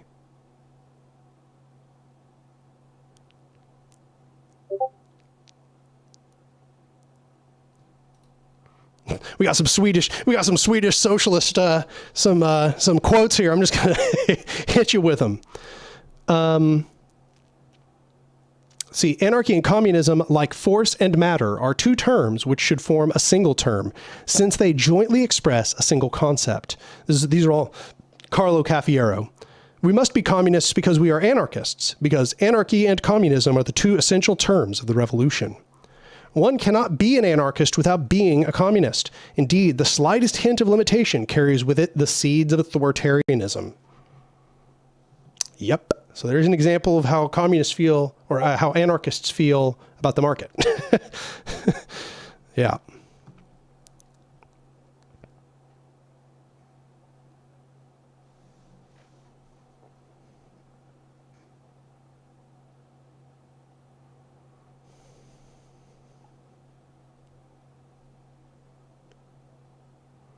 ELZ says, I actually did push back on some of those critiques of the political compass. Thought I was alone on that one, feeling all types of verification bias right now.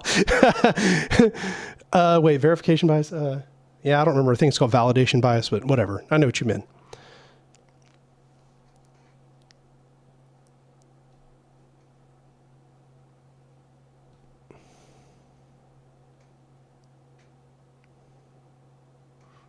Harrison, fun question because they're fun. Out of the popular non-sport skilled games like chess, ping pong, pool, darts, etc., are there any you're confident about? No, not really. Honestly, I, at a young age, went straight for like video games. You know? Like I went straight for video games and really leaned into getting good at video games. So, no, I definitely got into that instead.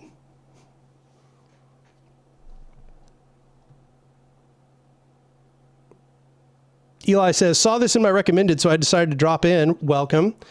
Though I'm not a leftist, or though I'm a leftist and disagree with and turned off by many things about anarchism, I still find your videos fun and necessary. Well, I'm glad to hear it. I'm glad to hear it. Stick around. Maybe eventually you'll just agree with me on all of those things. Yeah, Lauren Miller says, cooperatives can network to create new non-market relations in order to create dual power networks. Non-market between each other, and then they can grow that dual power network. Yeah, at least that's actually possible, right?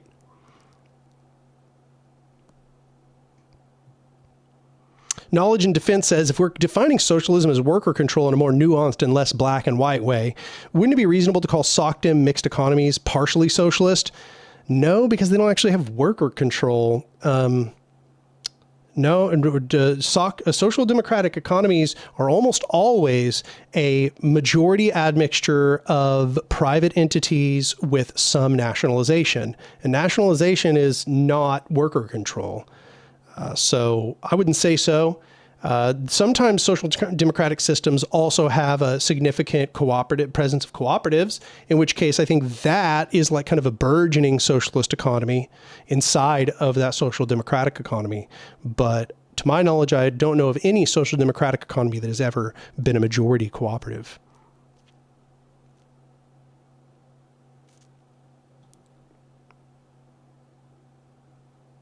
And Dira says, speciation is the best confusing categorization mind fuck I know. Yeah, it's funny because it's like a, you know, not to be ableist, but you know, the IQ thing, you know, the meme where it's like, you know, you start here and you think a thing and then you go here and you think a different thing, but then you return to it when you're really smart. Speciation kind of seems like that. At first you're like, oh, I get speciation. Yeah. Okay. They can't have babies. Right. Okay. And then like in the middle, you're like, okay, but hybridization and all this other stuff. And then you kind of start returning to those same ideas again. And it's like, really, it's very, very complicated. And honestly, I don't even think that's a good metaphor because you don't really return to the same simplistic conceptions at the end. But Cami Camera says, wouldn't markets continue to exist in some form post an anarchist revolution? For example, barter, trade, and the development of some sort of money or exchange. Maybe I need to read Graeber's Debt. I mean, you should read Graeber's Debt, but I don't know if it'll answer this particular question. My answer is probably for some considerable time until you get coordination of non-market mechanisms. I would say for as long as there is a global economy that is surrounding the anarchist projects, which is itself market-oriented, that you are not going to be able to abolish the market. You're actually going to need to use some aspect of a cooperative market economics in order to interface with the outside world. And that's just because of how commodification works. Commodification forces these numerical values onto the world. This is part of what Bickler and Nitzen call Cree-order. And so the external world will impose commodification relations by creating values for objects internal to your society. So you can't really avoid there being some sort of market relations in this sense. However, once you've got a whole society, you've got a whole planet that is majority, these sorts of mixture, decommodified and cooperative market economics, then you could just start using this bottom-up control, this council control, to begin slowly eliminating these commodity relations. Because now all of those are internal, they no longer have to be imposed. We can choose to begin not imposing them anymore. So, yeah.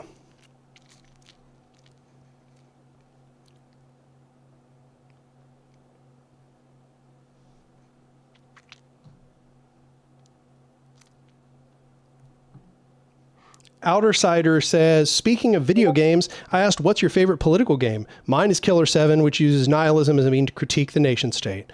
I have never played that game, but that sounds interesting. This will really tell you how old I am, but I think my favorite video games are still 2 Super Nintendo RPGs. That is Final Fantasy 3/6 and Chrono Trigger. I think those are still my 2 favorite video games. Badger says, feel lucky. I stopped watching Mystery Science Theater 3000 to watch you. Damn. Yeah, I do feel lucky. That's how it works.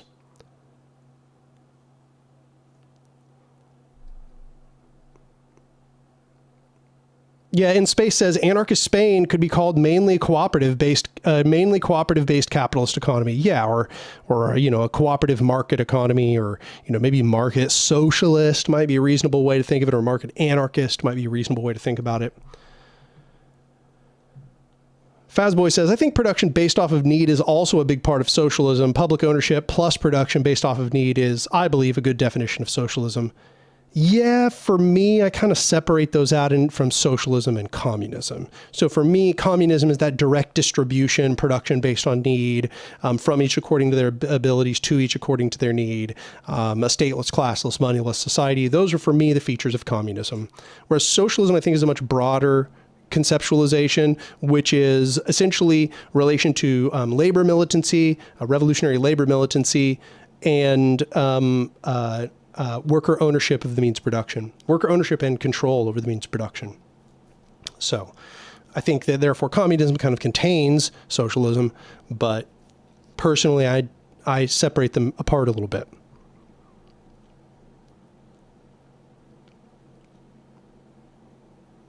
Knowledge and Defense says, but aren't SOCDEM unions a form of worker democracy even under capitalism? Yeah, I mean, I guess you could conceive of it that way. Like maybe a really mild socialistic impulse would be universal unions in every single workplace. Maybe you're getting kind of closer to something that's socialistic in that sense. I think the problem is that worker cooperatives can theoretically kind of be unified together in order to create a new economic social structure. Whereas unions are always existing where there's still private ownership, where the private owners of the means of production still have actual de facto control over all of these companies, and the unions just kind of exist within their world. Whereas worker cooperatives are an actualization of worker ownership and control. The workers literally own and control the means of production. Therefore, we're now finally getting into something that I think is firmly socialistic in that sense.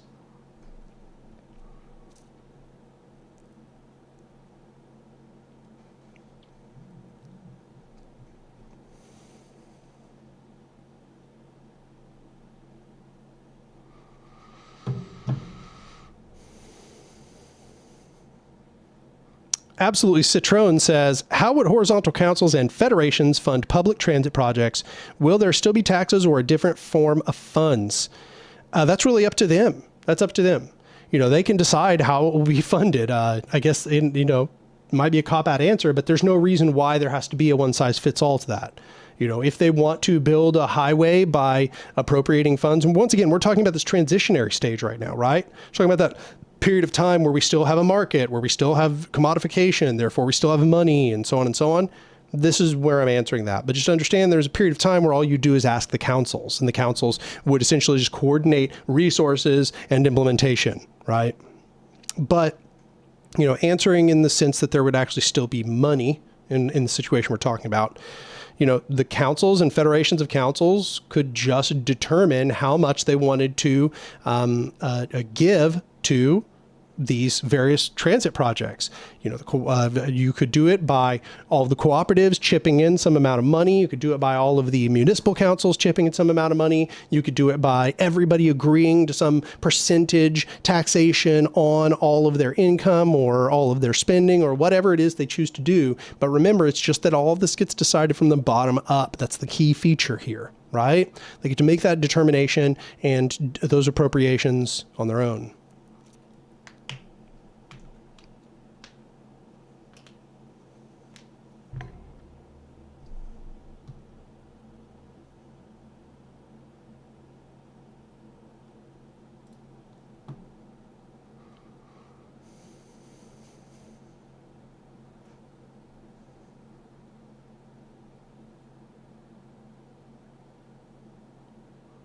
Nice. We got another Chrono Trigger enjoyer here. Knowledge and Defense. You just aged yourself immediately. You must be over 30. Anarchy says, I feel a modern flaw with an authoritarian left revolution is it runs the risk of nuclear warfare, but when anarchists work to destroy the system locally rather than relying on a superpower it avoids. Yeah, maybe so. But I don't think that we can rule out the possibility that an anarchistic society may create nuclear weapons. I mean, much as people might be displeased to hear that, there's nothing inherently about the creation of nuclear power or nuclear weapons which is against a principle of self-defense by anarchists, if indeed you had some other nuclear superpower that was threatening to bomb you if you didn't have them. Just like the same way it's not against anarchism to arm yourself with a gun if your enemies have guns. It sucks, but... Anarcho-clownarchist says, I think a Proudhonian market would be a good way to transition to large-scale, moneyless gift economics over time. Yeah, I think that's one of the biggest strengths of mutualism, is that it actually has that... that it kind of seems like a good transitionary system. I think the thing that annoys me sometimes is how many mutualists and market anarchists, market socialists are like, no, that's what we're aiming for. And it's like, oh, okay, well, if that were just your suggestion for transition, I'd probably be more down, but...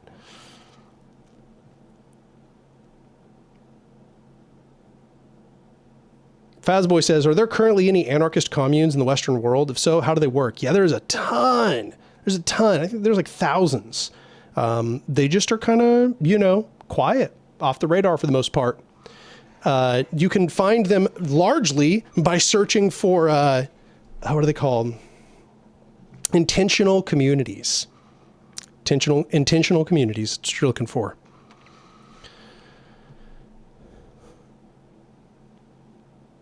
So Max Pease, I don't know, I don't want to mispronounce it, but do you think that working directly toward a market socialist economy from a liberal state, whether through reform or revolution, to remove the class struggle would be a good way toward anarchism?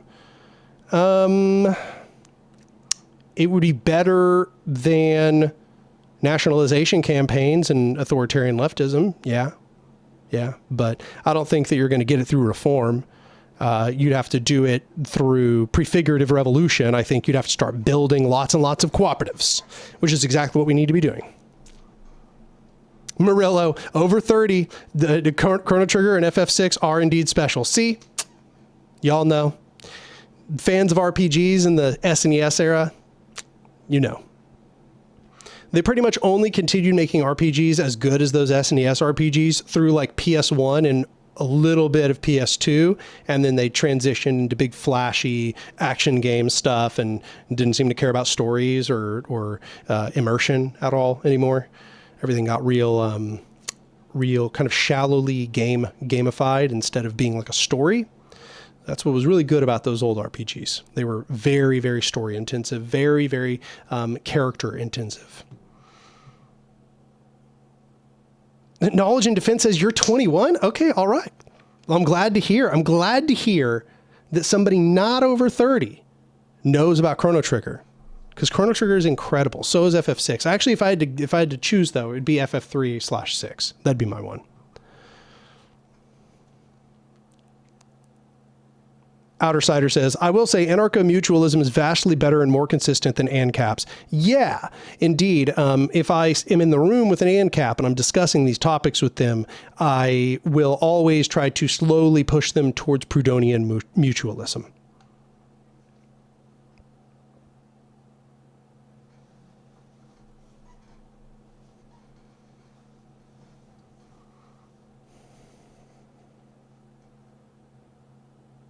Knowledge and Defense says, then why does Wikipedia only list 2 anarchist communes, Christiana and Rojava? That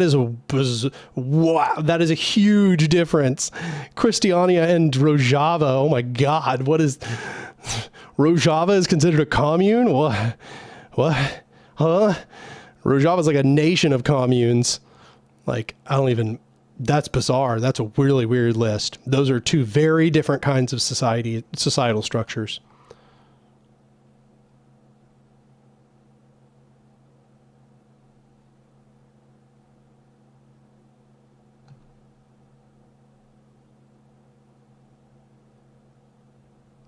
Anarchy. We've got an anarchist commune inside an abandoned mansion in the richest suburb in my city. It's like a huge screw you to the wealthy in the suburb. That's pretty hilarious. I hope it stays.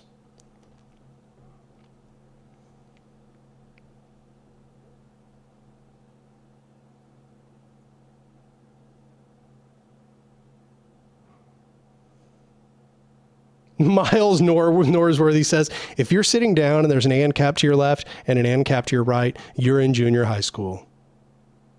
That's absolutely right. Anarcho-Clownarchist says, well, to be fair, mutualists would be working with anarcho-communist communes to establish a large-scale anarchist movement. They both would be organized like communes, basically, in practice. Yeah.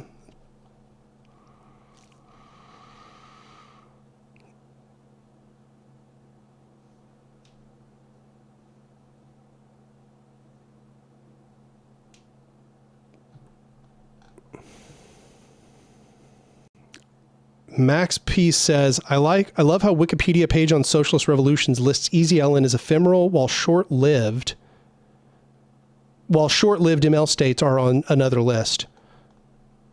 Yeah, there's extreme confirmation bias in that sense.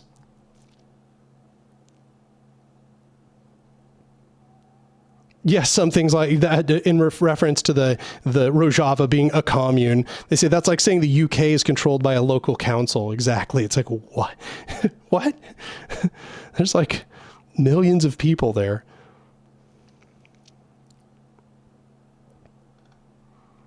Knowledge and Defense says, so what are your thoughts on Freetown Christiana? My capitalist father and his friends were there and said they were very exclusionary toward any outsiders. I don't have any thoughts because I don't know enough about it. That being said, if your father was out enough of a capitalist to say, for you to note that he was a capitalist and his friends, they probably would be exclusionary. Yes, I imagine. That being said, I wouldn't put it past them to maybe be exclusionary regardless. But I bet if you went in and you were way more revolutionary and radical, they probably would be way less exclusionary. If you go in and you're a capitalist, I bet they would be more exclusionary.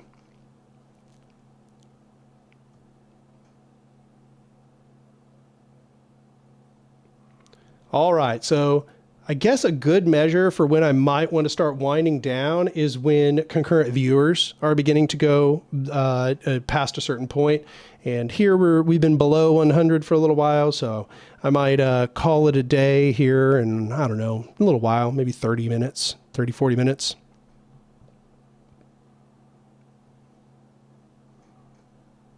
Badger says, how would you define mutualists? I would probably not want to define mutualism. I don't think I'm well read enough to give a good definition, but I would say I associate it with people like Proudhon and maybe Benjamin Tucker and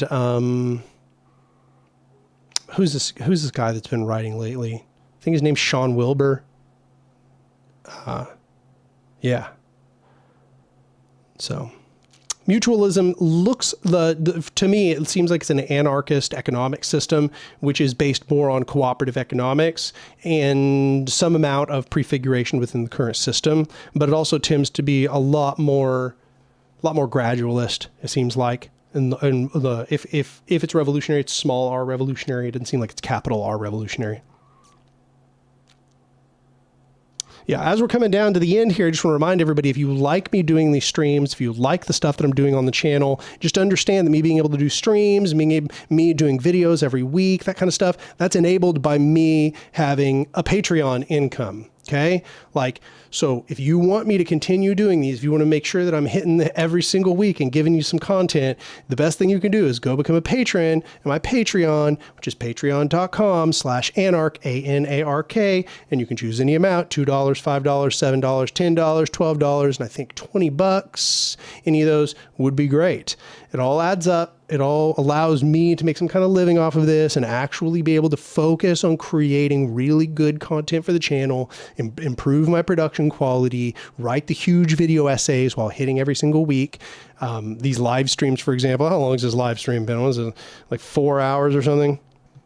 Almost 5 hours. Been here almost 5 hours. So if you want to support me continuing to do these, you should go become a patron. Also, if this is your first time here, you should like the video. You should subscribe to the channel. Maybe leave a comment down below. I don't know. The stuff. But really what you should do is go watch more videos. Because, this is just a live stream, but I got all kinds of videos. Go watch the video essays. I only spend like 9 months each on them. Anyway, I think that's it. I'm done with that pitch.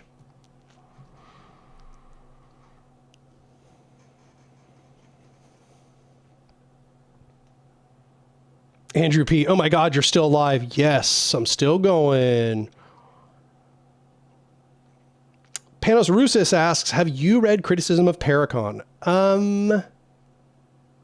Yes, but I wasn't super impressed. Kind of seemed like it was back to that thing where people are just looking for something to critique, but their critique is often not super well grounded. As I recall, all it really did was accused it of being kind of still capitalistic and bureaucratic, but yeah.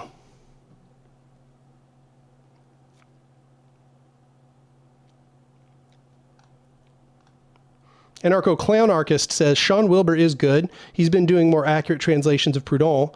There was an unpublished document from Proudhon in his later years before he died, embracing propaganda of the deed. What? Okay. All right. I'm ready for that. Gay SJW says, can an anarchist society have money? Yeah. Well, this is what we've actually been discussing here. Mutualism would probably still have money. There's probably going to be, as I said earlier, a transition between this society and the next society where we will be trying to decommodify the planet, and it will take some amount of time probably, and there will have to be a mixture of decommodified direct distribution networks and a cooperative economy. Sim Not Sam, you have a good night. I appreciate you being in here.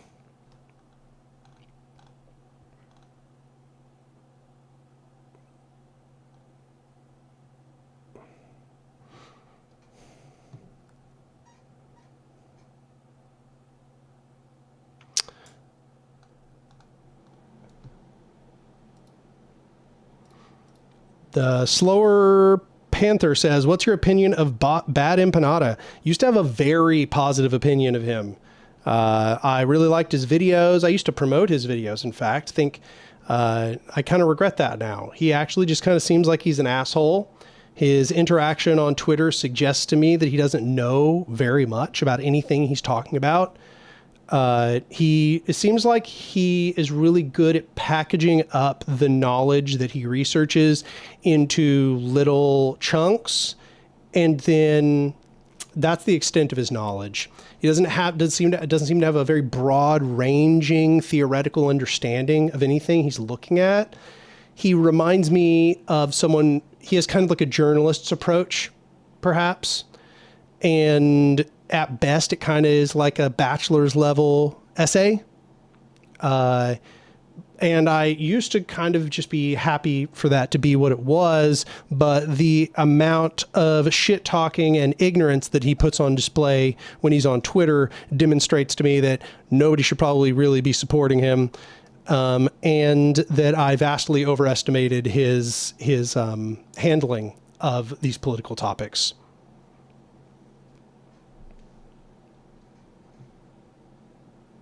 Panos Rusa says, also, have you heard Tolkien in one letter describe himself as an anarcho-monarchist? Yeah, that letter is like ridiculous. It's like on one hand, it almost seems like he does know what he's talking about, but then he says all that shit about monarchism, and it's like, what is happening, yo? You're like so confused. I trolled some people the other day with there were like a bunch of conservatives saying Tolkien was a conservative, and then I trolled them by telling them he was an anarchist. That was kind of funny. But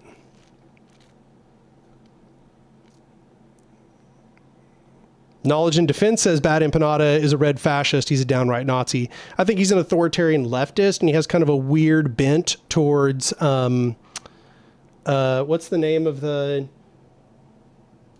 movement there in Argentina? Gosh.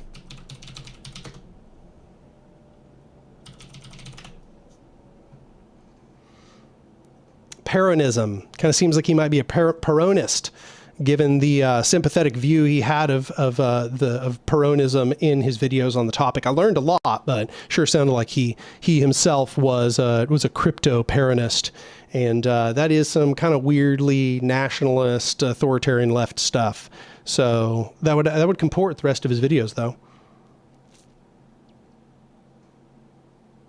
Absolutely. Citroen says, you got Cash App or Venmo? I'll be honest, some of us aren't responsible enough, have money in our bank accounts for Patreon. Yeah, my Cash App is in the bio, I believe. Yeah, where it says tip in the bio. You can see it there.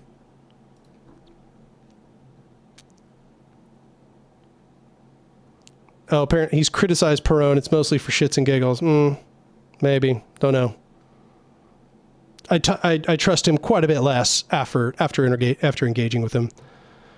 Do you agree with Chomsky that U.S. is one of the largest terrorist states? Yeah, I would say the largest terrorist state.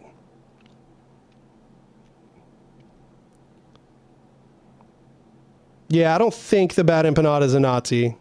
I do think he's an authoritarian leftist, and as many people have professed, sometimes they get confused with the two. Yeah, didn't Tolkien support Franco? Yeah, exactly. It's what's happening. What a bizarre letter. Yeah, he was writing to his son. It's like on one hand, it almost seems like he did know what he was saying. And then on another hand, it's like, what? You are an absurd human being. You can kind of see it in his work, though. At the same time as he's like, the ring of power. Power is bad. Look at this. And then he's like, but Aragorn, I don't know. Maybe he could just be the dude and then everything would be fine forever. Also kind of weird degeneration theory mixed in. I like Lord of the Rings a lot, but still got critiques of it.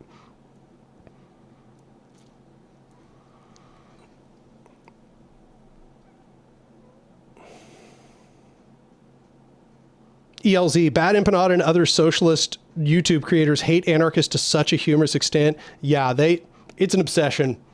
It's an obsession. It would be funny if they didn't have the power to misinform so many people.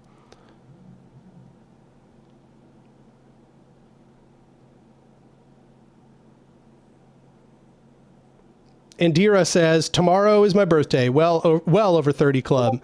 Love your work. I always learn something. I'll eventually disagree with you on something here. Goal. Hashtag goals. Well, I appreciate you being here.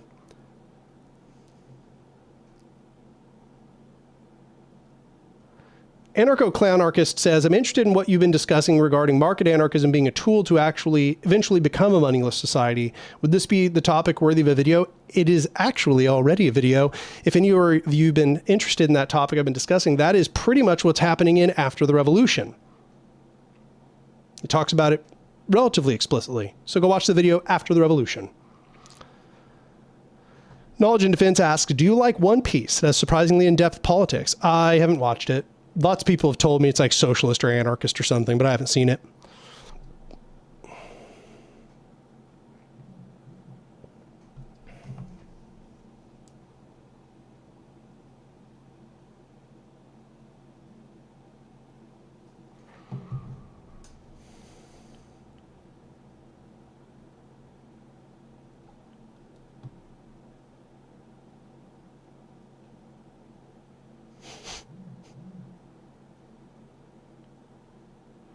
Slower Panther says, I see a lot of anarchists who love George. Oh, I gotta, give me a sec. I'll do this in order.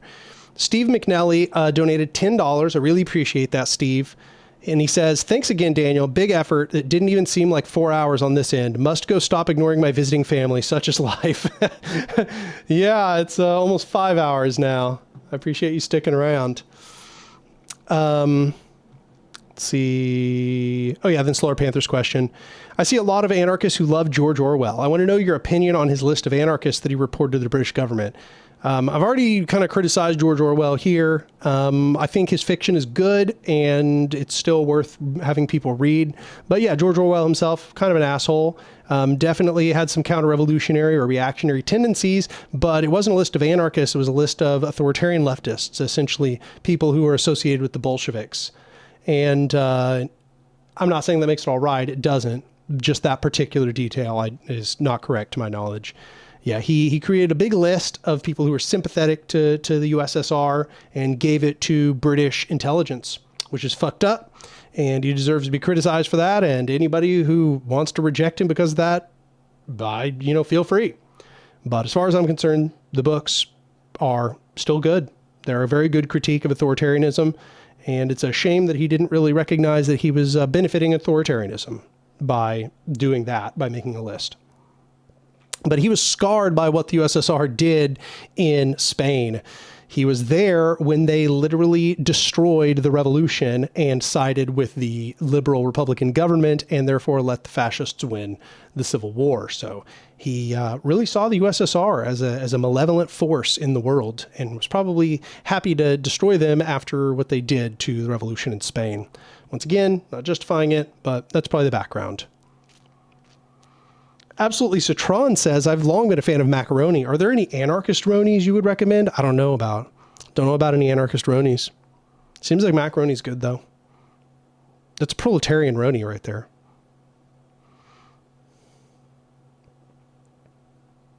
Murillo says the Ukraine invasion and how a section of the left reacted to it was how I filtered so much of the left that today I recognize as authoritarian. Yeah, absolutely. I remember when it was happening and I was seeing the authoritarian leftists just brainlessly side with Russia. I realized that not only was it dangerous, but in a way it had a filtering effect because it showed everybody that they were actually like enemies to,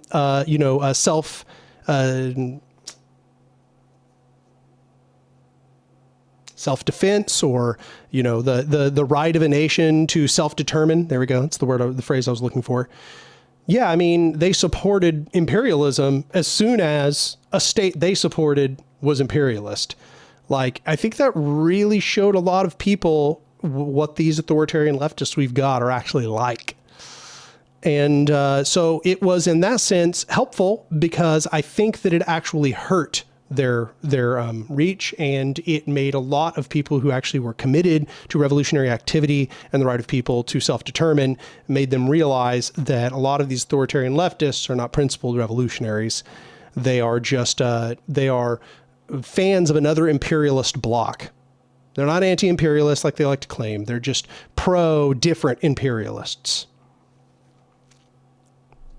Fazboy says, do you think we'll realistically abandon fossil fuels before we hit 3 degrees Celsius of warming?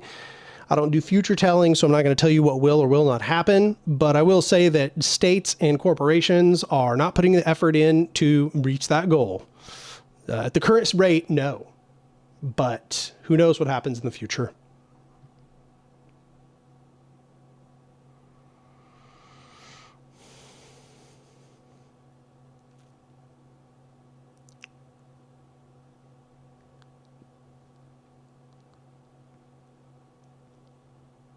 Mandy Morhall, have you held your nose enough through the anarcho-libertarian nonsense enough to form an opinion on agorism?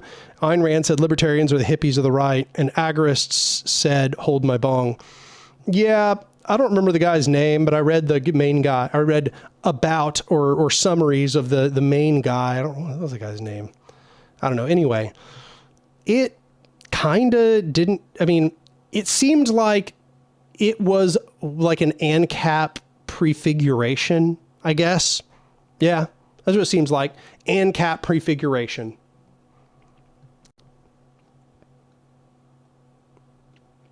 Got a donation of €2 from Ape Dragon. Ape Dragon says, have you made a video about the Ukraine Black Army? No. You may notice as you consume more of this channel that I don't do lots of videos about either current events or history. The only history video you'll find actually is the State is Counter-Revolutionary series. However, I've thought about doing one that is a summary of anarchist and libertarian socialist and anarcho-communist revolutionary activity before. And I may still do that one day. All right, everybody. Well, I'm gonna start winding down here.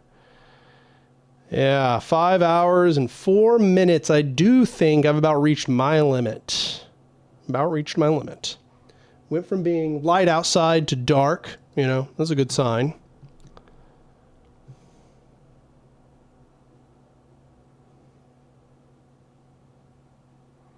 Slower Panther, what's your opinion on NATO and all the weird anarchists who support it? Yeah, no, if they support NATO, they're not anarchists. It's that simple. NATO is 100% a tool of imperialism. But also I haven't really seen a lot of anarchists supporting NATO. I've just seen a lot of anarchists being accused of supporting NATO for not supporting Russian imperial aggression. I assume they're out there, but I think they're kind of exaggerated by shills of Russia.